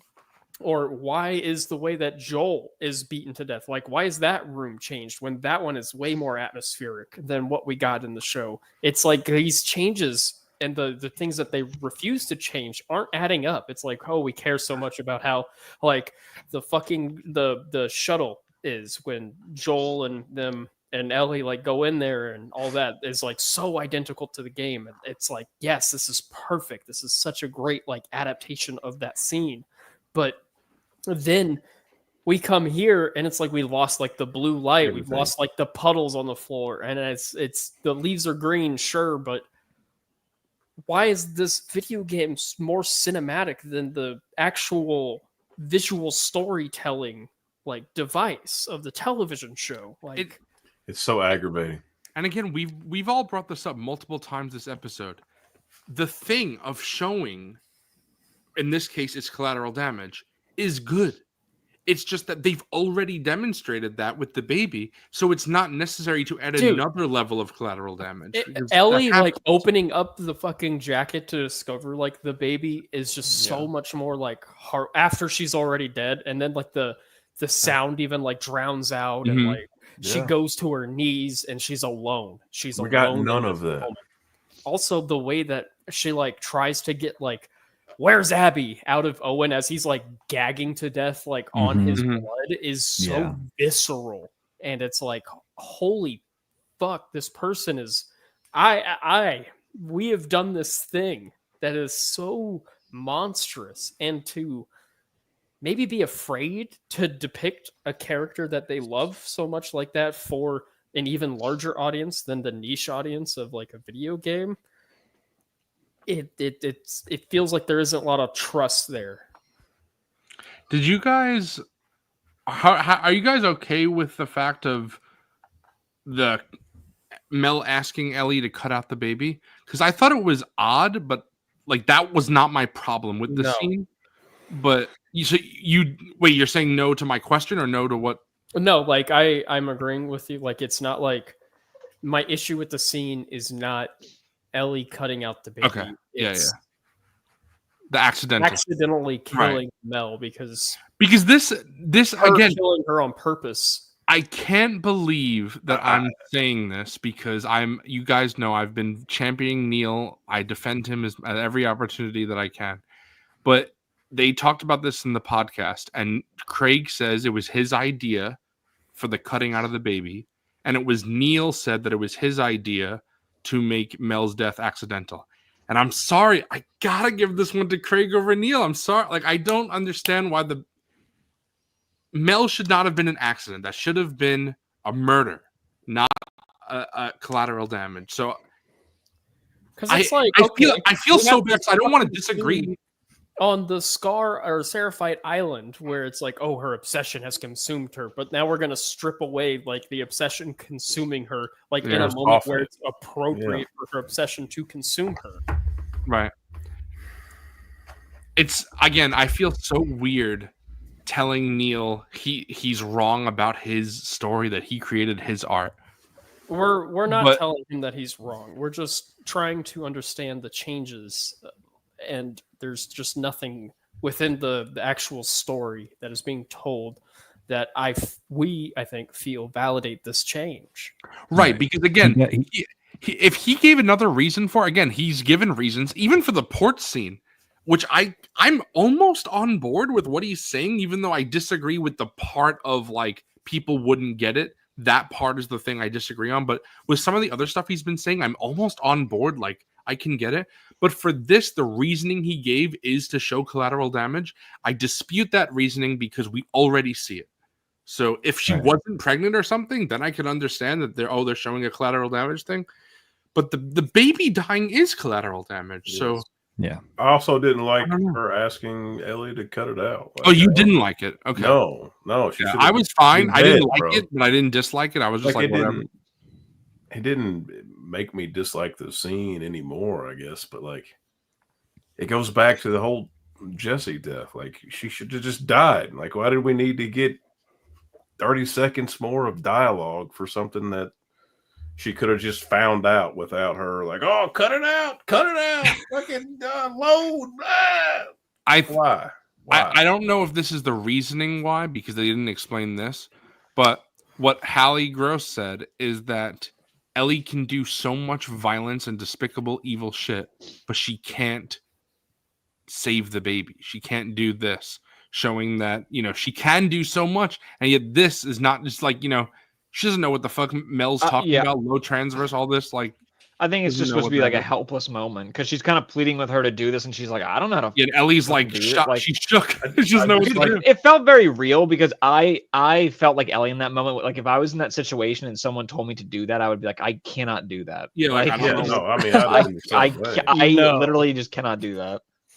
I just like that. I think the helplessness to me just works better. Like Austin said, when she finds out that she's pregnant, like undoes the jacket after she's dead. It's like, oh, and then it's like you get to sit in it and sit with that. and I cannot believe this just happened.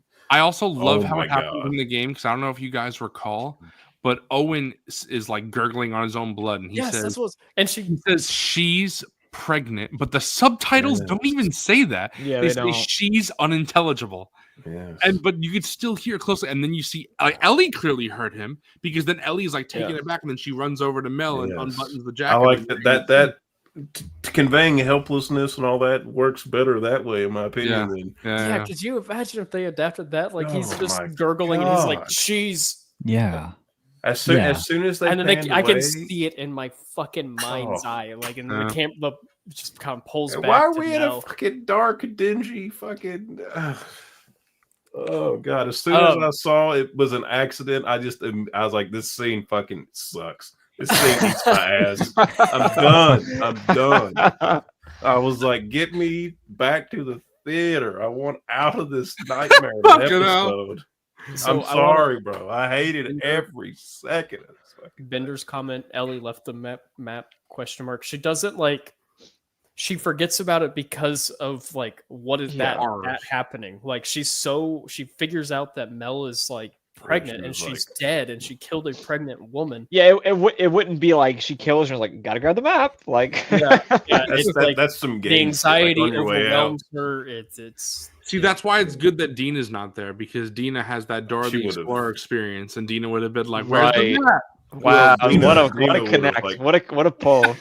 Dina would have good. cut the baby out Crazy. immediately and saved it if Dina was there. So Yeah, backpack. Yeah, exactly. She'd There pulled you out go. like a sterile Dina just knife wouldn't and be able to do. gloves.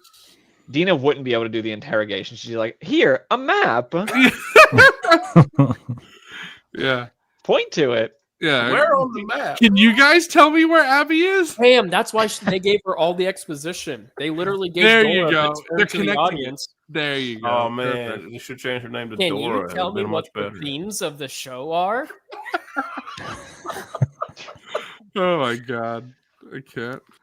I will say that luckily I know we only have 2 scenes left, but for me, that was it for the criticism. The next 2 scenes, I really like everything. I got more to say. You just okay, but for me, I really like the next 2 Jesse scenes. is in the next scene, and we know how I be feeling about Jesse. You know what? Here's another hit of positivity. I've been suffering from Tommy withdrawals, and as soon as I saw him, I was feeling good again. Back. I was like, "Yeah, here we go." And then I remembered, "Oh God, it's still this episode." There was actually something I did forget to bring up back at the bookstore. The Sesame Street book is the monster at the end of this book. I had that book as a child, and I think it's very interesting that they chose that book because that book is about. It's like Grover's like scared of like a monster at the end of the book, but it turns out to be him like all along, and it's clearly trying to say Ellie would choose this because she's the monster at the end of this story, but we haven't got enough like Ellie murdering, pregnant women for her to really be the monster, I think. Yeah. Yeah, that's why like also you mentioned that Hallie said Ellie's worse than them or whatever. It's like we haven't seen that. Like maybe in the game, yeah. Like that one dude But, at like, the in the show, hospital we we haven't saw, seen that. like I don't know. See, maybe she Hallie's- could kill that one guy, Hallie's talking about the version where Ellie gunned down a bunch of people with her assault rifle and then had a fight with. then Hallie was not told that they cut all that from the episode. she's like, "Wait, Before they what? did the They cut- podcast. Oh my god. cut the- Yeah, I don't know. Anyway, we're back to the theater, and Ellie and Jesse have a conversation. And what I think, what this whole thing They is sure do have a conversation. what this. I understand. Jesse says that Ellie would set the world on fire to save him, and again, I think that this is showing more of what was said earlier. But again, they already showed it earlier, and it's a lot less nuanced than the game. So, Yes. so I guess I was wrong when I just said the negativity is done. But this is just this tiny little thing before we get into the meat. It's just so But- wild, like how much more layered because if you just like hop in and watch those scenes like fresh after the episode, like it's a night and day difference on how it's just the reading between the lines of the dialogue. Like even in this scene, it's just Jesse is so much more compelling and like better written here. The flow of the conversation is so much more natural. Also, fucking in the game, Ellie like suits up. She gets her backpack on, and they ask her, "Where are you going?" She's like, "Oh, I need some fresh air," because she's clearly about to go try and hunt down Abby again. Right. Yeah. But they're like, "We gotta reel this fucking tornado of a person back in." Yeah. I also think that in that specific moment for the show really and the game is the way I think that Hallie is the one who describes this, but she said that she said this about Dina, but I'm taking it very much so about Jesse as well, which is Ellie knows that Dina will turn away from her, just like Joel knows and says in the last episode that Ellie will turn away from him.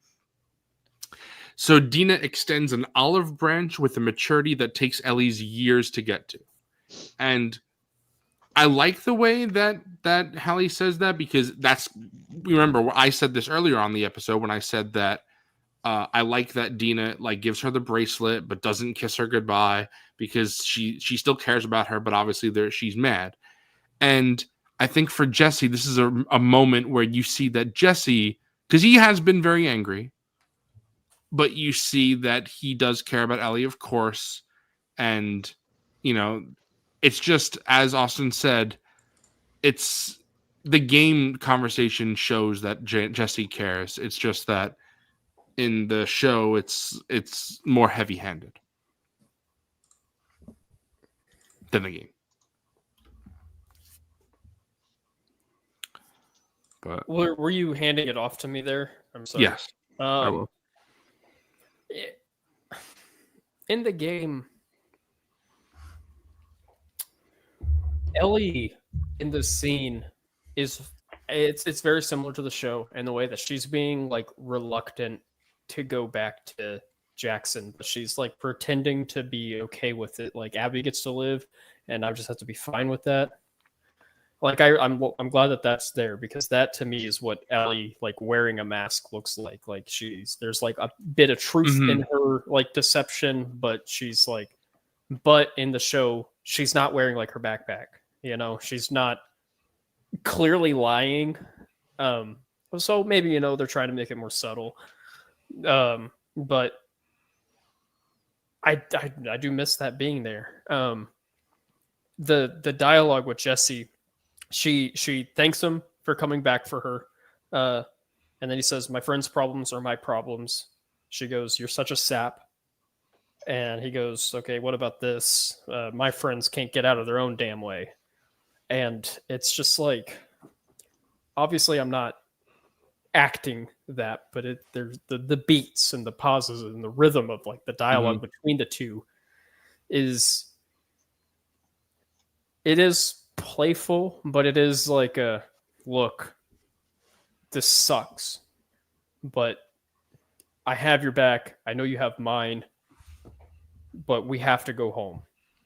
There's a lot not said that you do get from their conversation there. Also, fucking Tommy has this whole thing with talking about how he got like a gift for Maria. So there is like a little bit of silliness there, but Oh yeah. And I'm not like torn that that's gone or anything, because I do like the bit of dialogue between them in the episode, but it's just the Jesse stuff. Like he's just repeating a lot of the same things over and over again. Like I think I don't have it written down. Who says it? But someone says because you're a good person, and it's like I don't need to know. I don't need to be told that, especially right now. This fucking Mel just died. Like no one here is like a good person. I would say we're all just the heroes of our own stories, I guess. But Right. but it just read as like we have to make Jesse like more sympathetic before 2 more seconds pass. What's about to happen? Yeah. Going into that, if everyone doesn't mind, let's have something else to say. Yeah, let's. I will say I was very, very happy that Jesse died exactly like he did in the game, Same. because I was very nervous that they wouldn't do that, because Yeah. I didn't want some, 7-minute monologue. or just something like threatening, or Right. I see a version where they go there and Abby is like holding the gun to Jesse's head and threatening and then shoots, and I like that and he falls, again, someone said it early in chat, but props to The stunt man. yeah, Or the just stunt, whoever. it's did exactly this. like the game. It's just lights out. So And ugly and messy and very just. He is a corpse now. He is Yep. just a Right. body. Yeah, it's that in a was matter awesome. of literal seconds. Like you blink and he's gone. Mhm. This is like my favorite 5 minutes of the episode right here. Was your dad shocked?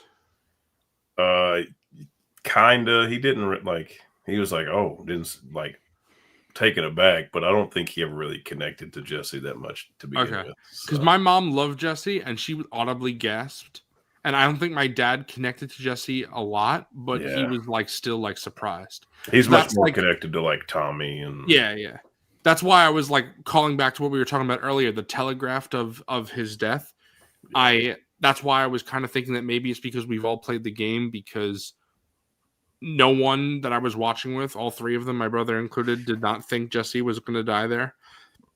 So I don't know, but then it could also be like Austin saying, like, we do watch a lot more stuff than the average person. So who knows? But there's some interesting things that we see here. First of all, Abby's wearing her jacket, which she is not in the game. Yeah. And there's a little moment there, reason why she's not wearing her jacket. So I wonder why they changed that.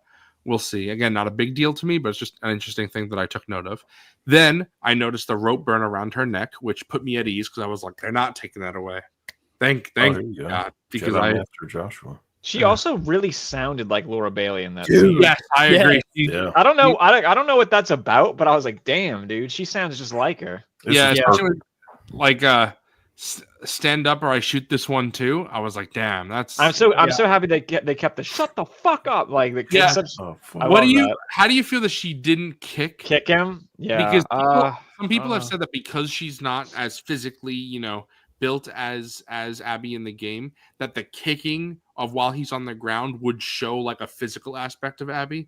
But I think maybe that's exactly why they didn't do it, because they're not trying to show a physical aspect of Abby, because Caitlin Deaver is such a smaller. It's also probably hard to do that practically and not actually kick him on the ground. So maybe they were just like, we're not gonna force you to get like kicked in the fucking stomach on the ground. Yeah. So I don't know. I was really sold on Caitlyn. Because I of thought this she team. stole the. She is so Yeah. good. I'm so. I love her vibe. I'm just like into it. yeah, and She's carrying Abby with her right now. That was pretty spot on. when she says, in the game says, we let you both live and you wasted it. I knew obviously they had to change that line a little bit because Tommy wasn't there in the show. So if anything, it would be, we let you live and you wasted it. But then they changed it even more where it was, I let you live. Then she says it again. She says, I let you live and you wasted it. And I kind of like that because it's like even more of a personal thing with Abby, that the people are not as much part of it, her friends, because Abby's like, it was my decision. If Abby, because we, well, maybe I won't say. I won't, because we haven't seen so much. But Abby is ultimately the one in charge here. So if she wanted Ellie dead, Ellie would have been dead. So I think that was a change that I really liked, that I let you live and you wasted it. And I felt like the delivery and how it was shown was great. However, again, I keep forgetting, I guess there is a tiny bit of negativity because something I really did not like is it's no gunshot. That is a TV like cliffhanger moment. Yeah. That is like not. Yeah. It's the I worst can't. part about this. Okay, I don't think this is a spoiler. If it is a spoiler, I'm sorry. I don't think anyone watching the show actually believes that Ellie is shot in the face there. Now, maybe they do. I don't know. My dad was making an argument that kind of. I mean, We don't know. Maybe she is. Obviously they're not changing the story to that dramatic effect, I would think, but I don't. I feel like that's uncomfortable to say because I feel like that's so not. That's so not the game, and that was a moment where I feel like the game would never do. The Last of Us is better than that. I think to make a cheap cut to black. And again, the cut to black is not the problem. It's the gunshot thing. Because my dad said it was his whole thing where he was like, Ellie gets shot. Then Tommy is like, well, Abby killed Joel, Jesse, Ellie, killing everybody. Now I got to go hunt her down. And that would be the story. So I don't know. I feel like my dad's like, I don't have to watch it anymore because they just right. killed her. So I feel like, and I think that's probably because of the right. No. So maybe that is the intended effect, and I'm just a dumb mother. But I mean, it probably is. But it's I still feel like I don't know. I feel like we don't know what that is because there are multiple. Dina is not shown, so we don't know what the gunshot is. We don't know. Dina could have the gun. Tommy's also on the ground. We also don't see every angle of the theater, so we don't know what's going on. So I feel like, Also, Jesse could be faking it.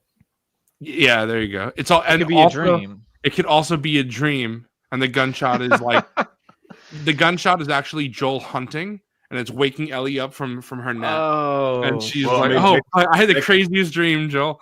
based off the next scene, I thought it was a dream, bro. Yeah, well, see, this is what I write here, and again, I don't think the show should play to these people, the lowest common denominator. Unfortunately, I hate to say that, but when the fact that some people thought that this was a dream and that Abby's waking up, it just makes me feel like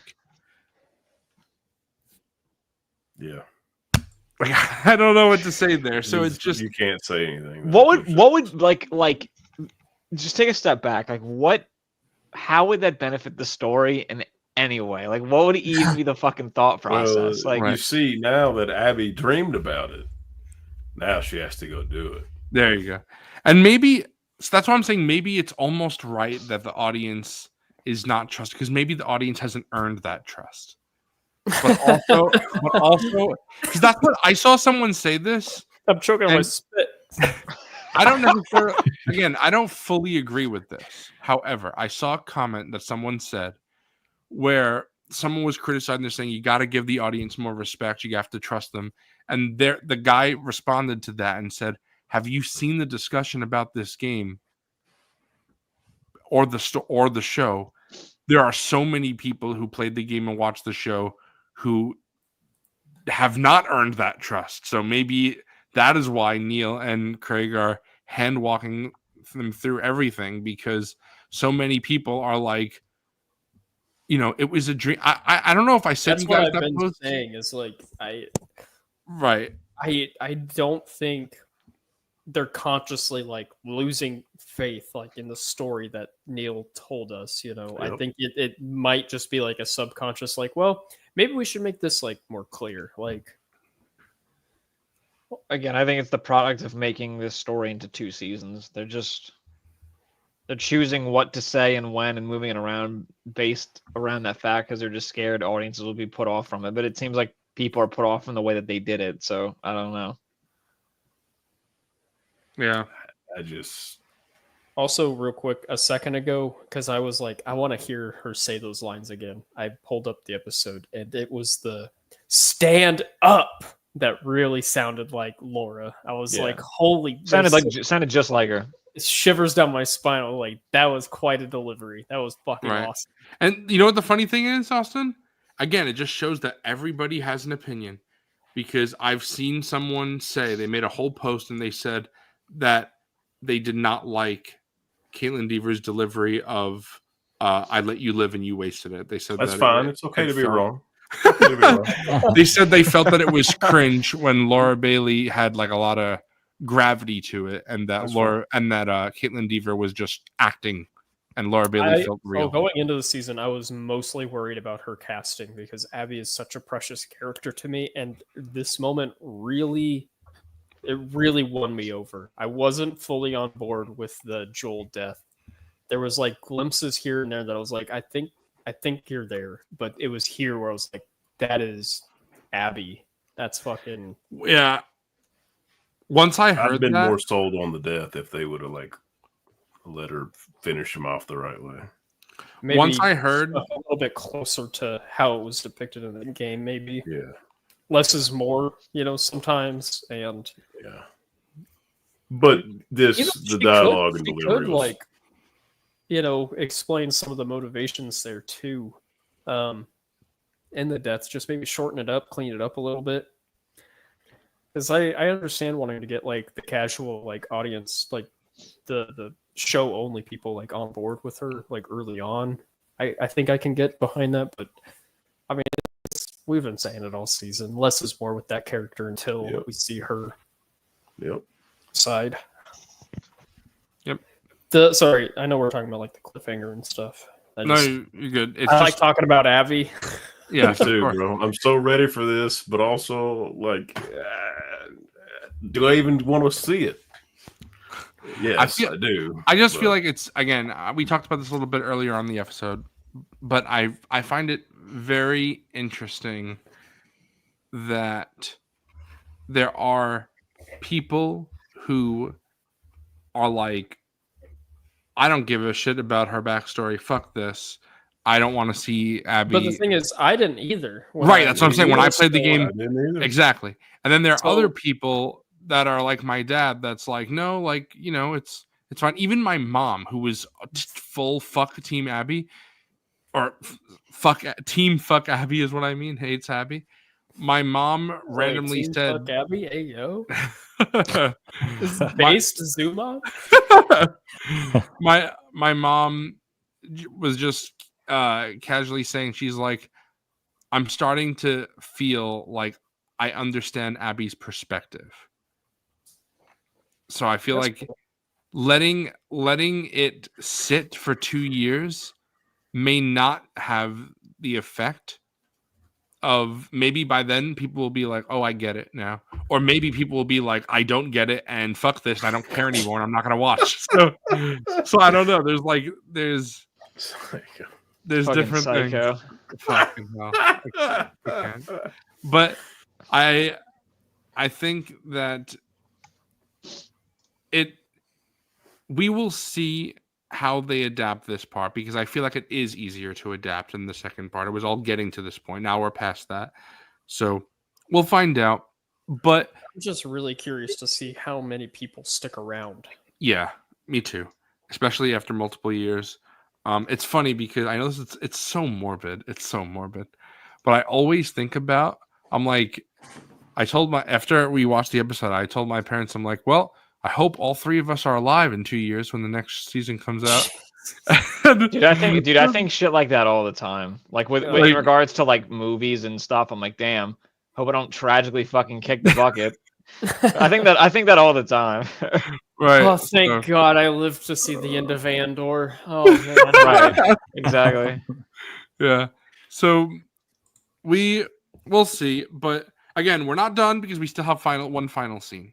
We have the Seahawks Stadium. You see the WLF. The post-credit scene. Home Yeah, of the but 12th not- man.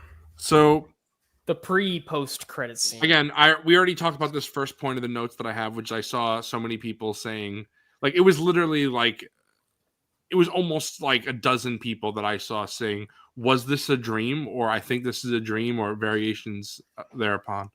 And I was just like, Imagine being that fried. yeah. But we've already talked about that twice, so whatever.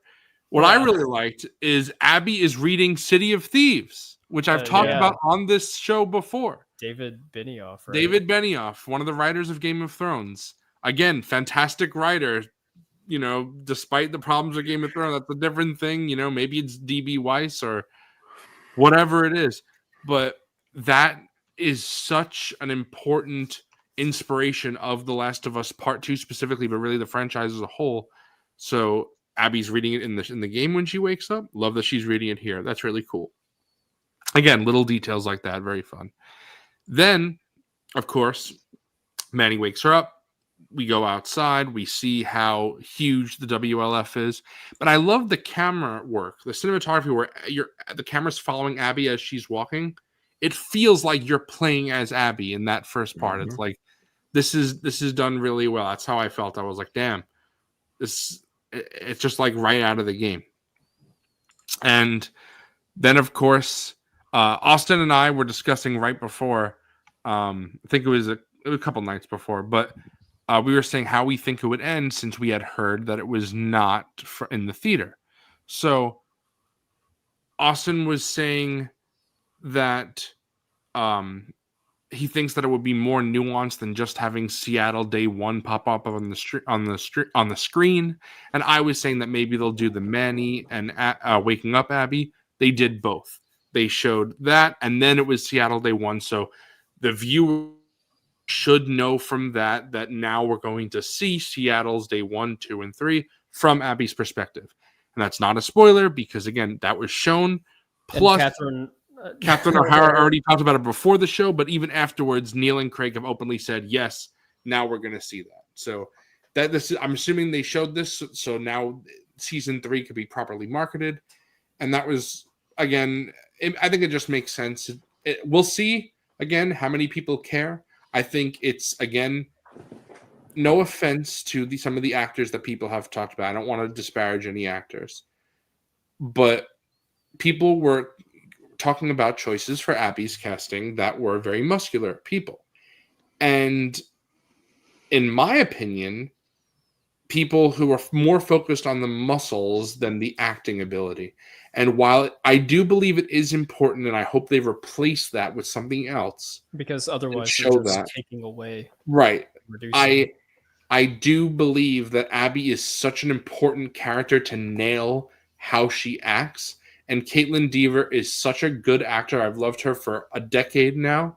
So I thought this was a great casting choice. And I think the show just confirmed what I thought because I think she's done a fantastic job so far. And I'm very excited to see going forward how she does because Abby is so important to the story of this game and this season and the show overall, the story overall. If you do not nail Abby, the entire story falls apart. And for some people, the game didn't nail Abby, even though obviously we all disagree heavily. But for some people, the game didn't nail Abby, and that's why they don't like it. And of course, I get it. If you don't like or at least understand Abby, it doesn't work. So hopefully Caitlin will nail that. It seems like she will because she's already has. And then, of course, the show ends with Burden in My Head by Soundgarden, Chris Cornell. Again, Neil's obsessed with grunge music, and I love it because I love grunge as well. So that was nice, and I'm looking forward to next season, even though I'm going to be fucking 32. So probably. Which I Same think here, I'll be Same here. 34, bro. What are you talking about? Damn, I will have hit 30. Yeah. That's We'll cool. we'll all be different old men now. I'm ready for my knees to be shot out. Well, bro, the gout will have spread all the way up. Fucking hell. Yeah. Yeah, what a show. I hope the burrito next season looks as scrumptious Yeah. as in the game. Yeah. I am not looking forward to the 2.5 minute fucking trailer that they will show for season 3 that will probably give away too much. That will suck. I feel like they've been pretty good with trailers. I hope. Well, that's fair, but I hope they stay that way. But Well- I am excited for this somewhat. Like I gotta tamp it down now because of the hellscape we just went through. So I feel like we were positive for most of the time. It was just kind of towards. I really just feels like over exaggerate. Yeah, because I feel like we generally liked the last episode, just not the final moments. Of I the liked last every episode except for this one. Like even though like having my problems with the other episodes, I thought they were good. This one, I just didn't think was good at all. It's like it goes back to what I said very early on. I think in episode, I think 2.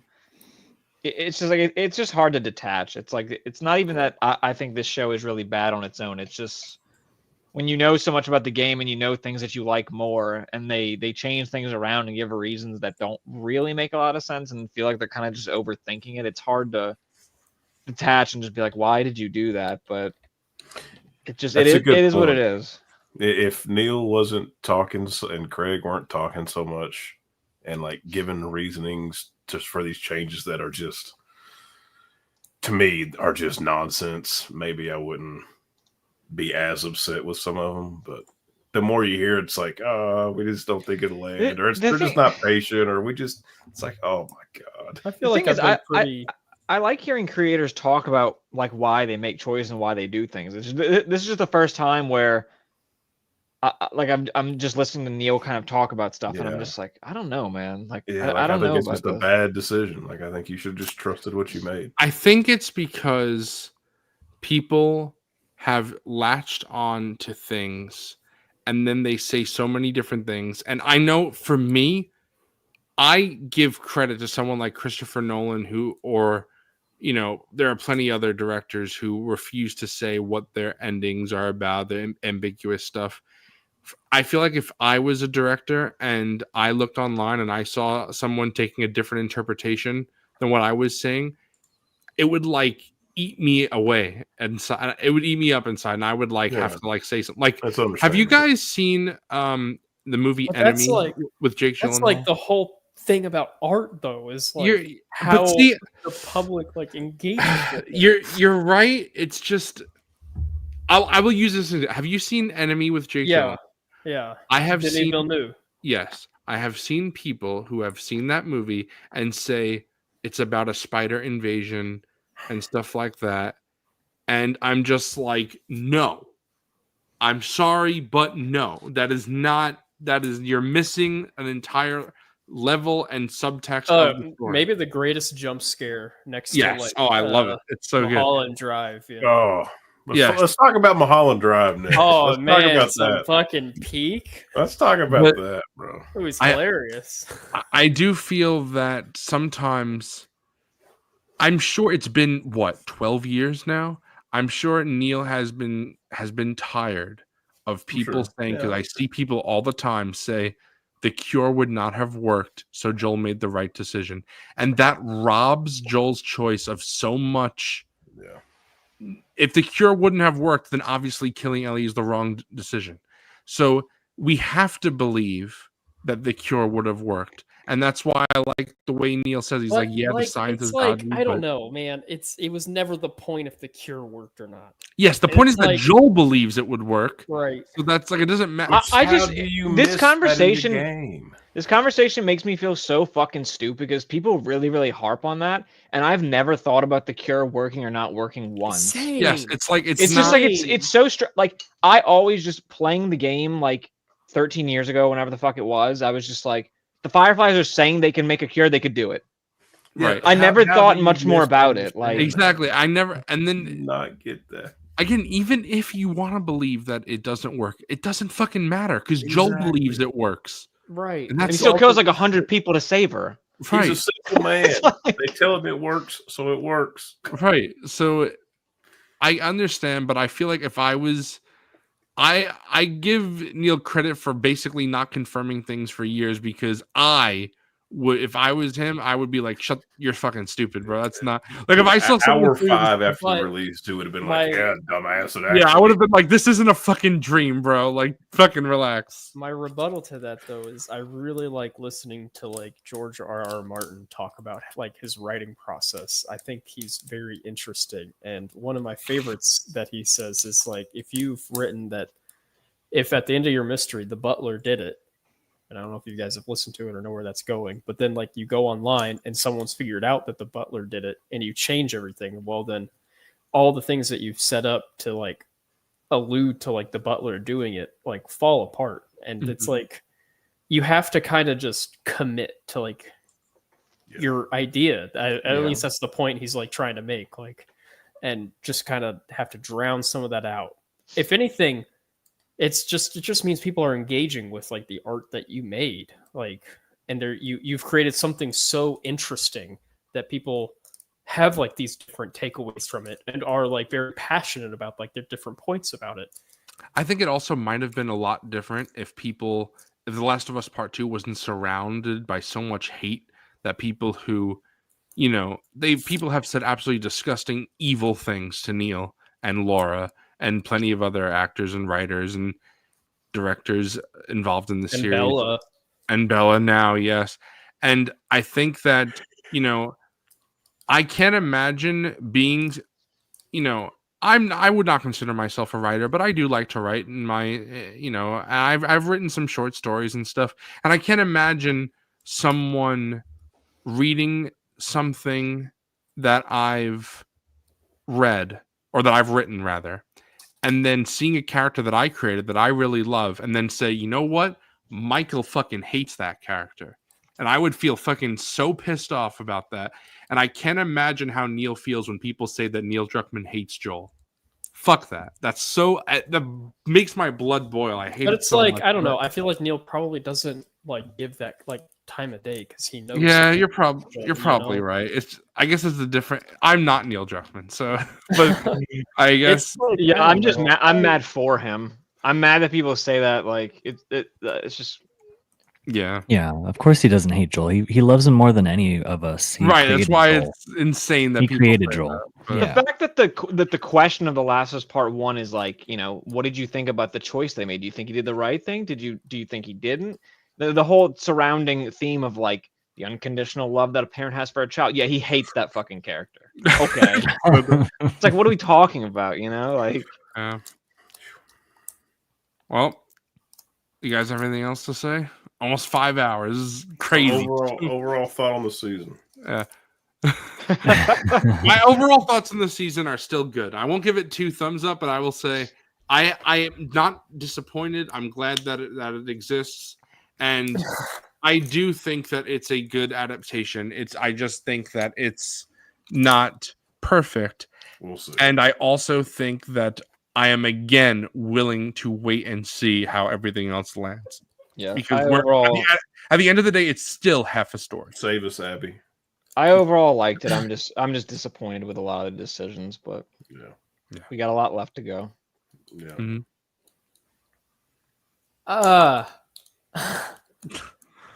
I think over the course of the season,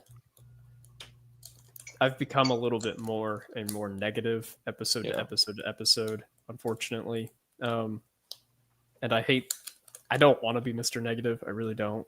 But it's just as it went You're Mr. on. Critical. I think there's a difference. And I appreciate the criticism. I don't like the negativity. And I think there is a valid difference. So you shouldn't be so hard on yourself. Same thing that Dr. Forgan was saying earlier. I think there's a difference between criticism coming from I care so much to, I've seen people say that, Hate. these people are fucking idiots who, and also every time I've talked about liking it, you've never like put me down for that, even though. No, I mean, wish I could be happier about it. Because I said something to you last night, and we don't have to like get into it right now at the very tail end, but I don't think this is a very good adaptation, and I think every change that they have made has worsened like a really, really good story, and it breaks my heart that unfortunately a lot of people's first and only interaction with this story is going to be this version of it because they'll never know what they're missing out on. Yeah. Dude, you said it so fucking well. That's pretty much it. It's more just And- shocking because going into the season, I just never would have thought they would have made a No. lot of the changes. that Because they did. season 1 built up a lot of really goodwill. All the changes Yeah. were like in service of the story, and like I'd say season 1 is comparable to the game, where it's like it's not as Mhm. good, but it is like, you know what? If this is your only experience with it, Close enough. it's Again, good. it goes back to the spirit and the core of what the story is in that first adaptation is still there, but the placement of certain scenes in this starts to whittle away the core of what the story of the game is. It's the good reverse thing- onion, you know. The good thing is, I feel like Neil has said that he has, of course, he does access to sales data, and he said that he has seen an increase in people buying the game, Well, the second game since the show started. And I don't know about you guys. I forget. I did not have any. I know Dr. Forgon didn't, but I didn't have anything spoiled for me when I went into this game. No. But I have seen Same. many people who did have things spoiled for them, and they still enjoyed it. So I think the game, obviously, it's a different experience. Of course, it would be. But I think the game is just so good that anybody who plays the game, even if they don't have the same impact, which again is a shame, they would still like the game, especially if they like the show. I can't imagine liking the show and not liking the game. I feel like that's crazy. But If you're here and you're a show only watcher, please play the game, bro. I just Please feel like play the there are some people that will never ever play the game, and I know based on what you said, Austin, you may disagree with me on this, but I do feel that even this watered down version of an adaptation is better than no adaptation, and I can understand like not agreeing with that, but okay, I'll just kind of briefly touch on this because you mentioned how the game sales went up, and Mhm. that's part of my argument. I've been thinking about this because this last weekend the Lilo and Stitch remake came out, and I've heard have- very bad things, but I haven't watched Ex- it myself. I have not seen it, but it was like when I start hearing about all of these changes and the motivations behind them, I started thinking about like The Lion King and the changes there, and I started thinking about like The Little Mermaid and how they took like an hour and a half movie and expanded it to like 2.5, and I think about the changes with the Mulan movie and the Jungle Book and Beauty and the Beast, and I'm like, this. And how those are like products to sell Beauty and the Beast merchandise or Lilo and Stitch merchandise. I don't want to go be that cynical as to say that The Last of Us Season 2 is a Disney adaptation or remake, but just hearing like the discourse around the ending of like the Lilo and Stitch changes, I was really like, this feels so similar to like a lot of the criticisms that I've been having with like this season. And when you said the thing about the video games, it's like this kind of feels like Made a ton of money. I feel like the difference is at the end of the day, these Disney live action for Lion King and Jungle Book, especially remakes. At the end of the day, it's a movie and it's another movie. Yes, one's animated and one's live action, but it's still the same medium.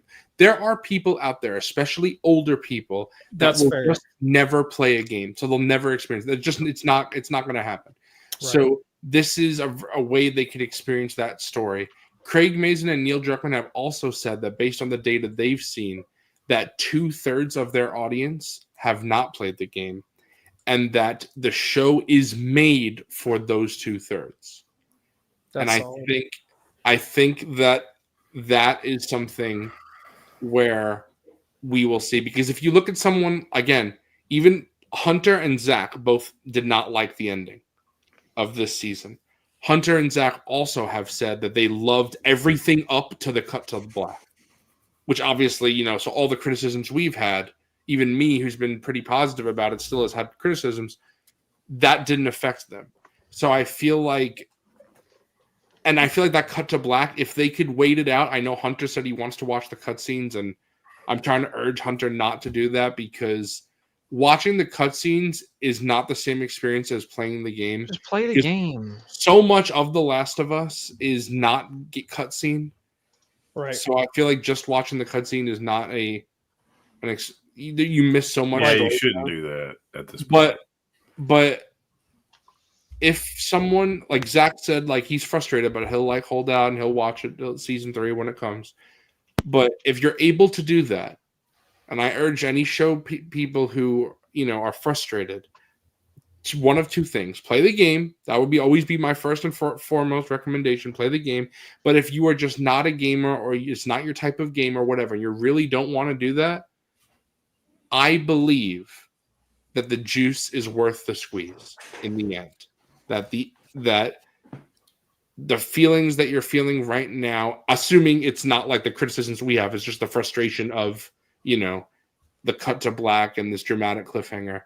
It'll take a long time, but I believe that if you are like the 5 of us here, that it is worth to see it through, in my opinion. Facts. It is. And I'm hoping that season 3 can deliver on that for the people who have never and will never play the game. Like I said, maybe we'll be because looking the back. story is worth it. We'll be looking back and we'll say, damn, season 2 was like, the show was like, that's what I'm hoping. If this is the lowest point. I hope Zufstradamus is right on that one, and season 3 is back to like, all right, this is the shit we signed up for. Yeah. I think it will, because I just really think Caitlin Dever is a really good actor, and we're about to hit 5 I'm excited hours. for the writing. Yeah, so this was very long. We did 2 hours more than we usually did, but it's expected. We had a long cold open this week. Yeah, a long cold. The show didn't do a cold open, so and it was probably the best part of the show. Yeah, I guess it's because I know Mr. Coffee. He's been rattling some people together, so we have 20 people watching. Normally, we have about 12. Oh, sick! Shout out to those 20. Yeah, we had 21 for a long time. I guess that one person who left before, they were like, "Fuck this," the ending. Probably fell asleep. Yeah, but we've had 21 people for quite a long It's time. actually just Psycho's like alts. Yeah, he just shut off his phone. But the 20 of you have been watching. Thank you very much. This was a lot of fun. Absolutely. Like I said, we've done this an extra 2 hours than we normally do. A lot of long-winded hot takes. A lot of just yapping, waffling. But we're sticking it out. This is not the finale of the Yap of Us, as I said. We're still going next week. And then we will be done with the Yap of Us, but it doesn't necessarily mean I'll be done doing stuff here. Damn, crazy that there were more episodes of the Yap of Us than the last episode. Yeah. Well, there already is, because we're on episode 8. Oh, yeah. Episode 9, so yeah. But we'll be wrapping up the whole show, and we've done a little bit here, but we'll be doing some more. And then I know Austin doesn't like listening to supplemental media to understand the story, which I understand fully. So we'll get more into interviews and stuff like that, and talk about. I'm very excited to talk to Justin, someone who hasn't played. I'm gonna try to see, and what else. Like I said, maybe some other guests. We'll have a party stream, but not chaotic. Party streams are usually chaotic, but this will be a nice round table discussion. Moderated debate. Yeah, nice round table. Boy. Yeah, fucking. We're gonna get Dr. Forgon and Tangy in one corner saying this is trash. This is fucking garbage. And anytime Justin's like, "This shit," T-Mac's gonna be the moderator because he's like been very like down the. I have been very in the middle, yeah. Yeah, but thank you, I appreciate everybody. it. I feel like you reel me back in, and because of you, I can like. Yeah, because most of the time I don't think you're wrong. That's the thing. Like I don't. It's just I guess I'm less like. I don't know. It's so hard to explain. I'm charged up, man. What an interesting television show. I like to be dramatic and express my point. And then we got T-Mac and Jacob who are just like, nah. That's it right there. Just So where does that put me? You know what? I'm the toxic positivity. That's who I am. You're the there we go. Toxic positivity of actually I was kind of shocked at how negative negative or critical you were this season. Yeah. Again, because I'm being critical doesn't mean I just bought the 4K Steelbook today. Like I paid for it. So, you know, That's crazy. I still enjoy it. It's just You that could I'm not pay me to pay for it. I'm gonna No, get fucking hell. that $20 fucking Amazon discount slot when it. Yeah, I am glad that, you know, this is a side note, but HBO shows have typically not releasing their steelbooks in the US for some fucking reason. I don't know why. This is, I think, the first one. House of the Dragon, Dune, Penguin, and Last of Us Season 1 were all UK exclusives. I This is saw the House first of the one. Dragon on like Walmart shelves. I swear. Yes, to God. they no, they re-released it in the US. The original. Oh. Same thing with Last of Us. Now they re-released in the US. You didn't buy but- Doom, did you? Yeah, originally they were UK exclusives, and I don't understand why. So I'm glad that I thought I was going to be the same thing where I'd have to import it eventually, or in the beginning. But I'm glad that no, it's just a US release in the beginning because I had to, you know, Zavi picked up the Penguin Steelbook for me in the UK. So, but Nice. I'm glad I was able to get that. And like I said, next week should be fun because we'll be talking to at least one person who hasn't played the game. So. And one other Should be person very who interesting. has, who Yeah, has and- based takes. And I don't know. I'm gonna send out some invites. We're gonna see. We'll see what happens. That- No Motherfucker promises. doesn't get on here. But yeah. But all right, everybody. Thank you guys for staying so long. 2 extra Thank hours. you. This is figure ball length. Thank all of you guys, my co-hosts, for doing this. I know Yeah. that appreciative for Yeah, staying the an end extra of an 2 era. hours. Yeah, we like I said, still got one more, but this was a lot of fun reacting what to each you think. episode. Yeah, Fucking I'm hell. not doing the next one. I refuse. I opt Yeah. out. You're Yeah, out. there You're we on go. your own. But I fulfilled my Yeah, commitment. yeah. Yeah. Sorry, Michael's trying to be sincere. it's Like, no, it's all good. It's all good. thank you, uh, commenters, for yes. sticking it out. and Everybody everything. who's always here, you know, Psycho, Harpo, Phil the Bob, Jedi Master Joshua, you know, Doug. all the people that are here for the first time. Fuck, I don't mean don't even, bro. But just everybody. Thank you all. Have a nice night. Jacob, Bye. do you want to take Yeah. us out? Thank you guys. Appreciate everyone for tuning in to Zoo's show, The Yap of Us, and go play The Last of Us 2 if you haven't, and endure and survive. Endure and survive. Goodbye, everybody. Bye bye. Peace.